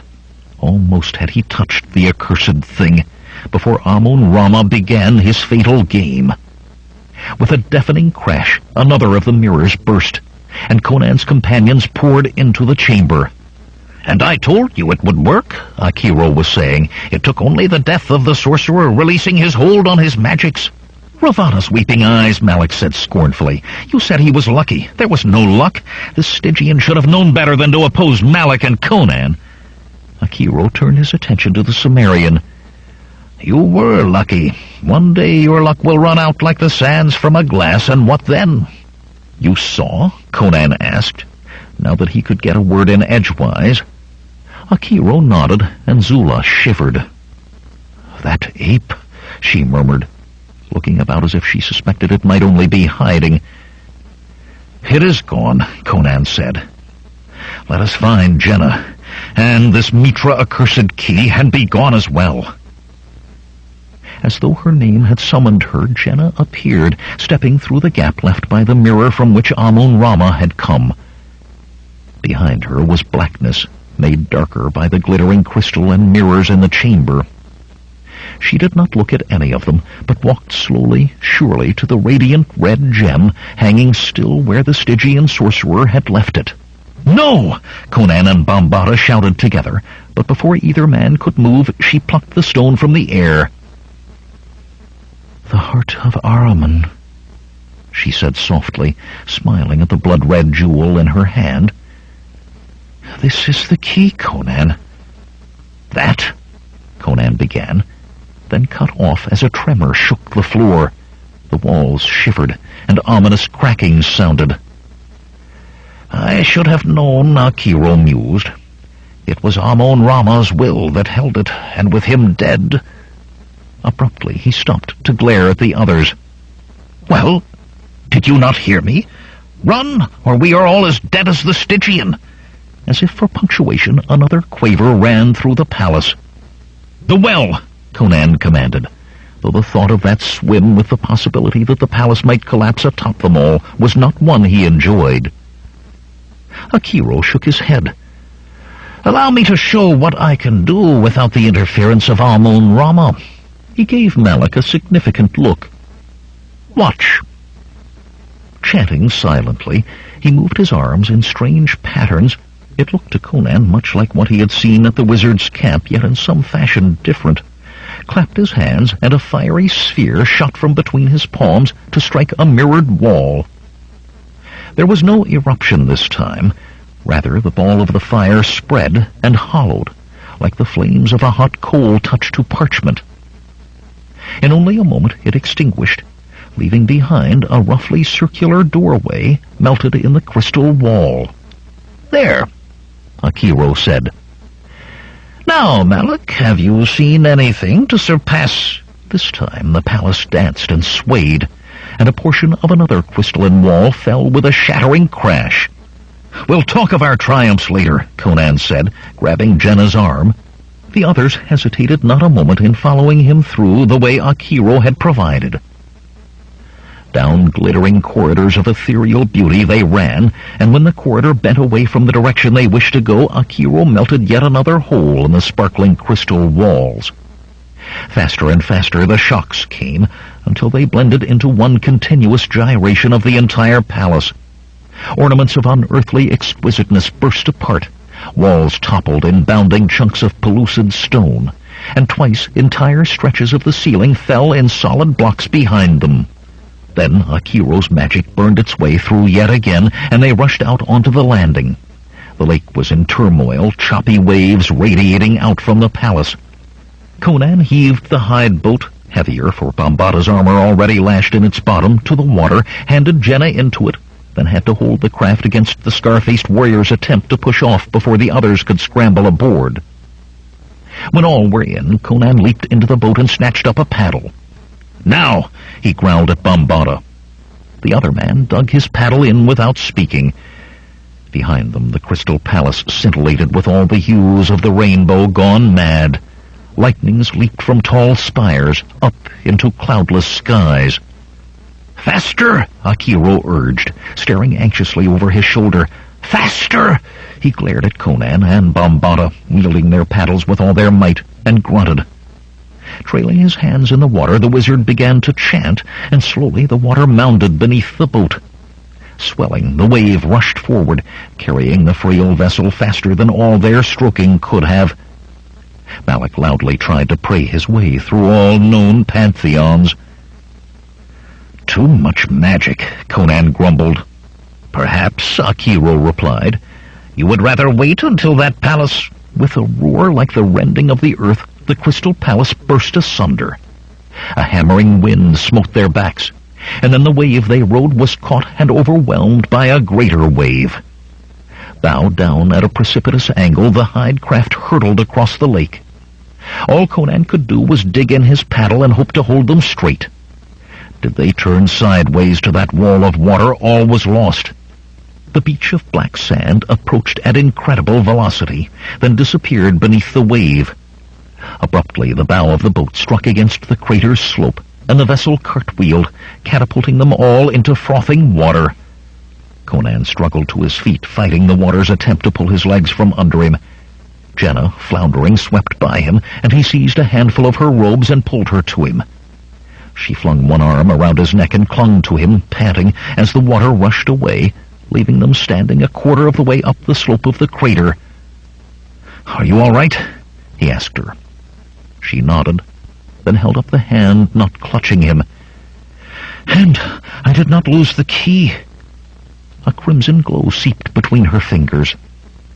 The Sumerian shivered, and did not try to stop her when she moved away from him. From beneath her dripping robes she produced a black velvet bag, into which she slipped the gem. Conan shook his head. The longer this journey went on, the less he wanted to do with it. And yet, his hand closed around the golden amulet at his neck, the amulet Valeria had given him. And yet there were reasons. He was surprised to realize that all of the party were not only alive, but on their feet, if soaked and bedraggled, and staring at one another in disbelief that they still lived. Fear had apparently driven the horses despite their hobbles, for they stood, wickering nervously, higher still on the slope. The boat lay below them, and from there to the water were scattered the remains of their camp, such as was left. The cooking pot was gone, and half the water bags, and a single blanket remained tangled in the rushes. On the far side of the lake, the only sign that the palace had ever been was a vast hole, which the waters of the lake were quickly filling. Akiro stared toward it with something approaching sadness on his face. "All a creation of his will," he said quietly. "It was magnificent." "Magnificent?" Zula's voice squeaked with incredulity. "Magnificent? I would as soon be far away from it," Jenna said. "And I can sense the treasure, now that I hold the key." At that, Bambata hurried to her, hovering protectively and glaring at Zula and Conan, as if the greatest danger came from them. Malik rubbed his hands together and lowered his voice for the Sumerian's ear alone. "Treasure? I like the sound of that better than wizards. We will help ourselves to whatever the girl does not want, eh? Soon we'll be in Shadazar, living like kings." "Soon," Conan agreed. His eyes on Jenna were troubled, and his hand tightened on the amulet until the golden dragon dug into his palm. Soon. 14. It was possible, Conan reflected as he rode southward, that Akiro's cures were worse than the wounds they were meant to heal. Gray-flanked mountains reared about him, cut with 100 narrow valleys that could serve as roads for attack, and an endless string of pinched passes where ambush could blossom in blood. But he found it hard to keep his mind on anything but the bandages, smeared with foul-smelling ointment that covered the gashes the ape creature had opened. Worse than the stench, they itched with a fury. Surreptitiously, he scratched the linen folds wrapped around his chest. "Do not do that," Jenna said briskly. "Akiro says they must not be disturbed." "They are foolishness," Conan grumbled. "I have had scratches such as these before. Wash the blood off, then let the air to them. That's all I ever needed before." "They are not scratches," she said firmly. "And this grease stinks. It is a pleasant herbal smell. I begin to wonder if you have sense enough to take care of yourself." She went on, oblivious to his dumbfounded stare. "You will leave your bandages alone. Akiro says that his ointment will heal your wounds completely in only 2 days. He said I must keep an eye on you, but truly I did not believe it." Conan twisted in his high-pummeled saddle to glare back at the wispy-haired wizard. Akiro met his stare calmly, and the others were watching him as well. Malik and Zula wore looks of smug amusement. Bambata seemed lost in thought, but his eyes rested on Conan in a fashion that made it clear he would not have wept had the ape-inflicted gashes proved fatal. "I must say you do not seem grateful," Jenna continued. "Akiro labors to make you well, and you—" "Mitra's mercies, girl," Conan said abruptly. "Do you have to go on so?" Hurt clouded her face, and the look in her big eyes made him feel it was his fault. "Forgive me," she said shortly, and let her mount fall back. Malik replaced her.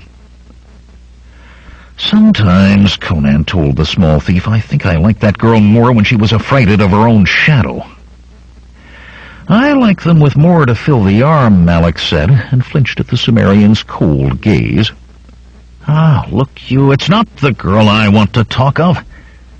Do you know where we are?" Conan nodded.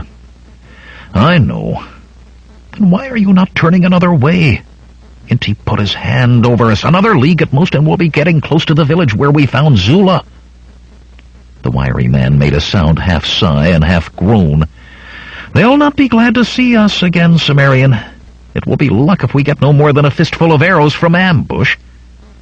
"I know," Conan said again. He looked back at Jenna. She rode with her head down, and the hood of her pale cloak pulled far forward to hide her face. Every line of her spoke of a deep sulk. "Must we ride all the way back to the village?" he called. Jenna jerked erect, blinking. "What? The village?" She looked around, then pointed to the east, to a straight pass rising between two dark snow-capped peaks. "We must go that way." "Praise all the gods," Malik breathed. And at that moment 200 mounted Corinthian soldiers burst upon them with long swords gleaming in their fists. Conan wasted no wind on curses. He had not a moment for it in any case. His broadsword came into his hand barely in time to block an overhand strike that would have split his skull. He kicked a foot free of its stirrup to boot another Corinthian in red-crested helm from his saddle, and as if it were all one motion slashed open his first attacker's throat. He saw Malik bend beneath a flashing blade to sink his dagger under the bottom of a polished breastplate. Then another cavalryman was upon him.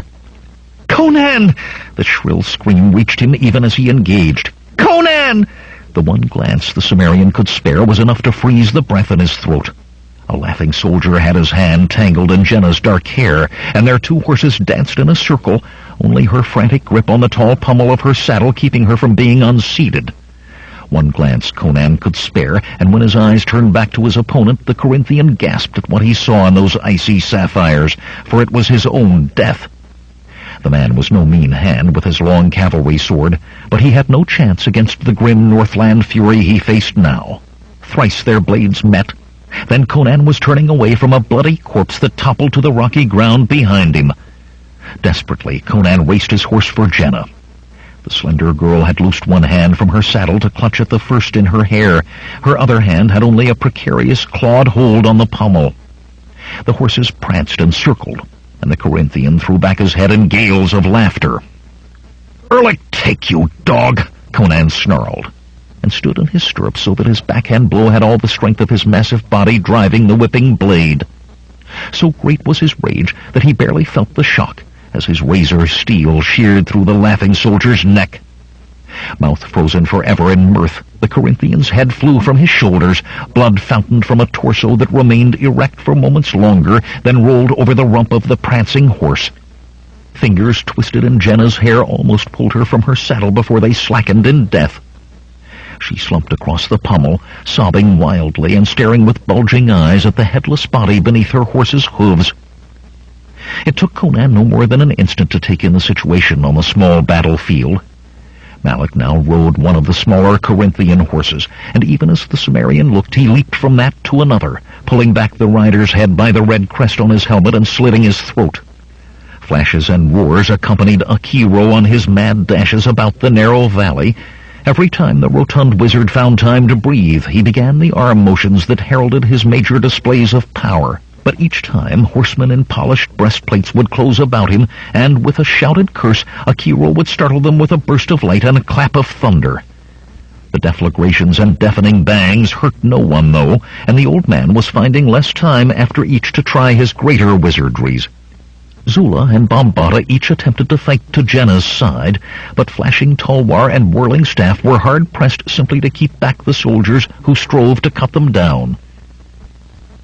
In the first fury of battle, the very numbers of the Corinthians made it inevitable that the balance of dead would favor the Zamorans, but there were simply too many riders and red-crested helms. And dying bravely and stupidly when there were alternatives was one custom of the cities that had never found favor with Conan. "Scatter!" he roared. Two cavalrymen closed with the big Cimmerian. His blade swept in a circle, severing a sword arm at the elbow, axing deep into the second man's shoulder. He wrenched his steel free without slackening his bellow. "Scatter! There are too many! Scatter!" Seizing Jenna's reins, Conan booted his horse toward the narrow pass she had indicated as the way they must go. 3 Corinthians spurred to put themselves in the fugitives' way. Surprised grins of anticipation blossomed on their faces when Conan did not wheel in another direction. The grins turned to consternation when the Cimmerian galloped straight into them, his tall Zamoran mount bowling over a smaller animal. The Corinthian screamed as his thrashing horse rolled atop him, grinding him into the stony ground. Stunned, the pair remaining fell back on defending themselves rather than attacking. Burdened with pulling Jenna's mount behind him, Conan knew he would have been hard-pressed at best to fight a way past. Cold and methodically deadly, he taught them of their fatal mistake. He rode on from 2 fresh corpses and 1 Corinthian screaming and coughing frothy blood with eyes locked on the narrow pass, eyes as grim as death. He could not afford to look back, and the knowledge gnawed at him. What if he did look back and saw one of the others in need? He could not ride back to help. Jenna must be gotten to the treasure, then to Shadazar with treasure and key for Valeria. And even without Valeria, he knew he could not abandon the girl. She would get her throat cut, or be dragged behind a boulder by a cavalryman who thought it safe to ignore the unequal fight for a time. Teeth clenching till his jaw ached, he rode, and tried not to hear the sounds of battle fading behind. 15. The valleys were purple with the shadows of mountains when finally Conan drew rein. He had not galloped all that time. The horses could not have stood such a pace for so long on flat ground, let alone in a maze of twisting valleys. But the animals could not travel forever even at a sensible speed. Besides, he was of a mind to find a place for the night before it was too dark to see. He glanced back at Jenna to see how she was bearing up. The slender girl's cheeks were stained with dust and tear tracks, and she was sunk in the wide-eyed silence with which she had first greeted him. She held to her saddle with both hands, and showed no more desire to take her own reins now than she had at any time during their flight.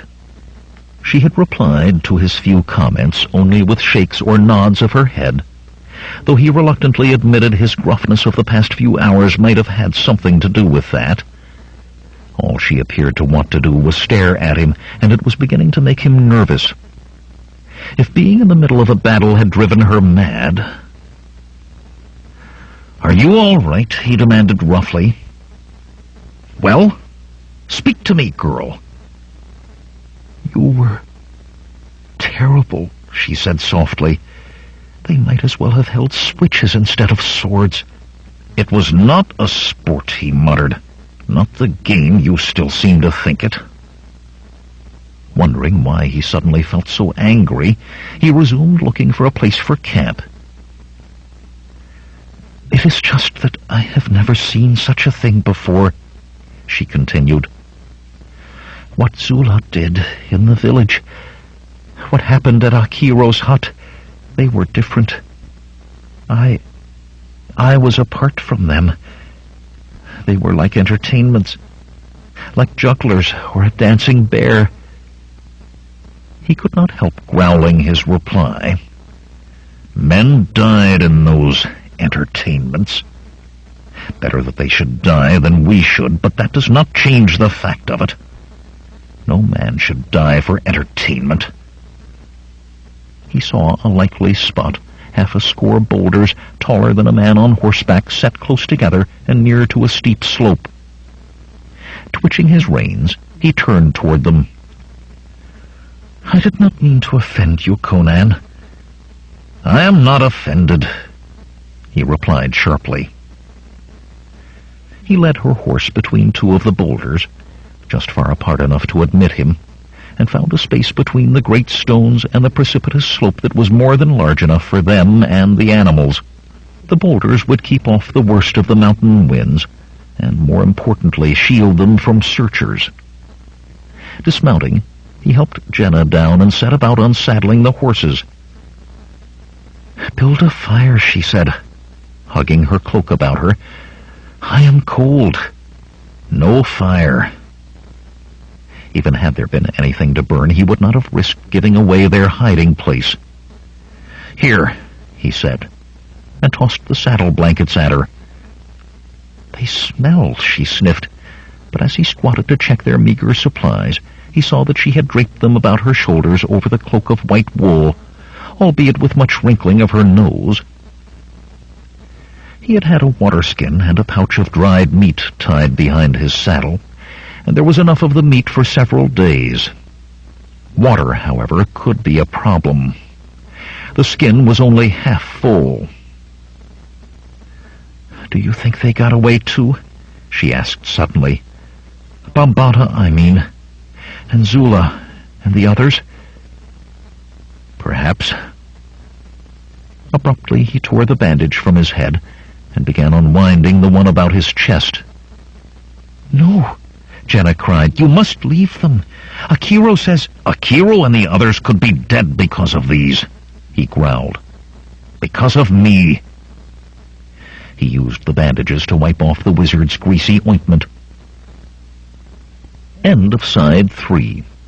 To continue, turn the cassette over.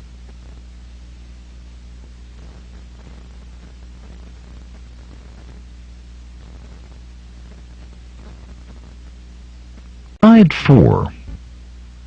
Conan the Destroyer, by Robert Jordan.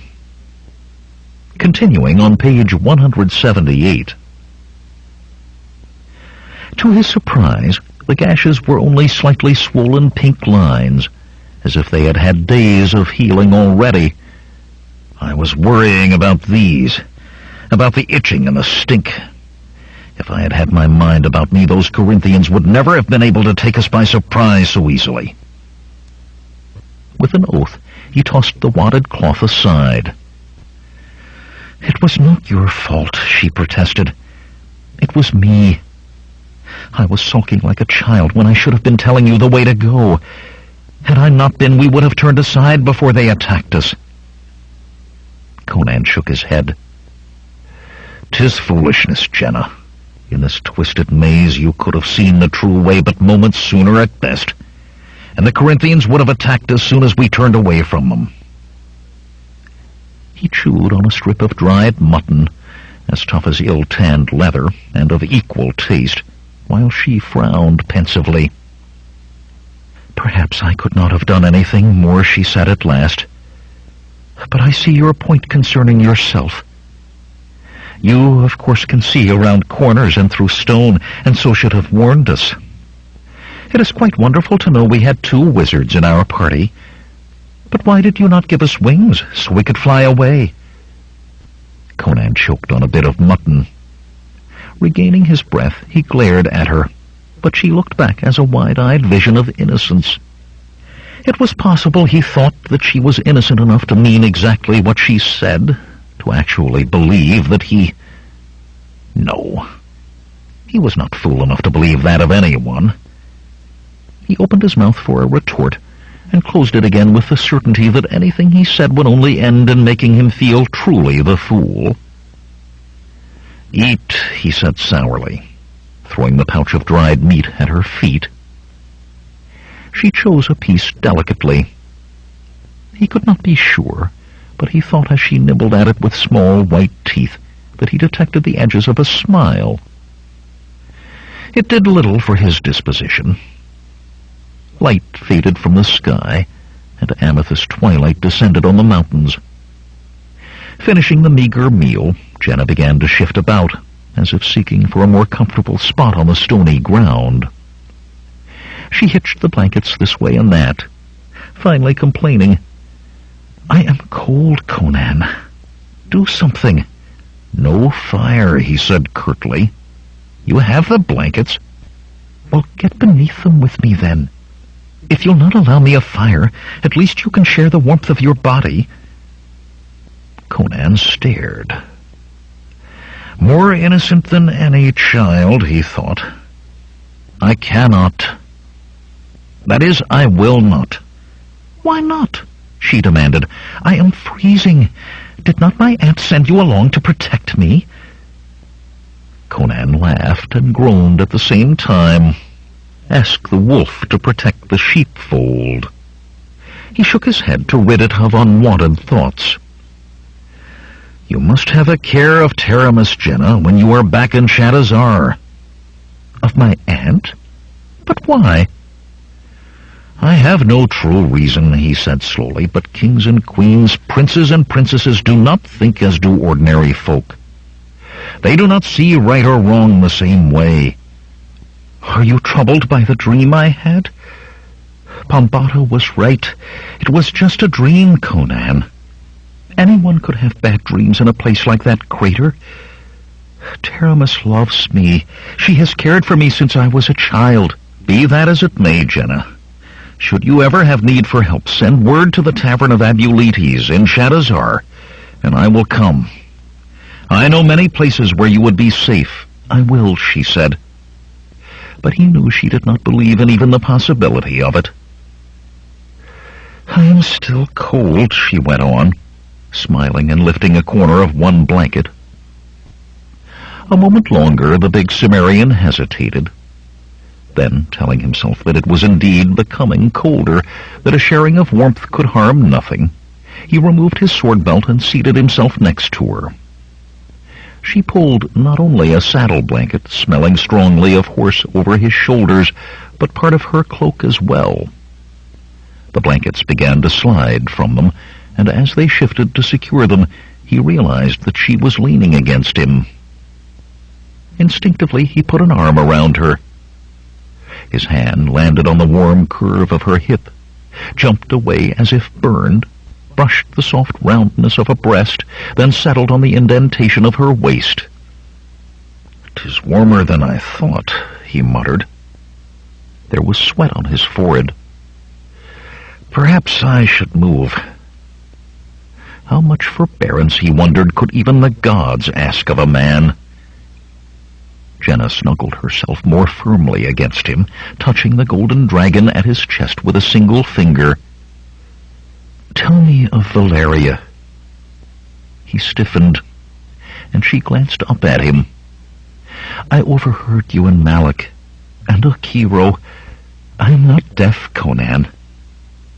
"What kind of woman was she?" "A woman," he replied, but the offhandedness of that would not let him leave it. She was a woman in thousands upon thousands, perhaps the only one of her kind in the world. She was a warrior, friend, companion, and lover, she supplied when he let his words trail off. He drew breath, but she hurried on before he could speak. "Can there be room in your life for another woman?" How to explain about Valeria and him, he thought. Valeria, a woman who would neither own nor be owned. A woman who could come to his bed with the passion of a tigress, and 2 hours later nudge him so he did not miss eyeing a particularly toothsome serving wench. "There are things about men and women," he found himself saying, "that you simply would not understand, girl." "Much you know," she retorted hotly. "Zula and I had long talks about the proper methods of handling a man." Abruptly, she seized his free hand and thrust it beneath her robes. Involuntarily, he cupped a warm, hard-tipped mound.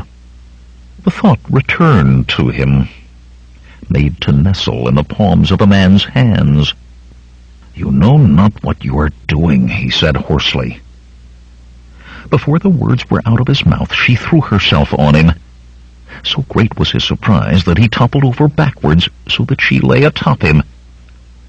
"Then show me," she murmured, and honey lips drove rational thoughts from his head. The cold night wind swept hard out of the plain across Shadazar, as if seeking to scour the city of its corruption. It was an omen that the wind blew so, Taramis thought. A symbol of the sweeping away of old ways and the coming of a new dawn. Her robes of sky blue slashed with gold had been chosen as well to speak of that new sunrise, that inexorable new coming. Her dark eyes surveyed the courtyard, the largest in her palace. Tiled with huge blocks of pale polished marble, it was surrounded by an alabaster colonnade. The balconies overlooking the court were empty, and no light showed at any window. Guards within the palace made sure no slave's curious eye fell on what occurred there this night. Before her rested the great form of Dagoth on its couch of crimson marble. More perfect than any mere mortal male born of woman, she thought. In a circle about her and the massive shape of the sleeping god stood the priests of the new religion, of the ancient religion reborn. Shimmering golden robes covered the priests to their sandaled feet, and on each head was a golden crown with a single point above the brow graven with an open eye, symbol that though the gods slept, never did they sleep in his service. The crown with the tallest point was on the head of he who stood by her right hand, his snowy beard fanning over his chest, his parchment-skinned face the very picture of kindly mildness. His tall staff of gold was topped with a blue diamond, carved into an eye of twice human size. He was Xantares, the high priest, and highest indeed he was, Taramis thought, after herself. "'Tis the third night," she said suddenly, and a sigh as of exultation rose from the circle of priests. "The third night from the night of awakening." "Blessed be the night of awakening," intoned the priests. "The sleeping god will never die," she called, and their reply came back to her. "Where there is faith, there is no death." Taramis held her arms straight out to either side. "Let us anoint our god with the first of his anointings." "All glory to she who anoints the sleeping god," they chanted. Flutes began to play, softly and slowly at first, then quickening, rising higher. 2 more crowned priests appeared from the colonnade. Between them was a girl, her raven hair pinned in tight coils about her small head, her body swathed in robes of pristine white. At the circle, the 2 priests slipped the robes from her, and she entered, unashamed in her slender nakedness. Her eyes, on the form of Dagoth, bore a look of purest rapture as she stopped at the god's head. Taramis and Xantares moved together, one to either side of the girl. "Ania," Taramis said. The naked girl reluctantly tore her gaze from the sleeping god. "You," Taramis said, "are the first chosen, above your sisters, for your purity." "This poor one is honored greatly," the girl whispered. "At your birth were you sealed to the sleeping god. Do you now willingly serve him?" Taramis knew the answer even before the light of ecstasy appeared in the girl's eyes. The cruel-eyed noblewoman had prepared both long and well. "This poor one begs to serve," the girl replied, her voice soft yet eager. The flutes now shrieked in frenzy. "O great Dagoth," Taramis cried, "accept this our offering and pledge to thee. Accept thy first anointing against the night of thy return." His face still a portrait of gentleness, Xantares' clawed fingers gripped Ania's hair, bent her forward over the head of the alabaster form, then bent back her head so that her neck was a tight curve of smooth skin. From within his robes he produced a dagger with a gilded blade, and the gilded steel bit smoothly into the smooth curve. A crimson fountain splashed over the god's face. "O great Dagoth," Taramis shouted, "thy servants anoint thee." "O great Dagoth," the priests echoed, "thy servants anoint thee." Taramis sank to her knees, bowed her head to the marble. Wrapped in her own intentness, she was unaware of the rustle as the priests knelt and bowed as well. "O great Dagoth," she prayed, "thy servants await the night of thy coming. I await the night of thy coming." The masked voices of the priests followed fervently on hers. "O great Dagoth, thy servants await the night of thy coming." Aenea's body jerked one last time, and was still where it had fallen, forgotten, her glazing eyes staring at the no longer spreading pool of her blood on the pale tiles. 16. Conan's horse picked its way along the stony valley floor, its rider wearing a stony expression. He kept his mind focused on the way before him, not allowing thoughts to stray. "We must go on," Jenna told him, and his face hardened more. "I know the way, and we must go on." He waited until they topped a notch, its far slope leading into another valley, before speaking. "I can have you safe in Shadazar in 2 days, 1 if we near kill the horses." From that rise he could see out of the mountains toward the rising sun, out onto the Zamoran plain. 2 days, he thought, without pushing the animals too hard. No thoughts but how far the horses could travel, and how fast. "It is my destiny," she protested. "Your destiny is not to die in these mountains. I will return you to your aunt's palace." "You cannot interfere with my destiny." "Erlich, take your destiny," he growled. She drew alongside of him. "What of Valeria?" she demanded. "Yes, I heard that too. I know what reward my aunt promised you." It was a titanic effort to keep his face free of emotion, but Conan did it. A debt to be repaid, no matter the cost. But cost to himself, not to Jenna. "I can protect you as we travel, but not if we hunt danger. Or do you think this treasure will simply be lying about unguarded?" "Valeria, she did not ask me to trade your life for hers," he snapped. "Now be quiet and follow me." For a time she was indeed silent, though sulking and muttering angrily under her breath. Occupied with his own troubles, Conan refused to acknowledge her anger. Abruptly she said, "It is there. I know it is, Conan. We must go there, please."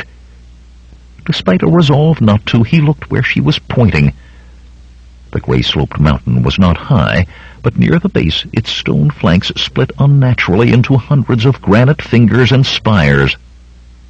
A maze, he remembered Jenna calling this journey. That was a maze in truth, where an army could lie in wait unseen until you were in their midst. It was no place to take a young girl, not in the Karpash Mountains, not even if the treasure Teramis wanted was in there. They would circle to the south, he decided, giving that particular mountain a wide berth. He rode on in silence. "Conan!" He closed his ears, refused to hear. "Conan!" Suddenly it impinged on the Cimmerian's mind that it was not Jenna's voice he heard.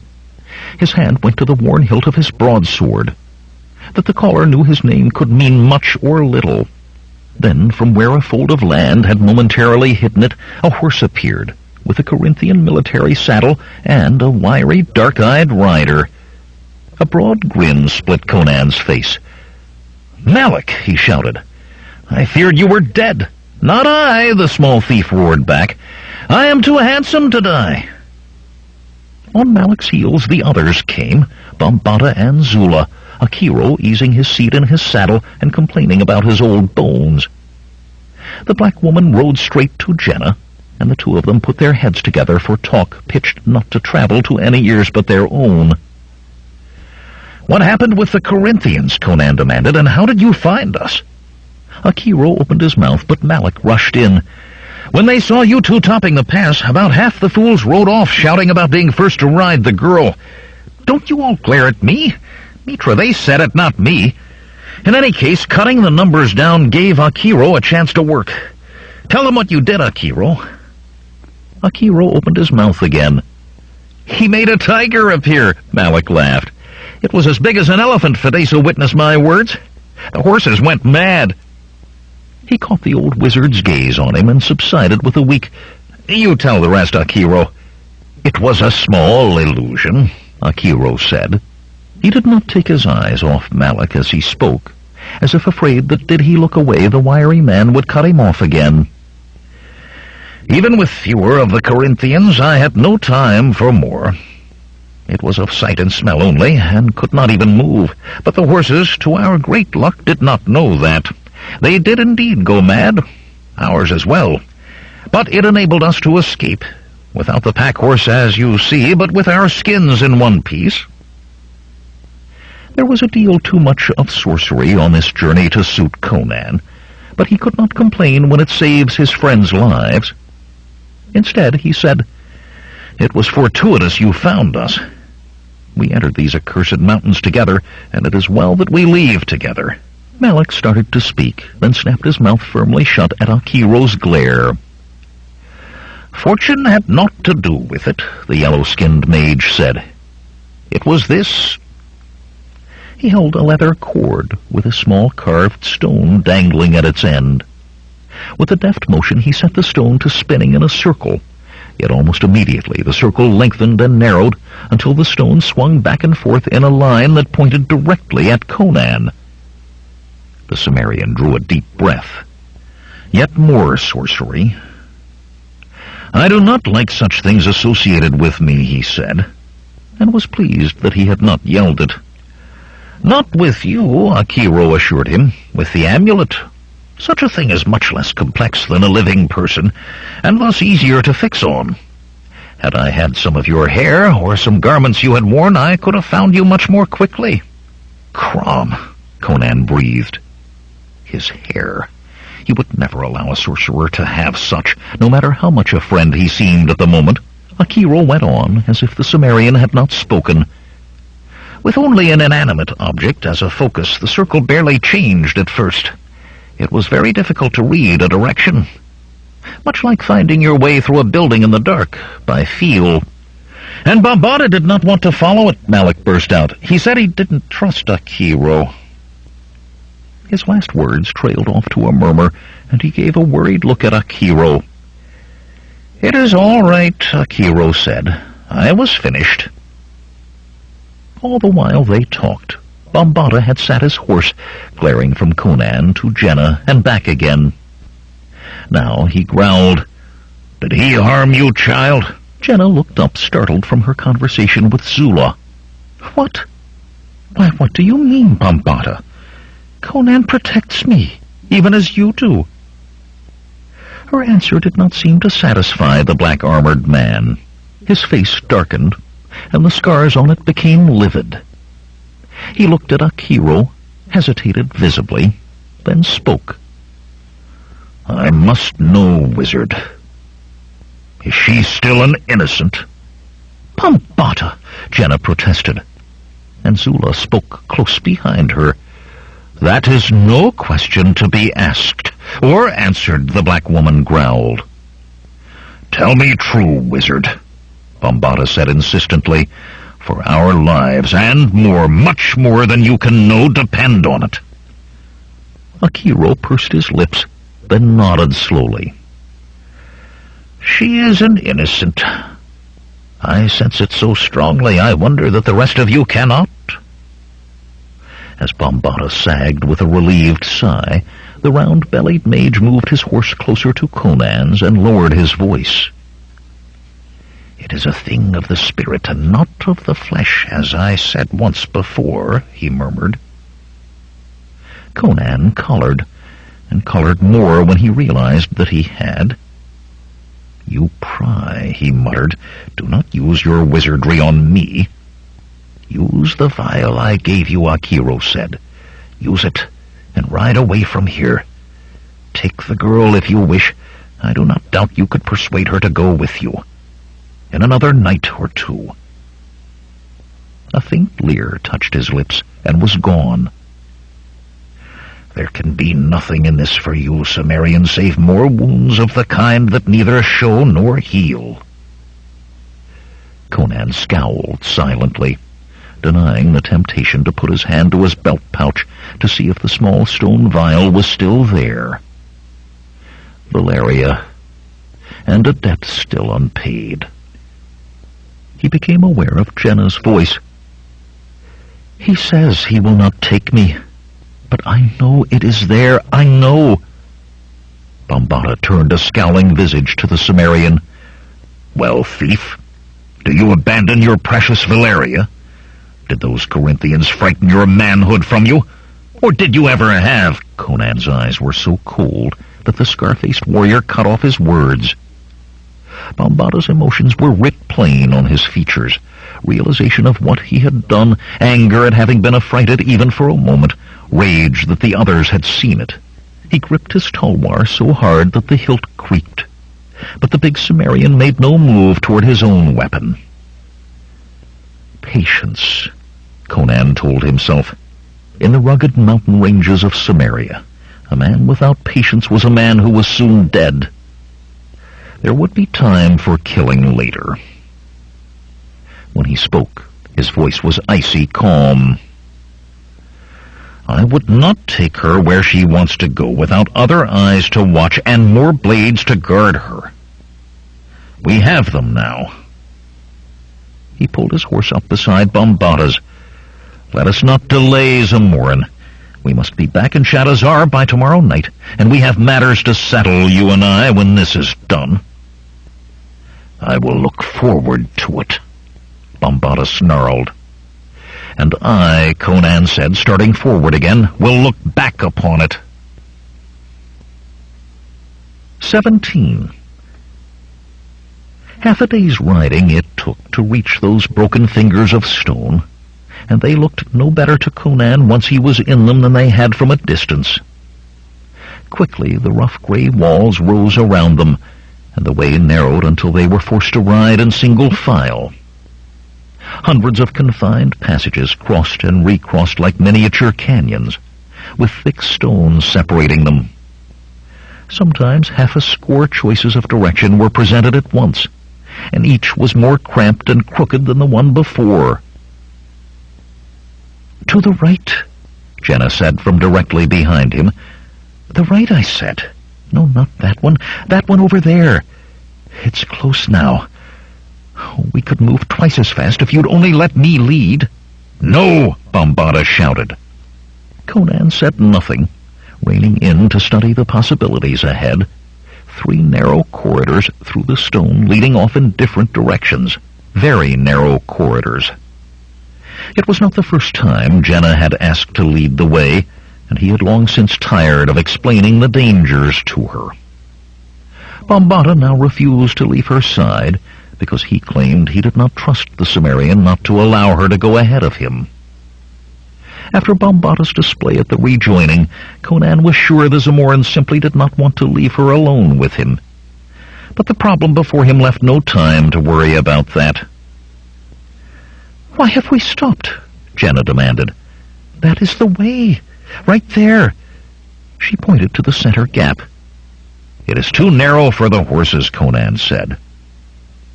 With some difficulty, for the grey walls were already close, he swung down from his saddle and moved ahead of his horse. "We will have to leave them." He did not like doing it. Hobbled, they would not wander far, but even a short distance could make a difference in this. And without horses there was no hope in Xandro's 9 hells of reaching Shadazar in time. The others had dismounted and were fastening hobbles between their mounts' forelegs, or pushing past the animals to join him. "Malik," he said, "best you stay with the horses." The small thief started and stared at the stone around them with a sickly look. "Here? Sitchin's bowl, Conan, I don't think we should divide ourselves. Keep our forces together, eh? A man can't even breathe in here." About to make a sharp retort, Conan stopped.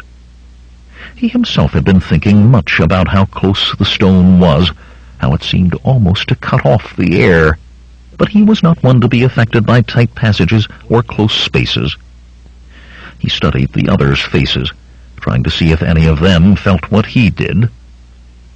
Jenna was all impatience, while Zula had the set face of one who expected combat at any moment.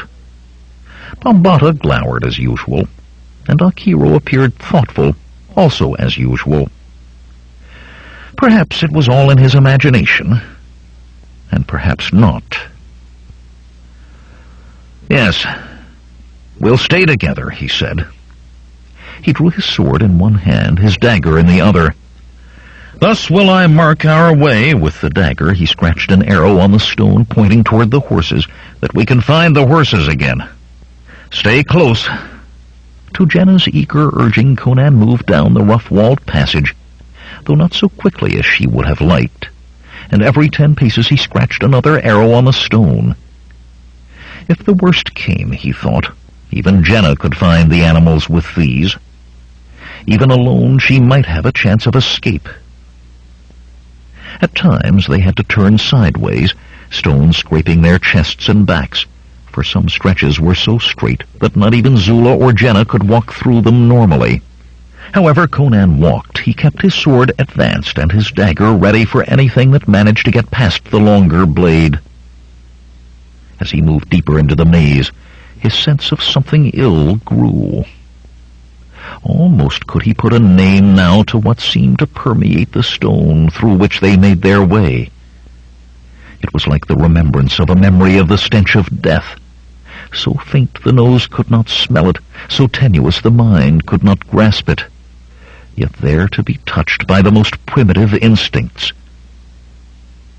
He looked back at the others, and this time found his unease mirrored on their faces, all save Jenna's.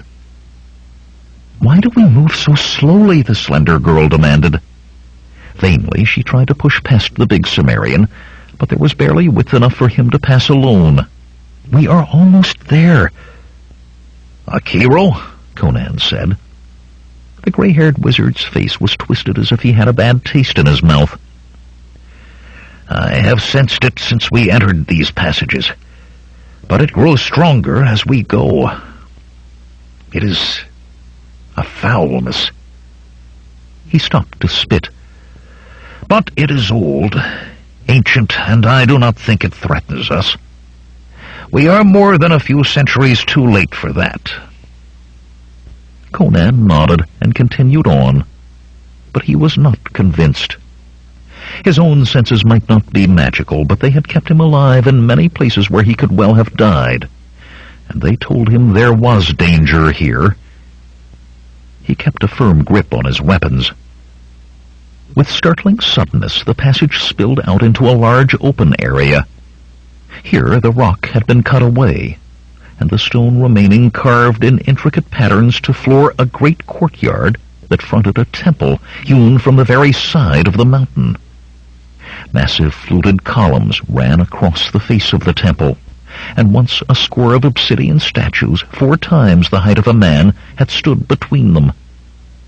Now only one remained, an ebon warrior holding a tall spear, with the features of his face worn away by wind and rain.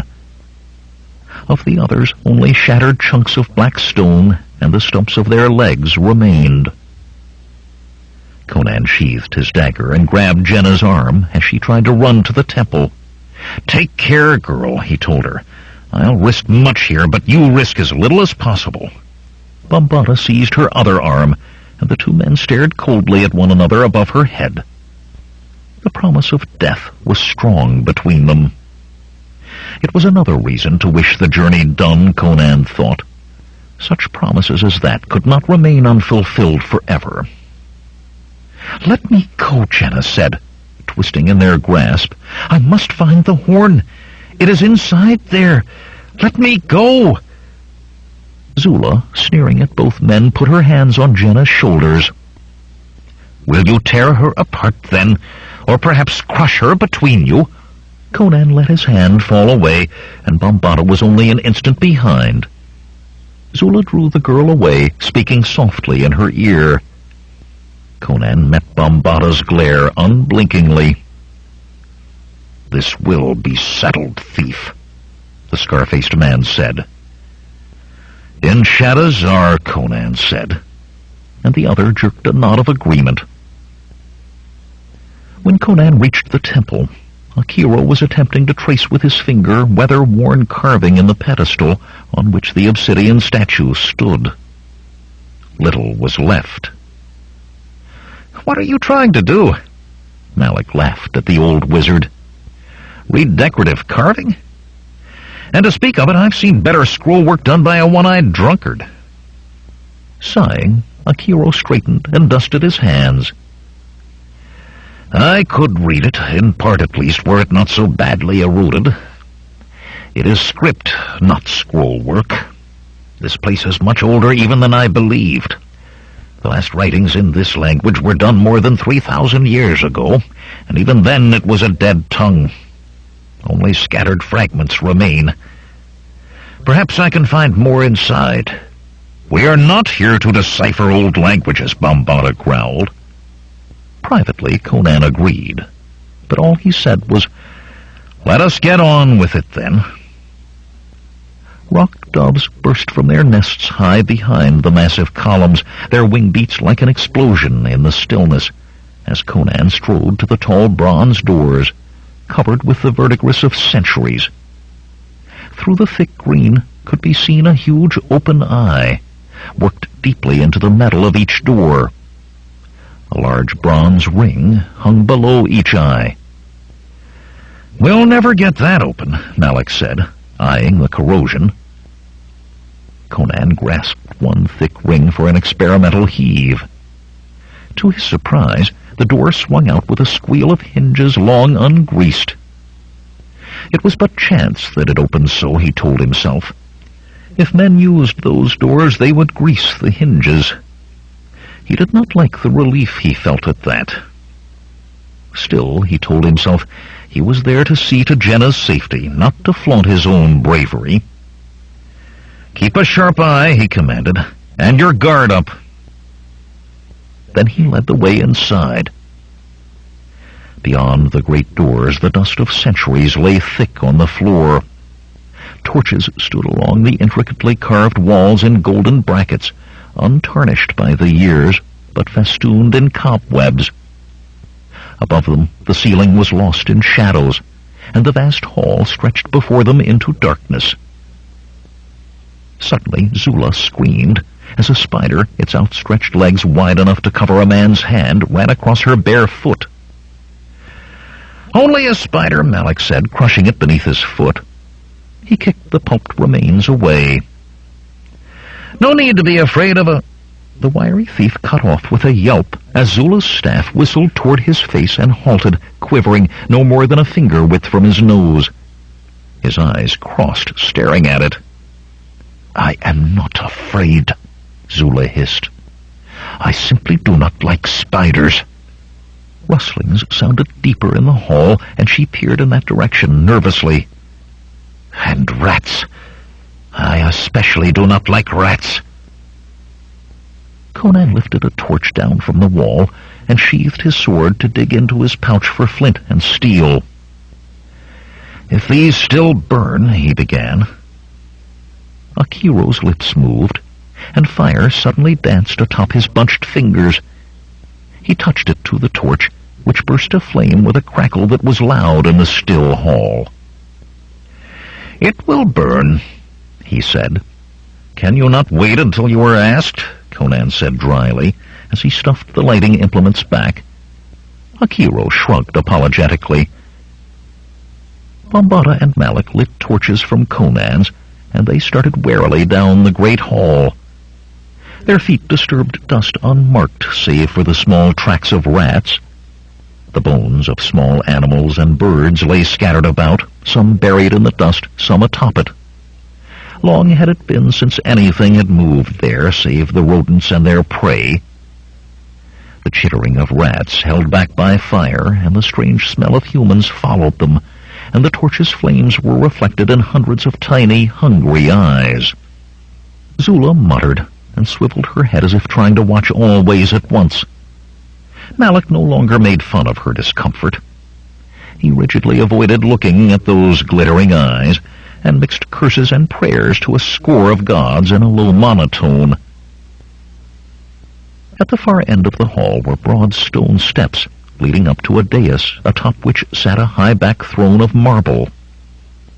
Before that throne lay a small pile of age-dried bones, and on its seat Another pile with a human skull in its midst, empty shadowed eye sockets staring at Conan and his companions. Armor, garments, a crown, whatever that man had once worn were all long gone to dust. Jenna pointed to their right, to a wide arched doorway half hidden in the darkness. "There," she said, "that is the way." Conan found himself relieved that the treasure, the horn, had not Jenna called it, was not on that throne. Many years before he had taken the sword he carried from a throne not too different from this one, and it had not been an experience he would care to repeat. Bombada had moved to the archway as soon as the girl spoke, and thrust his torch through it. "Stairs," he muttered. "How much deeper into the bowels of this place must we go?" "As deep as we must," Conan said, and pushing Bombada aside, he started down. 18. The wide stairs spiraled down into the depths of the mountain, and here Conan could see signs of the earthquake that had toppled the statues in front of the temple. Cracks spider-webbed the walls, and once there was a jog in the stairs, as if someone had cut neatly through them, then pushed one part a handspan to the side. True spiders had been there once as well. Thick cobwebs clogged the passage, but at the touch of the Cimmerian's torch they hissed and flared and melted away.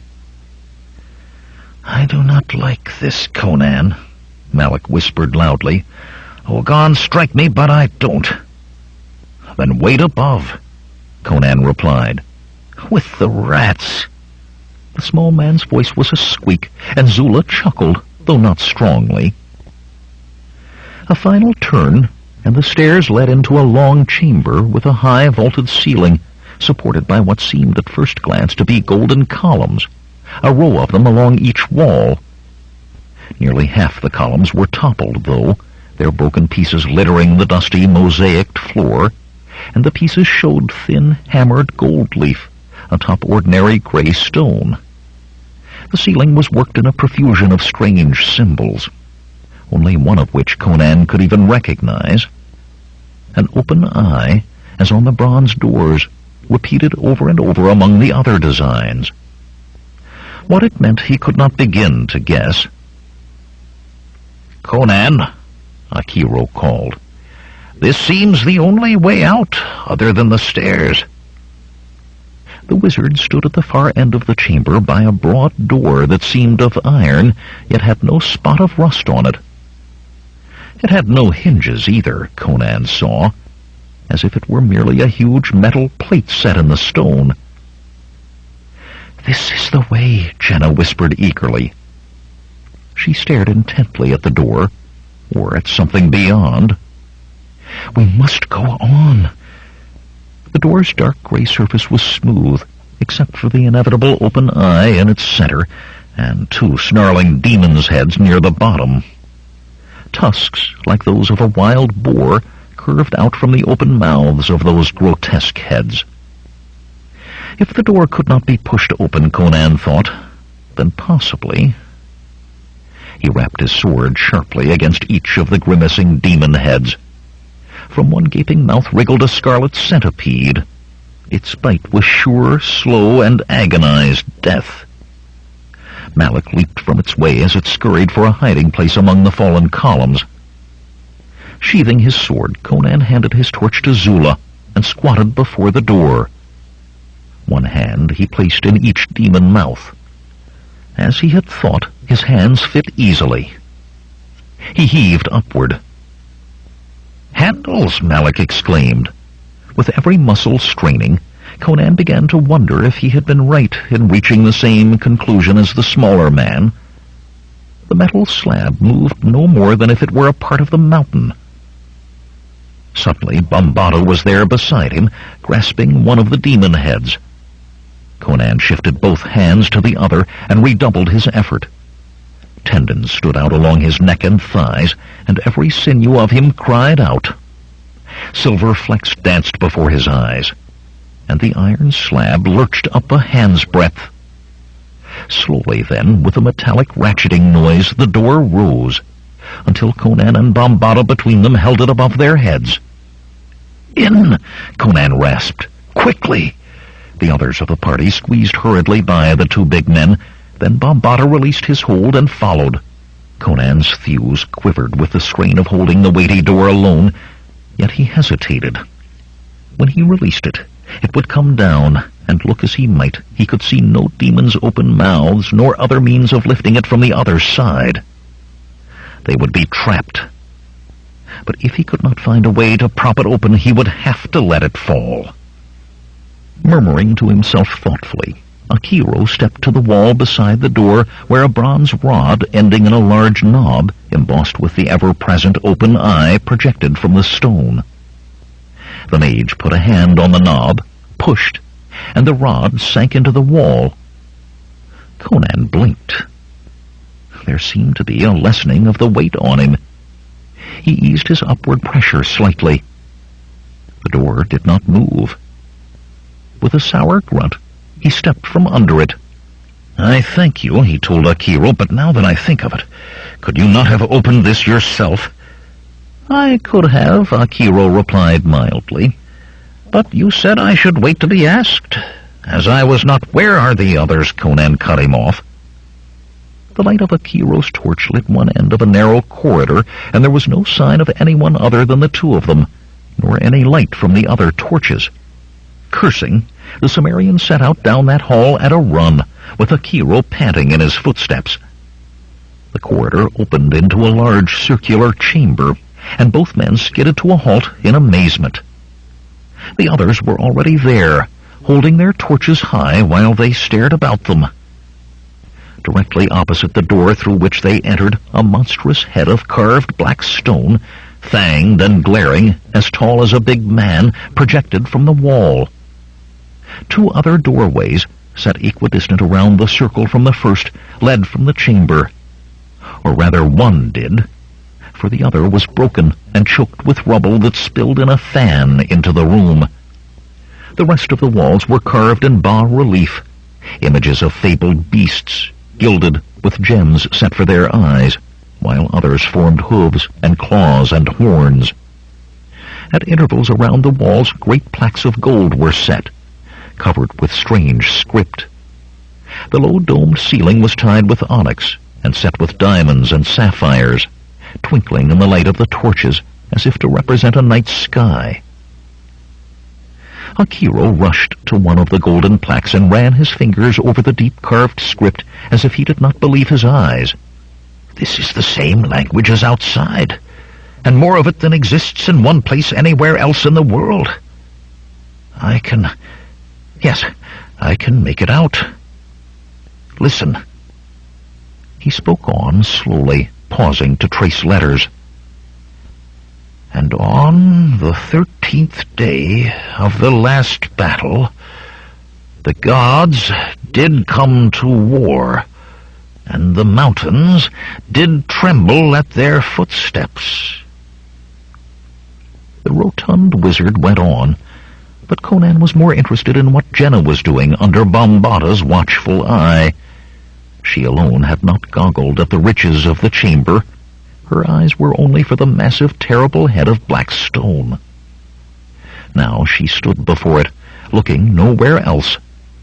Beneath her feet was a circle of runes carved in the marble of the floor, and woven among them was a 5-pointed star with straight lines joining its points. Conan's breath caught in his throat. He knew the symbol of the star of old, knew it to his regret. A pentagram, a focus of sorcerous powers. He half raised a hand to stop her. But there was Valeria, and Jenna said this was her destiny, that she had been born to do this thing. The hand he had raised clenched into a fist until his knuckles cracked. He could do nothing else but see it through to the end. From beneath her robes, Jenna produced the black velvet bag in which she carried the heart of Ahriman.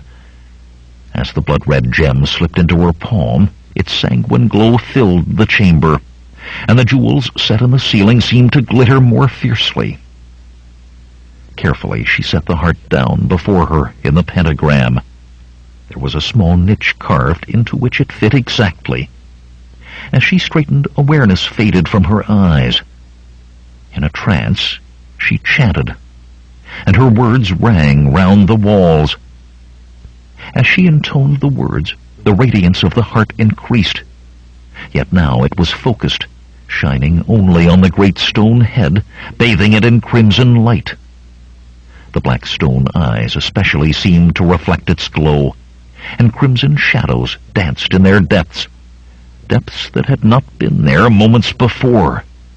"It lives," Zula hissed, and Malik began muttering prayers. "You must stop her," Akiro said suddenly, urgency riddling his voice. "Quickly, Conan, you must—" He broke off with a moan of denial that seemed wrung from his bones. Soundlessly, the stone jaws of the monstrous head opened, spreading wide enough to swallow 3 men whole. And in that mouth burned fire such as no eye there had ever before seen. Blood turned to flame, it was, and Conan found himself stepping back, a hand before his face to shield him from heat that seemed to sear the very air. Though it pained his eyes to look, the Cimmerian saw a crystal spire in the midst of those flames. It was a pellucid column such as the one on which the heart of Ahriman had rested in Amun-Rama's place. But atop this one was a horn of gold, like the horn of a bull. Neither spire nor horn seemed touched by the fiery tempest that roared about them. Jenna still stared as if not at this world, but worlds beyond. Her large eyes were blank, and her face lacked all expression. Slowly her hands rose to her shoulders, and her robes fell to her feet. Naked she stood, slender curves bathed with the light of the flames before her, the birthmark between her small breasts glowing like those fires. With quick, unhesitating steps, she moved forward. Not a muscle moving, Bambata watched her, and the light in his dark eyes could have been a reflection of the fiery furnace. "No!" Conan shouted. Yet even as he did, it was too late. Into the roaring flames Jenna stepped. About her the fire flared as if in fury at her invasion, licking at her slim nudity, yet she moved deeper, unaware and unharmed. In both hands she lifted the golden horn, and with it walked from the blazing furnace back to the pentagram. For a moment she stood there, and all in the room seemed frozen where they stood. Then she sighed, sagged, and would have fallen had not Zula rushed to support her. Quickly the black woman pulled the girl's robes up about her. "It is done," Bambata said softly. "The horn is in the hands of the One." "Conan," Akiro said shakily, "there is something you must know." Abruptly there was a wind in the chamber, an icy gale of eerie howls that they felt to their bones, yet which did not so much as bend the flames of the torches. Then it was gone as suddenly as it had come, and the fires in that huge mouth were gone as well, but the chill of the wind remained. "Conan," Akiro said again. "Later," Conan snapped. One too many pieces of sorcery had he seen for a single day, and this last had come at no one's bidding that he could tell. "We leave now." And barely waiting for Jenna to gather the heart of Ahriman, he hurried them from the chamber. 19. It was a procession that Conan led back along the narrow corridor, and he did not care for the feeling of it. Jenna carried the golden horn hugged tightly to her bosom, and Bambata and Zula hovered protectively on either side of her, interspersing solicitous looks for the slender girl with cold stares at each other. Though glad beyond measure that she was unharmed, the Cimmerian was troubled by what Jenna had experienced, and troubled as well by the artifact she carried so carefully. Akiro tugged at Conan's elbow. "I must talk with you," he said quietly, glancing back at Bambata. "In private. It is urgent." "Yes," Conan agreed distractedly. He had come in contact with sorcery many times before in his young life, many more than he wished to remember. Betimes he found he could sense it, and what he sensed from the golden object the girl clutched to her breast was the odor of evil. Very much he wanted to be gone from that place, to be back in Shadazar with the thing done. "In private, Akiro," he murmured. "Later." Malik ran before them, dancing in his eagerness to leave. "Hurry!" he called over his shoulder. "This place is ill! Mitra's bones! Hurry!" He darted from view ahead, and his words faded away. "Fool," Conan muttered. "This is no time to be separated." Then he was into the chamber of gilded columns, and he fell silent as well. Malik was there, rolling his eyes nervously.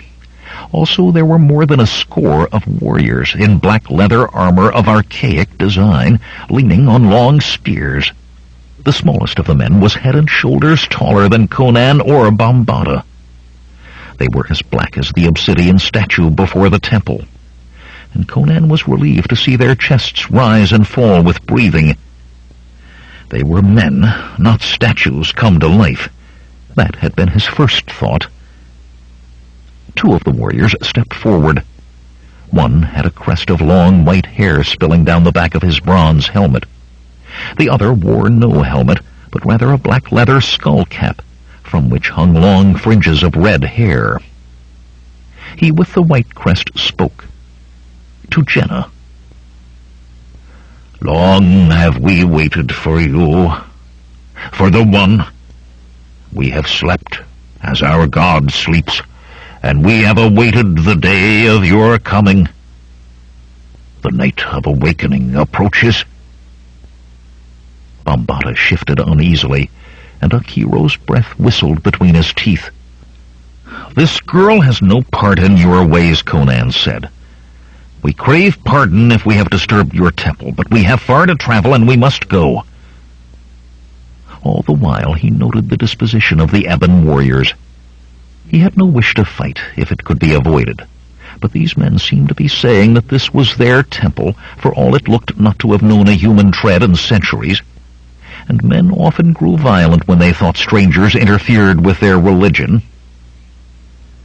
"You may go," the towering black warrior replied. "For bringing us the girl, the One, your lives are given to you. But she remains with us." Making every attempt to seem casual, Conan stepped between the tall warrior and Jenna. "She is not the one you seek," he said. But the ebon man ignored him and spoke again to Jenna. "For all the years we have slept, guarding the horn of Dagoth, waiting for you, for the one who could touch the horn. Now will the sleeping god be awakened, and his vengeance will spread against those who betrayed." Conan caught a flicker of motion out of the corner of his eye as Bambata's arm whipped forward and a dagger blossomed in the tall man's throat. Blood poured from the black giant's mouth as he fell, and pandemonium broke loose in the chamber. "Back!" Conan shouted. There was no way forward except through huge men who were raising their spears and snarling with fury. "Back! Quickly!" The Sumerian thrust his torch into one tall warrior's face, beat aside another's spear thrust, and ran a third through the middle. The metallic ratcheting caught his ear. Sword dancing desperately to hold off an ever-increasing number of spears, he risked a quick glance over his shoulder. The great iron door was descending in jerks, and it did not have far to fall. With a roar he attacked, his blade a grim blur of razor steel before him, the sheer fury of him forcing his opponents back despite their greater numbers. With a suddenness that caught them all off guard, he whirled and threw himself into a rolling dive toward the rapidly closing doorway. The bottom of the iron door scraped his shoulder, then he was through, and the slab settled against the floor with a heavy, grating thud. Akiro, Malik, and Zula stared down at him worriedly, but there was no time for their worry. "We must hurry," he said as he scrambled to his feet. "'Tis likely they got a spear point or two under the edge of that trying to stab me, and if so, they'll lever it up soon enough." "I will see what I can do about that," Akiro said. Delving in his pouch, he drew out materials and began drawing symbols on the metal of the door. "You could have given me a little warning," Conan muttered to Malik. "A shout that you were letting the door fall." "Bambata caught us all by surprise," Malik replied. "He grabbed Jenna and darted in here before any of the rest of us could move. I guess he pulled that rod out as soon as he was past the door." "There," Akiro said, stepping back from his labors. A string of faintly glowing symbols, each of which resisted efforts to focus the eye on it, stretched across the door from side to side. "That should hold them for a time." Conan found he was no longer interested in whether the door held or not. "Where is Jenna?" he demanded. "And Bambata?" Zula spun to stare down the dark hall. "I was so worried about you," she whispered, "that I did not... If he has hurt her..." Conan did not wait to hear the rest. He sped toward the chamber of the great stone head as fast as his legs would carry him. It was empty. Without hesitation, he took the one way out other than the way he had come, the unblocked third corridor. Grim thoughts filled the Cimmerian's head. Perhaps Bambata meant to try spiriting Jenna back to Shadazar without him, to cheat him of his reward. It would be like the Zamoran, he thought, to rob Valeria of a chance at rebirth just to strike at him. There would be no waiting until Shadazar now. The time for accounting had come. The corridor ran straight as an arrow, without bend or fork, without a doorway leading to another chamber. Like a tunnel, the corridor had been carved from the living rock of the mountain, its walls, ceiling, and floor polished as smooth as marble. Dust dulled and covered all now, and it was in that dust that the light of his torch showed the traces of those he followed, signs as plain to his keen eyes as ruts in a wagon road. The spaces between the tracks told him they too were running. Suddenly, the hallway spilled into a large square chamber filled with thick fluted columns set close together and supporting a ceiling lined with cracks and fissures. Many of the columns were filled with cracks as well, some seeming to need only a breath to topple. Dust-covered implements lay among them, fallen braziers with high tripod legs, things that might have been tall stands to hold torches, others the purposes of which he could not guess. Conan's torch was enough for him to make another door ahead, a deeper black rectangle in the shadows.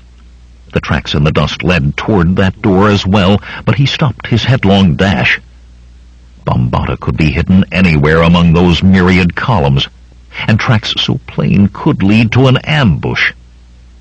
In a cautious crouch, poised to spring in any direction, broadsword at the ready, the big Cimmerian advanced. His eyes probed the dark about him for the slightest hint of movement. "Jenna?" he called softly. Then louder, "Jenna!" The name echoed, and he shouted over it louder still, "Jenna!" Then he saw Bambata, standing beside the far doorway with a thick rod of rusted iron, a good 3 paces long in his hands. The Zamoran moved quickly for such a big man. He thrust the rod crossways between 2 cracked pillars like a lever, and heaved. Time seemed to slow for Conan as the columns bowed outwards in opposite directions, began to fall in chunks. The ceiling above him groaned. Bits of stone and dirt pelted him. In one smooth motion the Cimmerian turned and threw himself back the way he had come, away from collapsing stone. The roar of falling rock reverberated through the chamber. Something struck Conan's head, and darkness swallowed him. Jenna crouched where Bambata had left her, peering down the corridor down which they had fled. He had fled, she thought angrily. She had been dragged behind him like a bundle. Until reaching this spot, he had refused to listen to her pleas that he help the others. Then he told her to wait and dashed back. It was all very well that he put her safety first, but he should have listened to her sooner. Golden-red sunlight shone through a crack at the top of the huge stone slab behind her, but she did not look at it. Daylight and the way back to Shadazar lay on the other side of that thick slab, but Conan was still behind her, in the depths of the mountain. What if he were injured? and needed her. What if... Running footsteps announced Bombado's return. He scrambled up the slope of the corridor in haste. "Is he unharmed?" she demanded. Dust and dirt covered the scar-faced man, and blood trickled from a scratch on his cheek. He started past her, then stopped suddenly, his face paling. "Where's the horn, child?" he demanded. "Sandro's 9 hells if you've lost it!" "It is here." She showed him the bundle she had made, wrapped in strips torn from her cloak. It was her destiny, she knew, this quest for the horn of Dagoth. But there was something about the golden object that made her want not to touch it. The heart of Ahriman and the horn of Dagoth were together, swathed in layers of white wool, and she truly wished there were more layers, many more. Where are the others?" "Dead," Bombada replied curtly. Huge muscles straining, he threw his weight against the massive slab of stone. Jenna sat as if pole-axed. Dead? Conan could not be dead. She could not imagine him as dead. Or the others, she told herself quickly. Zula, Akiro, even Malik had taken on special meaning to her. She did not want to think of any of them being harmed. But the tall youth with the strange sapphire eyes, and the hands that were so gentle when they did not hold a sword, he was more than special. "I cannot believe it," she whispered. The great slab fell outwards with a crash, raising a cloud of dust and letting in a flood of fading sunlight. "I heard him call my name. I know that I did." "Come, Jenna. We have little time, child." Bombada seized her wrist in his huge hand, pulling her after him through the opening. They were on the very edge of the large courtyard before the temple. The sun set crimson on the mountain tops to the west. With a wary eye on the tall bronze temple doors, and cursing under his breath, Bombada hurried her into the maze of high stone fingers and spires. "I will not believe Conan is dead," she told him. "One of the marks," the black-armored man said, pointing to an arrow scratched in the rock. "Now to find the horses. We can cover leagues before full dark." "Bombada, I will not believe it. Did you see him fall?" "I saw," Bombada said harshly. He did not slow his pace, and his iron grip on her wrist made certain she kept up. "He was running, like the thief and dog that he was. And the black warriors cut him down. Him and the others as well. I had to pull down the ceiling to block them off from us. Ah, the horses." The hobbled animals were still bunched together. Jenna could not have told whether they had wandered far from where they were left, even had she thought of it, and her mind was on other matters. "Perhaps he was only wounded," she began, then cut off at the strange look Bombada was giving her. His eyes burned with intensity. "We could go anywhere," he said softly. "We could go to Agrapur. A Turanian wizard, or even King Yildiz himself, would give enough for these things you carry to keep us in luxury for the rest of our lives." Abruptly, he lifted her onto a saddle. "Guard them well, Jenna," he said, and began loosing the horses' hobbles. He tied the reins of each horse he freed to those of the next, and when he mounted he had the other 4 animals on a long lead. "What are you doing?" she demanded. "We cannot take those." "We will need them," Bombada said. "It is a long way to Agrapur." "We go to Shatazar, not Agrapur, and I will not leave the others without horses, so long as there is any chance one of them remains alive. If you wish to take the horses, then you must take me back into the temple and show me their bodies." Bombada shook his head. "It is too dangerous for you." "Dangerous or not," she insisted, "I will not leave him so." The fury that clouded the massive warrior's face made her want to cower. It took all of her will to keep her back straight, to look him in the eye with outward calm. Dropping the reins of the other horses, he moved his own closer to hers. Him and again him. We could have gone anywhere. Every word came from him like a piece of iron. "Anywhere, child!" Abruptly, his scarred visage twisted in pain. Jenna stared. She had never before seen Bambata show pain. The agonized grimace lasted but a moment. Then his face was normal again, save that in going from his eyes, the burning seemed to have left them dull and flat. "We go to Shadazar," he said hoarsely, and taking the reins from her hands, began to lead her through the maze. Jenna clutched the bundle, containing all she had come so far to find, tightly against her breast, and would not allow herself to look back. Conan, or her destiny, one at the cost of the other. She wondered how there could be such pain. How could the gods allow it? Slumping, no longer able to find the strength to sit straight, she wept softly and let herself be led. 20. Through thick clouds of smothering darkness, Conan clawed his way back to consciousness and scrambled to his feet with sword in hand. Akiro and Zula stared at him in amazement. Malik tossed a fist-sized rock into the shadows between the columns and dusted his hands. "About time you were awake," the small thief said. "By Mihen's scales, I was beginning to think you were going to sleep until we were all dead." "How long?" Conan said. He felt the side of his head. It was tender, and a fan of dried blood descended from his hair. Malik shrugged, but Akiro said, "Perhaps 2 turns of the glass, perhaps a little longer. It is difficult to tell exactly. We found you lying like a stunned ox. I did what I could, but it is best with head injuries to let wakefulness come naturally." "I have a few herbs that help blows to the head," Zula said, "but there is no water to steep them in." The Cimmerian nodded, and immediately wished he had not, as the chamber seemed to spin around. Desperately he fought off the dizziness. He could allow no weakness now. The far end of the dim chamber was now a mass of stone. Fragments of fluted columns mixed with chunks of the mountain above, in sizes from that Malik had held to boulders larger than a man. 3 of the rusted metal stands Conan had thought made to hold torches had been set upright. Their torches burned atop them, casting a pale yellow pool about the 4, a pool that quickly faded into shadows among the columns.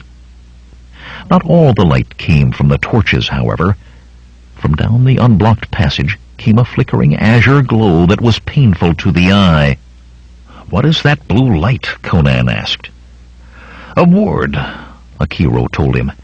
"I managed to lay 9 sets before those tall fellows got the door open. Then I had to trigger the first and could lay no more.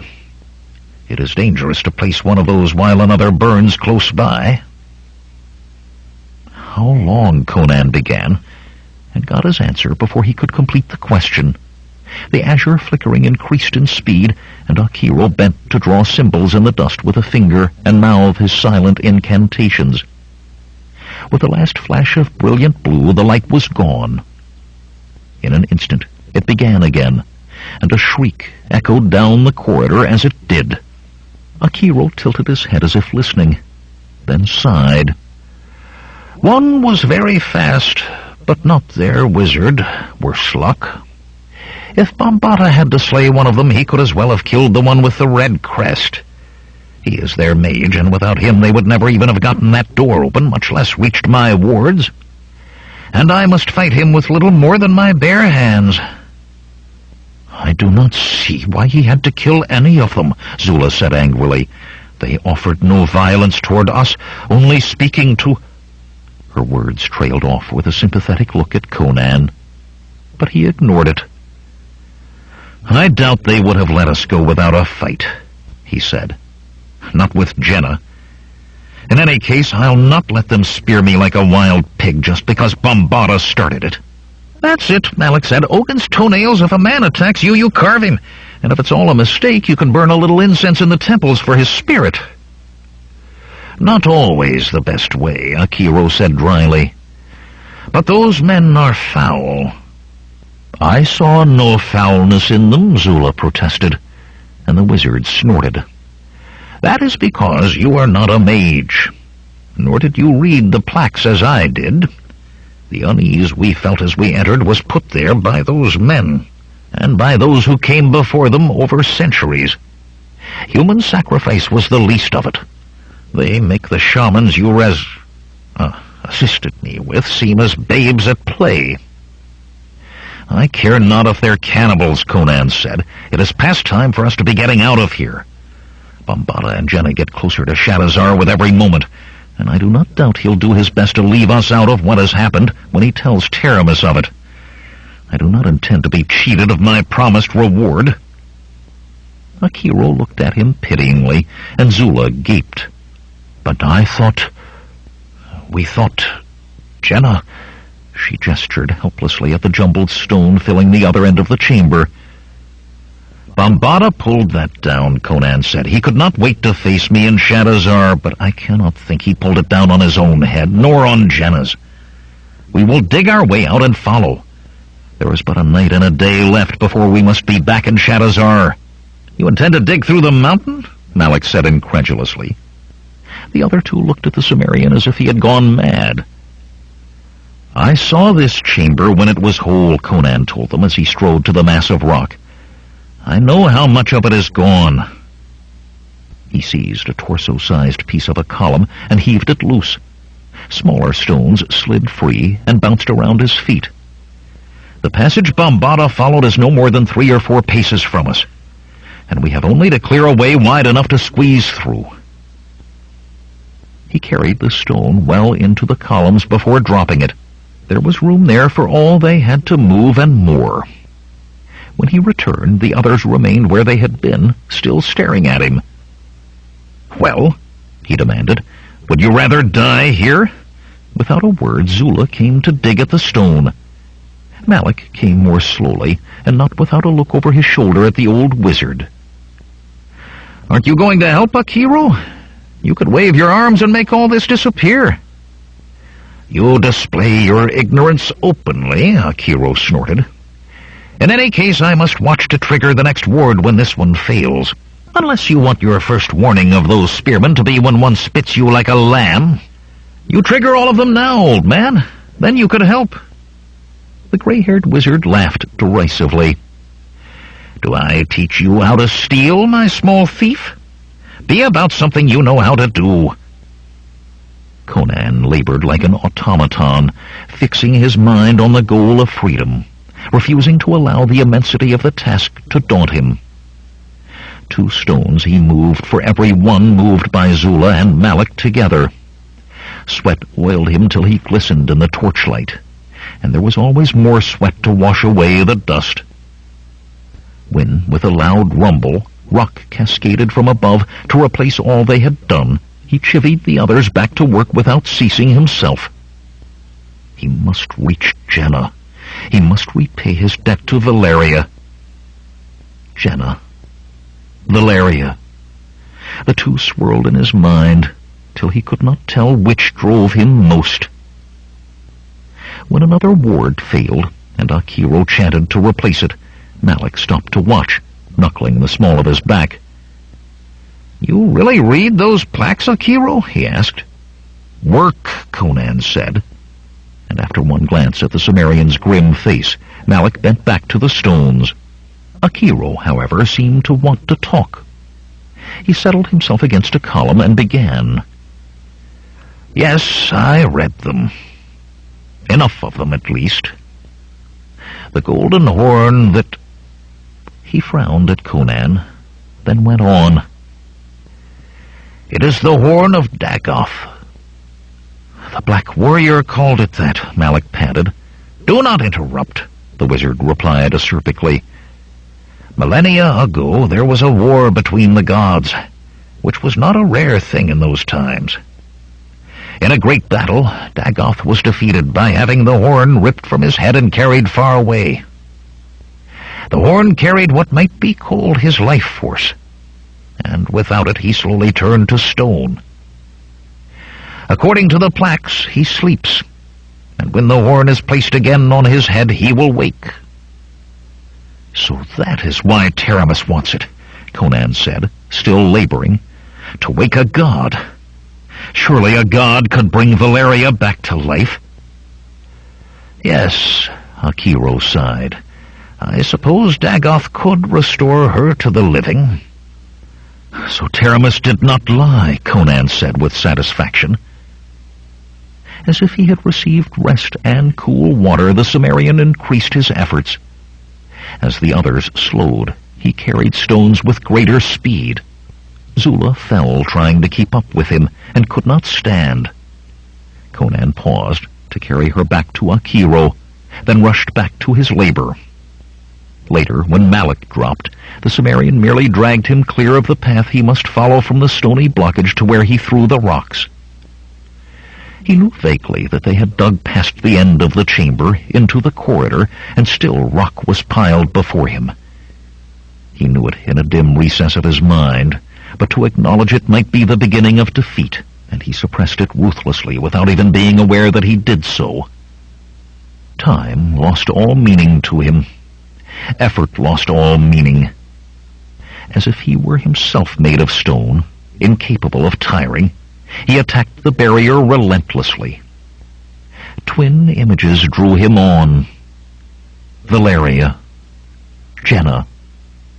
He would not stop while life remained. He tugged at a stone jammed into the tangle, tugged harder. It came free, and as it did, the wall of rocks fell toward him. He stumbled back, cursing, barely avoiding being buried to the waist. Starting to turn away with the stone, he stopped abruptly with the realization that he had been looking over piled stone at a pale spot of light in the distance. He looked again, just to be sure he was not imagining it. The glow was still there. Letting the stone he had fall, he moved back to the chamber of columns. Akiro sat cross-legged, staring gravely at the azure light from the corridor. Zula barely looked up, but Malik said tiredly from where he lay, "So you're finished too, eh, Cimmerian? Well, we gave it a good try. Erlich take us if we didn't." "I am through," Conan said. "There is light. Sunlight, maybe." Malik made a strange sound and quivered. It took Conan a moment to realize the small thief was laughing. "We made it," Malik wheezed. "By Xandru's darkest hell and Mitra's bones, they cannot stop us, Cimmerian." "You are certain, Conan?" Akiro said worriedly. "It could be torches in another chamber," Conan replied, "but there would have to be scores of them. The passage slopes upward. It must break ground." Or it could rise into the mountain, he thought, but would not say it. The light could be from sorcery, or Xandru's seventh hell, but he needed to reach the surface above, and he would not admit it could be anything else. "We must hope for sunlight," Akiro said finally.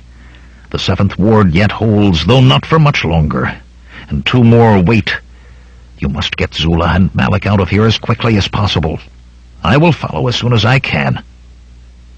He scurried back to his post at the mouth of the corridor. "Go, man, or you may yet kill us all." Conan helped Zula to her feet and turned to find Malik already wavering erect. The black woman tried to walk on her own too, but the big Cimmerian found himself helping the pair to scramble over the last mound of stones and stagger upward toward the light. That glow seemed to have a restorative quality, for by the time Akiro caught up to them, both Zula and Malik were climbing without support and making good speed. Even so, the old wizard called out, "Hurry! Hurry!" and there was that in his voice that made them move even faster. The corridor ended in a rectangular opening, and the 4 stumbled out into the temple courtyard, and the light of a sun not yet fully risen in the east. Malik and Zula stared at it as if they had not believed they would ever see a sunrise again. Conan had eyes only for the temple, with its huge columns and fallen statues. Unless the tall warriors were fools, he thought there would be sentries. Yet as he hastened them all across the carven stones of the courtyard, nothing moved from the temple save rock doves, flapping out from their nests high behind the columns. Then he realized there was no need to put sentries above when all of your enemies were trapped like rats beneath the mountain. In the maze, the thirsty whickering of the horses drew them quickly to the animals. Conan noted the missing hobbles and the tied reins. Then the four of them were hurrying for the water-skins. Despite a throat that felt like gravel, Conan first poured water into his horse's mouth. When it was his turn, he tipped back his head and drank until forced to breathe, let the water splash over his face while he gulped air, then drank more. He finished by giving his horse another drink. The animal would have more need to be refreshed than he, for he intended to ride it hard. Suddenly, the ground quivered beneath their feet. Conan grabbed the reins, but before he could soothe his mount, another tremor shook the earth, followed by a rumbling boom from the direction of the temple. Malik, clinging to a trembling horse, muttered, "What in the ninefold names of Kepra was that?" Akiro coughed smugly. "I changed the incantation slightly. When they broke through the 7th ward, the last two were triggered together. Those spearmen will not wake from this sleep, nor rise from this tomb to slaughter innocents for Dagoth." He smiled suddenly at Malik. "Do you see now why I could not invoke all the wards at once?" "'Tis good they will not trouble us further," Conan said, climbing into his saddle. "But we must ride if we are to reach Shadazar by the ceremony tonight. I will not let Bambata cheat me of Valeria's life." The smile disappeared from Akiro's face. "I did not tell you, Conan, when I thought we would die, for a man should not be burdened at his death with matters he cannot change. In truth, even now I fear it is too late. I tried to stop it when it could have been stopped, before she entered the furnace, but I was too slow." "You babble, Akiro," Conan growled. "Speak what is on your mind, or let me ride for Shadazar." "It was all on the plaques," Akiro said. "The rite of awakening takes 3 nights, and on each night a girl is sacrificed. On the 3rd night, the sacrifice is the one who bears the horn, the innocent. It will be Jenna." "Perhaps it is not her," Zula said pleadingly. "Not even Bambata would take her back to that." "Bambata called her the one," the old wizard sighed. "He knows she is to die." End of Side 4. Change side selector switch. This book is continued on the next cassette.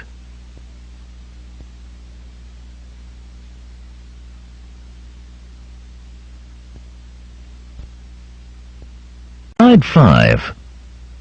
Conan the Destroyer by Robert Jordan. Continuing on page 235. Conan touched the dragon amulet on his chest. Pain filled him, and he wanted to howl it aloud as he had never given voice to pain before. Valeria. "Jenna will not die," he said through clenched teeth. "I like the girl too," Malik protested, ignoring Zula's glare. "But Baitba's holy buttocks were all exhausted, and we could not reach Shadazar before nightfall if we killed the horses trying." "Then when my horse dies," Conan replied grimly, "I will run, then crawl. But before all the gods, I vow Jenna will survive this night if I must die for it." Without waiting to see if the others followed, he kicked his horse into motion, into a race with the rising sun. 21. From a balcony, Taramis looked down on the marble-tiled courtyard where rested the sleeping god, a canopy of fringed golden silk raised to shield him from the blazing sun. In a circle about the canopy, unprotected and perspiring, knelt 60 of priests in their robes and crowns of gold, chanting their prayers. Since the first anointing, there had continually been a circle of priests offering their devotions to Dagoth, with only a pause the night before for the second anointing. Taramis ran her eyes over the other balconies overlooking this court, yet she knew there would be no one there to observe who should not see. For 3 days this part of her palace had been all but sealed from the rest. No slave or servant would come near to it without her express command, even if guards had not been posted with orders to slay any who tried. It was not that cut at her like a whip-slash. She knew very well what it was that truly preyed on her mind, what it was she did not want to think about. Hesitantly she looked at the sun, then jerked her gaze away. Already that distended yellow ball was past the zenith, well past the zenith. And tonight came a configuration of the stars that would not come again for 1,000 years. If Bombata did not bring the girl in the next few hours, if the girl did not have what she had been sent for. Taramis bit at her lip, heedless of the blood that came. It could not be so. It would not be so.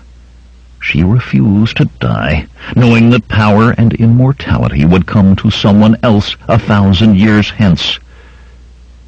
A deferential cough made her whirl, ready to flay whomever had dared to disturb her. Xantares stood in the doorway, his face as deceptively gentle as ever, but a gleam of exultation in his dark eyes. "She has come," he said grandly. "Bombata has brought her." Taramis abandoned dignity. She pushed past the white-bearded high priest and ran, speeding down corridors and stairs, till she came to the great alabaster-columned entry hall of the palace, with its high vaulted ceiling.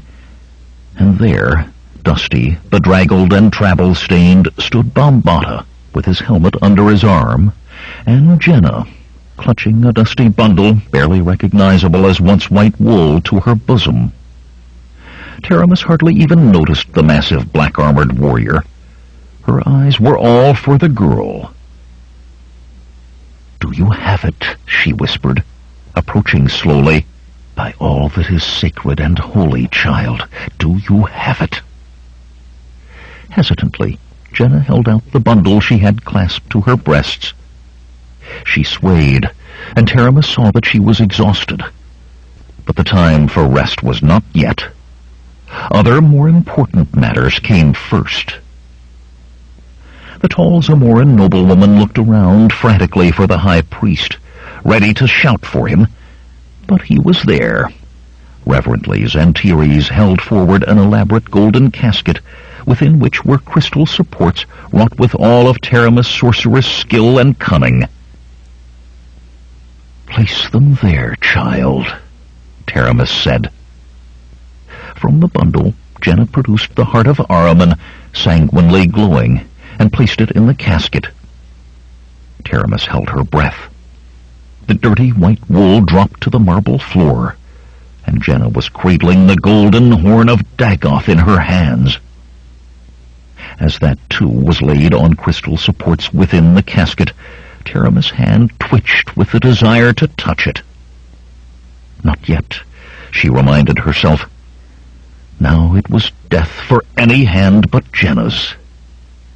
Later, it would be hers alone to know. With great reluctance, Taramis closed the golden casket. "Take it," she commanded the high priest. "Guard it with your life."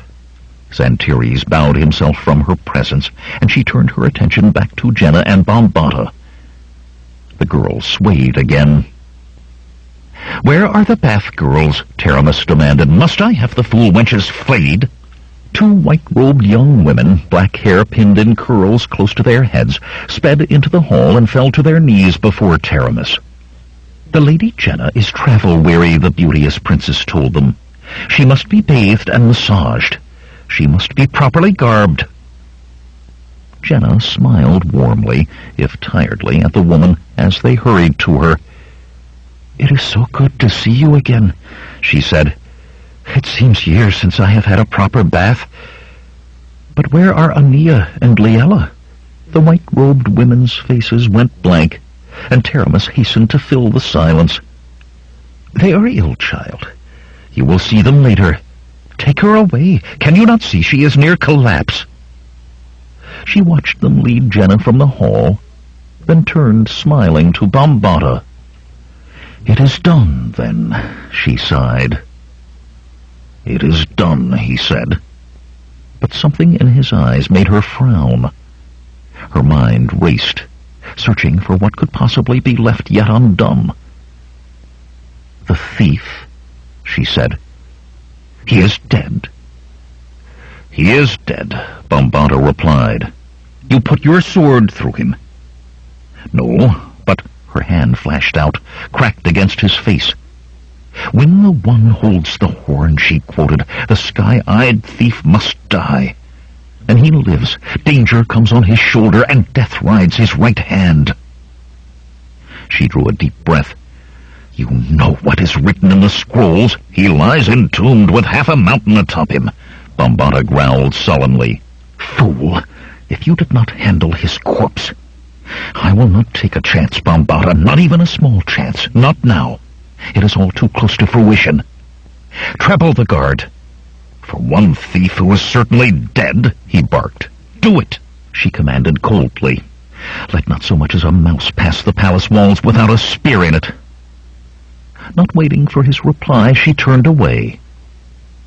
The horn was at last in her possession, and if she could not touch it, she could at least gaze upon it. She had to gaze upon it. The city of Shadazar was called the Wicked, and what the eyes of its citizens had not seen had never happened under the heavens. Yet the crowds in the streets gave wide passage to the four who rode into the city as dusk drew near. Weary and lathered were their horses, and the four, one a woman, seemed no less travel-worn, yet there was a grimness in their eyes, most especially in the strange blue eyes of the young giant who led them, that made even city guardsmen decide to look elsewhere for evildoers and bribes. Conan knew where a stable stood, not far from Taramis Palace, and the horses were no sooner turned over to a hostler than he hurried into the streets. Akiro caught up to him with an effort. "Slow down, my young friend. You must have a plan." Malik and Zula joined them, and the look of the four was enough to gain them as clear a path as when they had ridden. "There is no time for slowing," Conan growled. "Or have you not looked at the sun?" Ahead of them, Taramis Palace came in view. The tall iron-bound gates were closed, and 6 guards stood before them with slanted spears. On the walls, more guards were appearing every moment, until they stood 2 paces apart all the way around the palace. The wizard pushed Conan to the mouth of an alley. "Now will you agree to a plan?" Malik snatched an orange from a fruitmonger's cart that stood beside the alley. The peddler opened his mouth, looked at the small man's companions, and closed it again. "Now I see there is no use to a plan," Conan replied slowly. "I must try to rescue her, for I have vowed it. But I fear that I and any who go with me will die in the attempt. It is best the rest of you leave." "I will go with you," Zula said fiercely. "I owe you a life, and I will follow you until it is repaid." "You are fools," Akiro said despairingly. "Do you mean to attack the palace as if you were an army?" The fruitmonger's mouth fell open. "What about you, wizard?" Malik asked around a mouthful of orange. "Can you not help with some incantation or spell?" "No doubt," Akiro said dryly. "I could hurl a fireball that would destroy those gates as if they were made of parchment. But I must stand in the open to do it, with the result that someone will probably put a spear in me, leaving the 3 of you to battle 10 score guards, if not twice so many." Eyes wide, the fruitmonger threw his weight behind his cart and pushed it away as fast as his legs would carry him. "That does not sound like such a good idea to me," Malik laughed weakly. "Mitra, who would believe anyone would go to all this trouble to get into that place, considering what my cousin went through to get out?" "I thought your cousin died in those dungeons," Conan said absently. His eyes and his mind were still on the palace and the fast-approaching night. Malik shook his head, trying to avoid Zula's glaring frown. "2 of them died, 1 escaped." He trailed off as Conan swiveled his head to look at him. Akiro raised a quizzical eyebrow.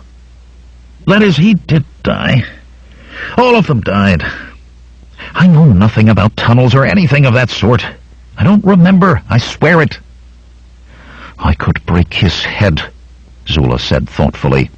Then he could not talk, Akiro said. But he does not need his manhood for speech.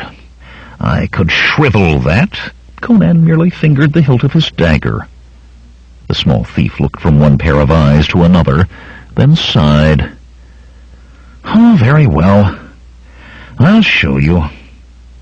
Conan gestured him to lead on, then followed quickly on his heels as Malik started down the alley. It was a snaking path the little man took, along alleys slick with offal and stinking of urine and excrement, and it led away from the palace. At last, behind a stone building many streets away, he ducked into a shadowed doorway. The Cimmerian trod on his heels down rough steps in deeper, dark and musty air. We need light, Conan sighed reluctantly.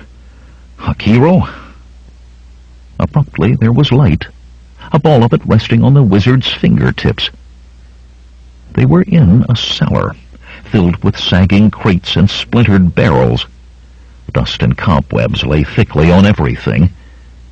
Akiro found a torch among the rubble and transferred the fire from his fingers to that.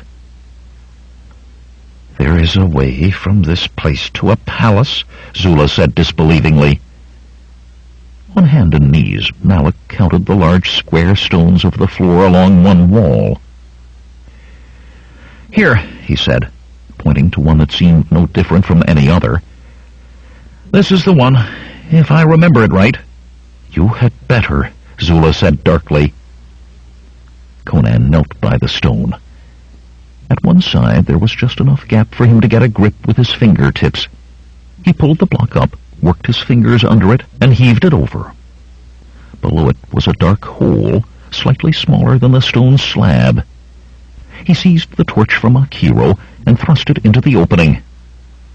It was walled in stone, and along one side there were holes spaced properly for hands and feet. Ah, said Akiro, whoever built that palace was a wise man. However strong a fortress, it is always wisdom to have a bolt hole or two. I do not doubt there are others. Conan swung his legs into the hole. Then it will take us inside the palace walls. Are you not forgetting 10 score guards? Malik demanded. Sigyn's bold, Cimmerian. They will not be one fewer because you are inside. You are right, Conan said. This improves our chances but little. You have done your part, my friend. You need not come further. Zula spat loudly, and Malik twisted his mouth. Amphrates' jewels, he breathed heavily, had best be worth more gold than I think they are. With a grin, Conan began his descent. 22. Dusk rolled across Shadazar as Taramis looked down once more upon the courtyard where the sleeping god lay. The canopy was gone now, and a different circle of golden-robed priests prayed around the god. Her 4 bodyguards, and 6 more black-armored warriors hand-picked by Bambata, stood watch about the courtyard. She did not like that. They knew what they served, but they had never seen any part of the ceremonies, and there should be no outsiders to witness what would happen this night. But Bambata's stupidity had made it necessary. True, it was unlikely in the extreme that the thief still lived. Even did he live, surely one man, and he, a thief out of the streets, could do nothing to hinder her plans in the slightest. But the scrolls of Skelos spoke of the possibility. No, they spoke of the certainty of danger if the thief lived.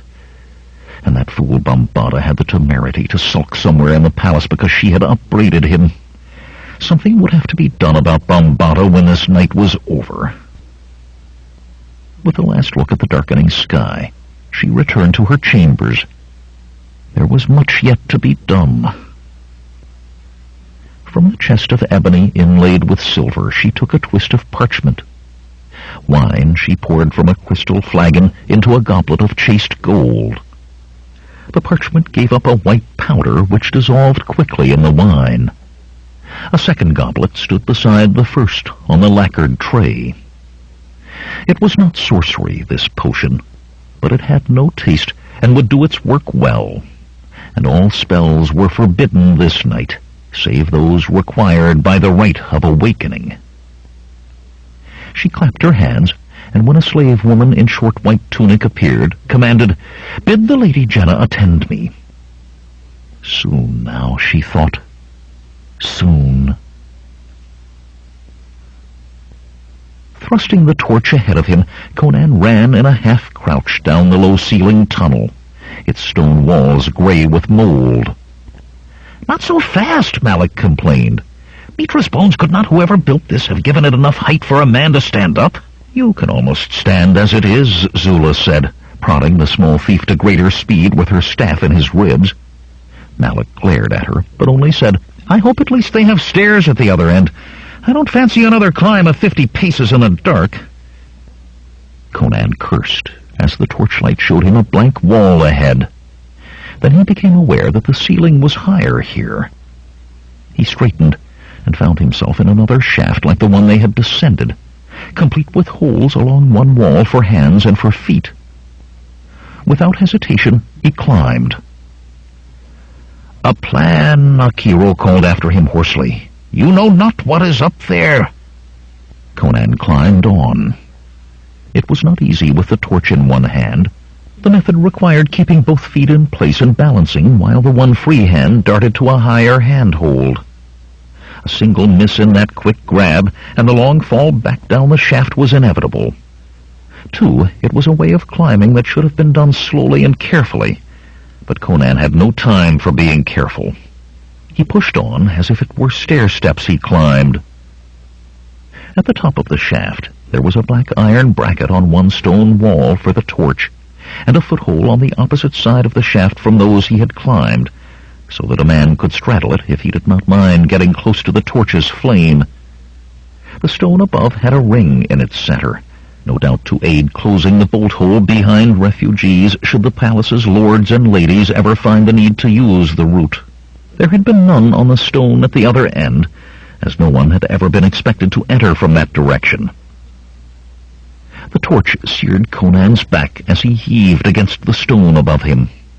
With a mighty shove, he toppled it away from the shaft and raised his head into a dungeon, lit only by the obstructed glow of his torch. The walls were a rough-cut stone, and the floor was covered with pale straw, dried to dusty brittleness. A small creature chittered and rustled away as the Cimmerian climbed out. Pausing only to secure the torch, Conan moved to the thick iron-bound door. An iron plate on the outside of the door covered a slot for checking on prisoners.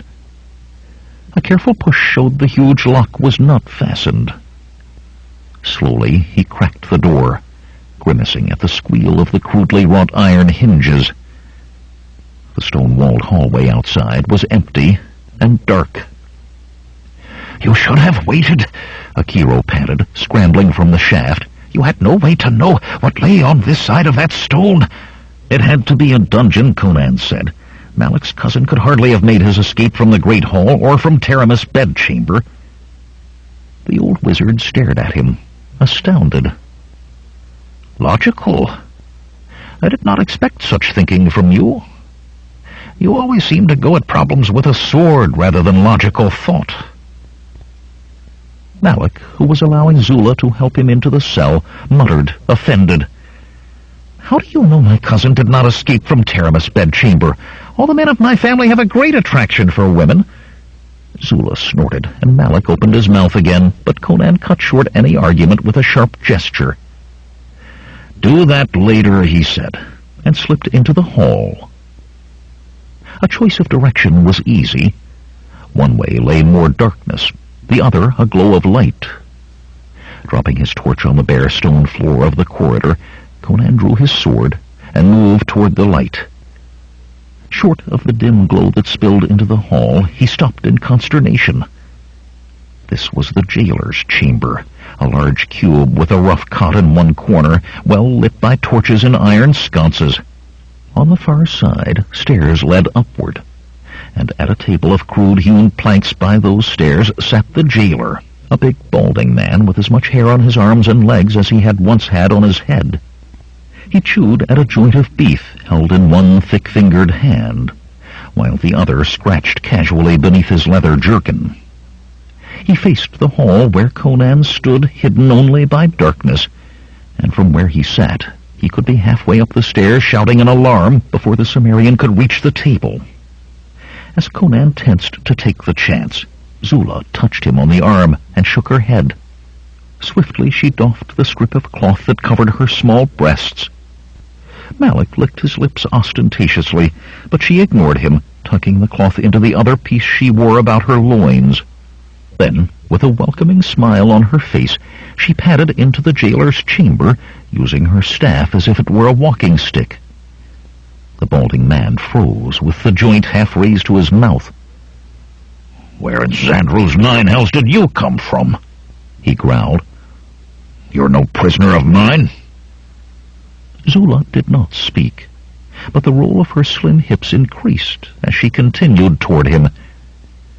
The jailer tossed the joint onto the table, missing a cracked pottery plate, and scrubbed the back of a broad hand across his greasy mouth as he stood and moved around the table. "If you're not a prisoner, you're not supposed to be here," he said thickly.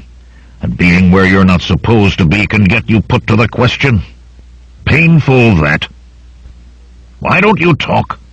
You got a tongue? No matter.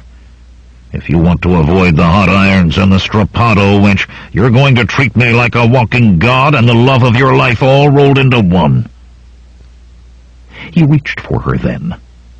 Zula's face did not change as her staff, suddenly gripped with two hands, whipped up into the big man's crotch.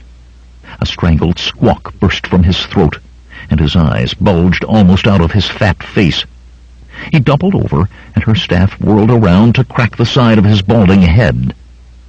With a sigh, he crumpled to the floor stones.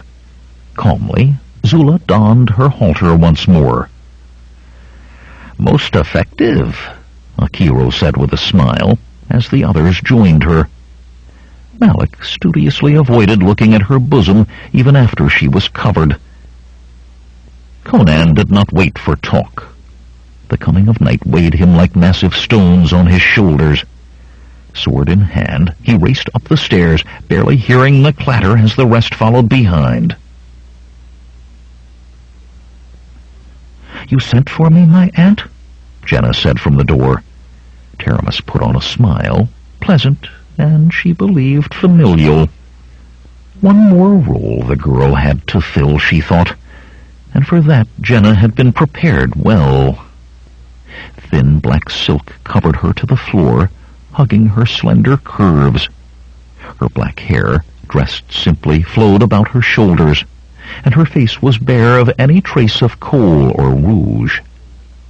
A scrubbed face for innocence, and black silk for the night. And the girl's black contrasted well with her own scarlet silk, slashed to show her voluptuous curves to best advantage before the god.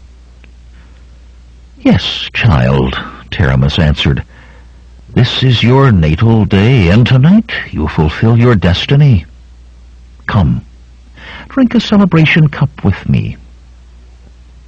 She filled the second goblet, then held out the first to the girl. "You are a woman now, and old enough for wine." Jenna took the goblet hesitantly, peering at the dark ruby liquid within. "I have often wondered about wine," she said. "Drink," Taramis told her. "Drink deeply. It is best so." She held her breath while Jenna hesitated further, then let it out when the slender girl raised the goblet, drinking as commanded, deeply. Jenna gave a little laugh as she lowered the almost empty goblet. "It warms so, swirling all through me, it seems. Do you feel lightheaded?" "That happens sometimes." I feel... Jenna trailed off with a slight giggle. Taramis took the golden cup from unresisting fingers and studied the girl's large eyes. Wine would not act so fast. even on one so unfamiliar with it as Jenna, but the powder should. It had to have taken effect. "Kneel, child," she said. Smiling as if it were the most ordinary thing to be told to do, Jenna knelt. The powder worked quite as well as a spell, Taramis thought. There would be no hesitation at a fatal moment. Aloud, she said, "Stand up, child." Even as Jenna rose, she went on, "Xantares, she is ready." The mild-faced high priest hurried into the room with the golden casket in his hands. He reached to open it himself, but Taramis brushed his thin hand aside. It was her place to do this. When the casket lid was lifted, she barely saw the glowing heart of Ahriman. On the morrow, when it was safe for her to touch the stone, many wonders of great power could she do with the heart. Tonight, only the horn of Dagoth had importance. "Take up the horn, child," Taramis said, then watched jealously as Jenna's fingers curled around its curving golden length. In the courtyard, 4 brazen gongs sounded their rolling tones. Full night drew nigh. "Come, child," Taramis said, and, bearing the horn of Dagoth before her, Jenna followed toward her destiny. Treading carefully, silently, Conan made his way down a palace corridor, unheeding of rare Vendian carpets on the marble floor, or ancient Iranistani tapestries lining the walls where golden lamps flickered. Warily his companions followed him. Taramis guards were everywhere. Twice already they had been forced to hide in a crossing hall, Conan gritting his teeth in frustration, while half a score of the black-armored men marched past. As much as urgency spurred him, it would be impossible to engage such a squad without an alarm being given. And Jenna must be found before any alarm if there was to be a hope of getting her out alive. The Sumerian stepped into the intersection of 2 corridors, and the creak of leather gave him a chance to live. On either side of him, leaning against the wall where he could not see them before, was a guard in ebon breastplate and naseled helm. Their hands streaked for their swords as he appeared. There was no time to think of what to do. He must act.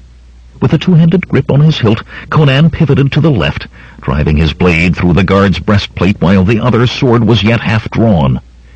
In one motion he pulled his steel free and continued his spin.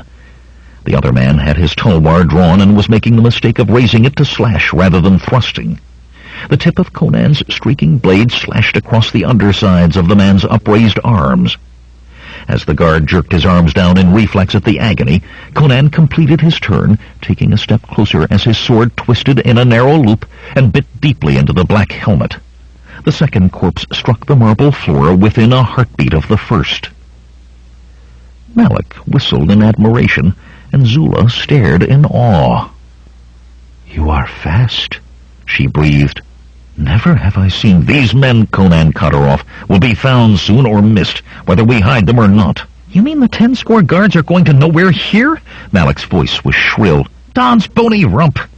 "Go back to the dungeon," Zula said scornfully. "The way out is yet open." Malik grimaced, then drew his daggers. "I always wanted to be a hero," he said weakly. Conan growled them all to silence. "I mean, there is no more time for caution. We must find Jenna, quickly." Like a hunting leopard, he sped on, driven by the darkness that thickened the sky outside. A gasp of awe rose from the assembled priests. All of them were there now, when the small procession entered the courtyard, and Taramis basked in it.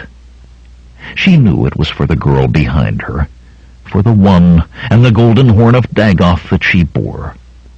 But she, Taramis, had brought it to be. The voluptuous noblewoman stepped aside, revealing Jenna and her burden clearly, and the golden-robed priests fell to their knees. Xantares, who who had exchanged the casket for his tall staff of gold, tipped with its azure diamond eye, moved to the other side of the girl, stroking his full white beard in self-satisfaction to gain his share of the adulation. "The sleeping god will never die," Taramis intoned. "Where there is faith," came the response from the kneeling priests, "there is no death." She flung wide her arms.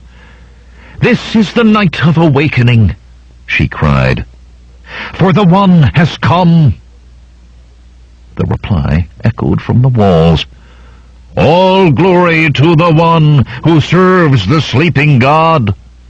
The half-score black-armored guards, their spears precisely slanted, but standing well back so as to be out of the way, shifted uneasily. From the colonnade came the piping of flutes, beginning their litany of coming sacrifice and anointment. The velvet black sky arched above, glittering stars set in a pattern they would not attain again for another 1,000 years. The moment had come. Power, Taramis thought, while the echo still shivered the air. Power and immortality were hers. Conan slid to a halt as a man stepped into the corridor ahead of him, a man black-armored and even more massive than he, with a naked tulwar in his hand. "I knew you must come this way, thief," Bambata said softly. His scarred face was grimmer than ever before behind the nasal of his sable helm. "When I found the bodies, I knew then that you lived, and I knew you would run to the great court to save her. But if I cannot have Jenna, no mortal man will have her." His blade came up, gleaming in the lamplight. "She goes to the god, thief." Motioning the others to hang back, Conan moved closer. In the confines of the tapestried hall, they could only hinder, not help. The Cimmerian gripped his sword with both hands, holding it erect before him. "Have you lost your tongue?" Bambata demanded. "In moments the girl dies, in the very center of this palace, I tell you. Rage at your loss, thief. Let me know your despair, and lose my own in the slaying of you." "This is no time for talking," Conan replied. "It is a time for dying." The two blades moved then as one. The clanging of steel on steel filled the hall as they wove a deadly lace between the two big men. Attack and counterattack, thrust and riposte, followed so closely one on the other that it seemed as though lightning flashed and danced. Abruptly, Conan's broadsword was torn from his grasp. Triumph flared in Bambata's face. But even as the blow struck, Conan's foot lashed out, sending the giant Zamorin's blade spinning. The two men crashed together, grappling. For an instant each strove to reach his dagger. Then Bambata's huge hands closed on Conan's head and twisted, and the Cimmerian gripped the black helm, one hand on its bottom edge, the other above the dark nasal. Feet shifted and scuffled for balance, and hard-drawn breath was the sound of battle now. Massive thews bulged, and joints popped with the strain. A grinding crack sounded, not loud, yet seeming to drown all else, and Conan found that he supported a boneless mass. For an instant he stared into those black eyes as death filmed them, then let Bambata fall. "Time is running out," Zula said, "and we still do not know where to find her." Working his neck, Conan retrieved his sword. "But we do. He told us. The great court in the center of the palace. He also said she was to die in moments," Malik reminded him. "Then there is no time to stand here talking," Conan said. "Come." "O great Dagoth," Taramis intoned, "on the night of awakening, we, thy servants, come to thee." The flutes shrilled madly as she took Jenna's arm.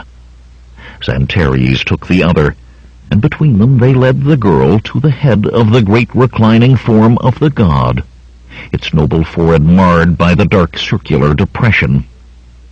Holding the horn before her, Jenna moved unresistingly. "O great Dagoth," the tall princess chanted, "on the night of awakening, thy servants call to thee." In a whisper she spoke to Jenna. "The horn, child. Place the horn as you were told." Jenna blinked, hesitated, and Taramis' breath caught at the fear that the potion's effect might have worn off. Then, slowly, the slender girl set the base of the golden horn into the depression in Dagoth's forehead. A tremor passed through the huge alabastron form. Marble hardness softened and took on the hue of human skin. The eyelids fluttered. Relief flooded through Taramis. Nothing could halt it now. The sleeping god was awaking, and the horn was no longer sacrosanct to Dagoth and the One alone. But it all had to be finished, and quickly now. "O great Dagoth," she called, "accept this our offering and pledge to thee. Accept thy third anointing, the anointing of the One." Jenna did not even start as Xantires tangled his left hand in her hair and bent her forward over the recumbent god's head. A gilded dagger flashed in his hand as he raised it. Bursting into the great courtyard, Conan took in the scene before him. The black-armored guards, the kneeling priests in gold, the huge horned form that seemed to be just beginning to stir. And Jenna, throat arched for the knife in the hands of the white-bearded man. An instant it took him to see, and in that same instant he was moving. His sword was tossed from right hand to left. The fisted pommel smashed into the ebon helmet of a guard. His right hand tore the spear from the guard's grasp. As the dagger moved toward Jenna, he threw. The spear lanced a dark streak across the courtyard, and the dagger dropped to the marble tiles, as the white-bearded man, a wavering shriek rising from his throat, clutched at the thick black shaft that pierced him. An instant, and in that instant the courtyard swirled into chaos. Black-armored guards turned to battle Conan, who suddenly found Malik fighting at his side. Zula dashed across the court, beating golden-robed priests from her path with her staff, to seize Jenna's arm and drag her away from the huge, now quivering form.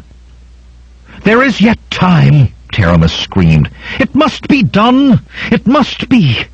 On hands and knees she scrambled for the fallen dagger, and the huge form of Dagoth sat up, the shape of a gigantic man, too handsome for humankind, with a golden horn standing out from his forehead. The air in the court turned chill as it moved, and no man or woman there but froze. The noble head turned, great golden eyes surveying the courtyard. Then suddenly the head was thrown back, and Dagoth howled. Staggering to his feet, he howled such agony as had never been known on the face of the earth. As if the terrible sound had freed him from paralysis, Conan found he could move again. He gripped his sword and set himself, but the guards before him threw down their spears and fled, brushing past him as if what else was in that courtyard made the steel in his hands no longer worth fearing. Dagoth's form rippled now, as though knots grew beneath the skin. Bulging, writhing, it grew and changed. In the twinkling of an eye, its skin became coarse. The brow sloped back, and the jaw grew forward. Fangs thrusting past lips, arms and legs thickened, and claws sprouted on the ends of fingers. The skin of the back split, and leathery wings as of a monstrous bat came forth. Grotesquely male, hunched and twisted, yet 3 times the height of a man, Dagoth stood, and only the huge golden eyes were unchanged. Those eyes came to rest on Taramis, kneeling with the dagger clutched to her breasts, and her face slack with horror. "You!" It was as if thunder had spoken, and with the tongue of thunder. "Out of your own mouth, Taramis, are you promised to me?" Hope dawned on Taramis's face. "Yes," she breathed. Leaping to her feet, she ran toward the god. "I am promised to thee," she cried, "and thou wilt gift me with power and immortality. Thou wilt..." Clawed hands pulled the noblewoman to Dagoth, and the huge wings folded around them, hiding her. From beneath those wings came a crystalline wail of purest pain and disbelief.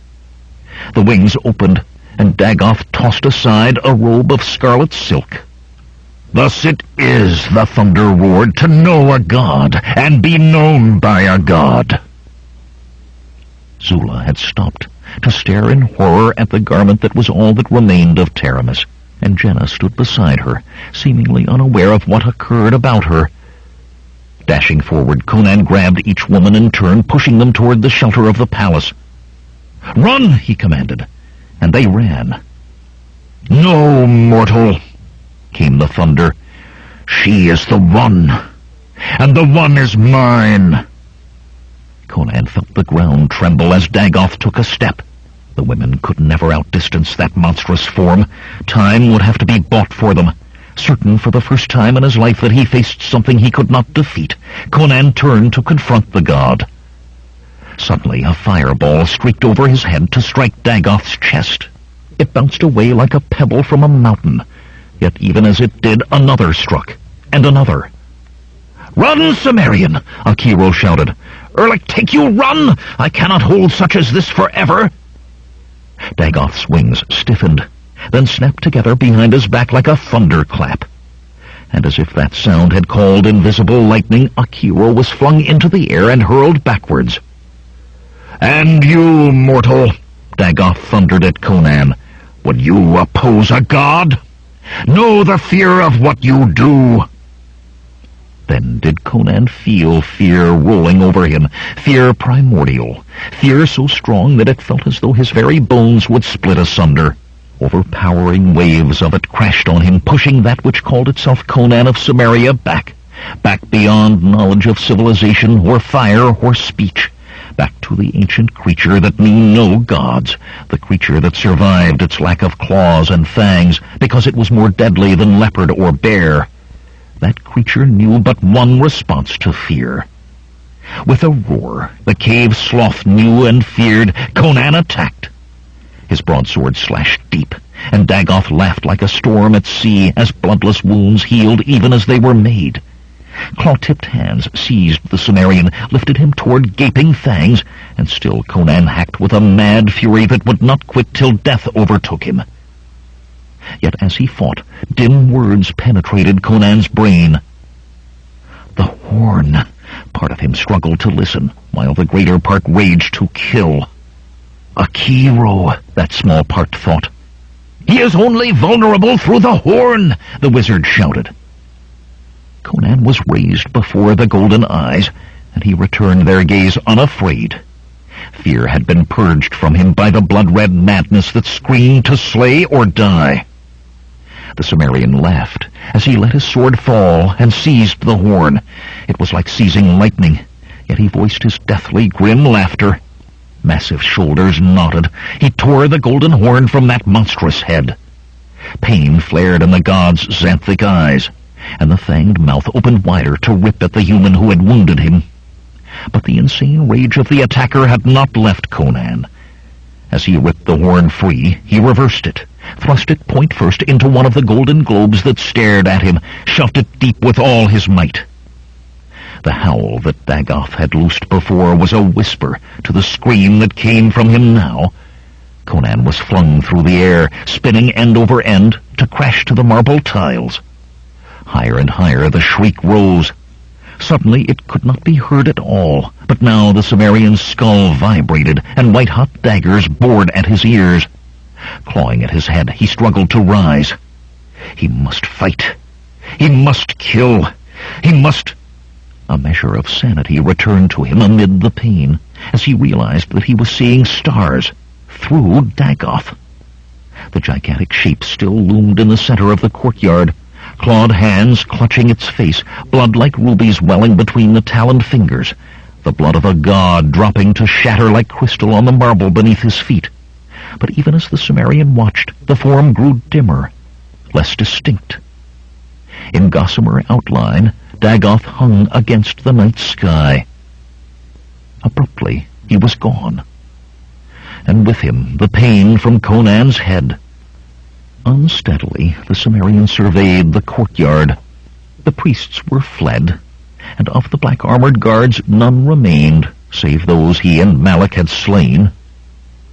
Zula crouched beside Jenna, cradling the slender girl in her arms. "She collapsed," the black woman told Conan, "when you tore out that horn. But it is only a sleep, I think. She will be well." "Hey, Conan!" Malak called. The small thief was propped against the marble pillar of the colonnade. Akiro, who moved as if he were one bruise from head to foot, was binding a cloth about Malak's bloody thigh. "I took a spear, but we won. Hanuman's stones, man, we won." "Perhaps," Conan said tiredly. He grasped the dragon amulet on his chest as if he would crush it. "Perhaps." Epilogue. From an alabaster balcony of the vast marble palace that had once been Taramis's, Conan watched the sun rise from the far horizon. It was the second time he had watched a sunrise from that same spot. A day and a night to rest and think, to reach decisions. He had made his decisions, then given a few commands, and showed a handbreadth of steel when those commands were questioned. "My lord Conan," said a servant behind him, "the Princess Jenna begs your presence."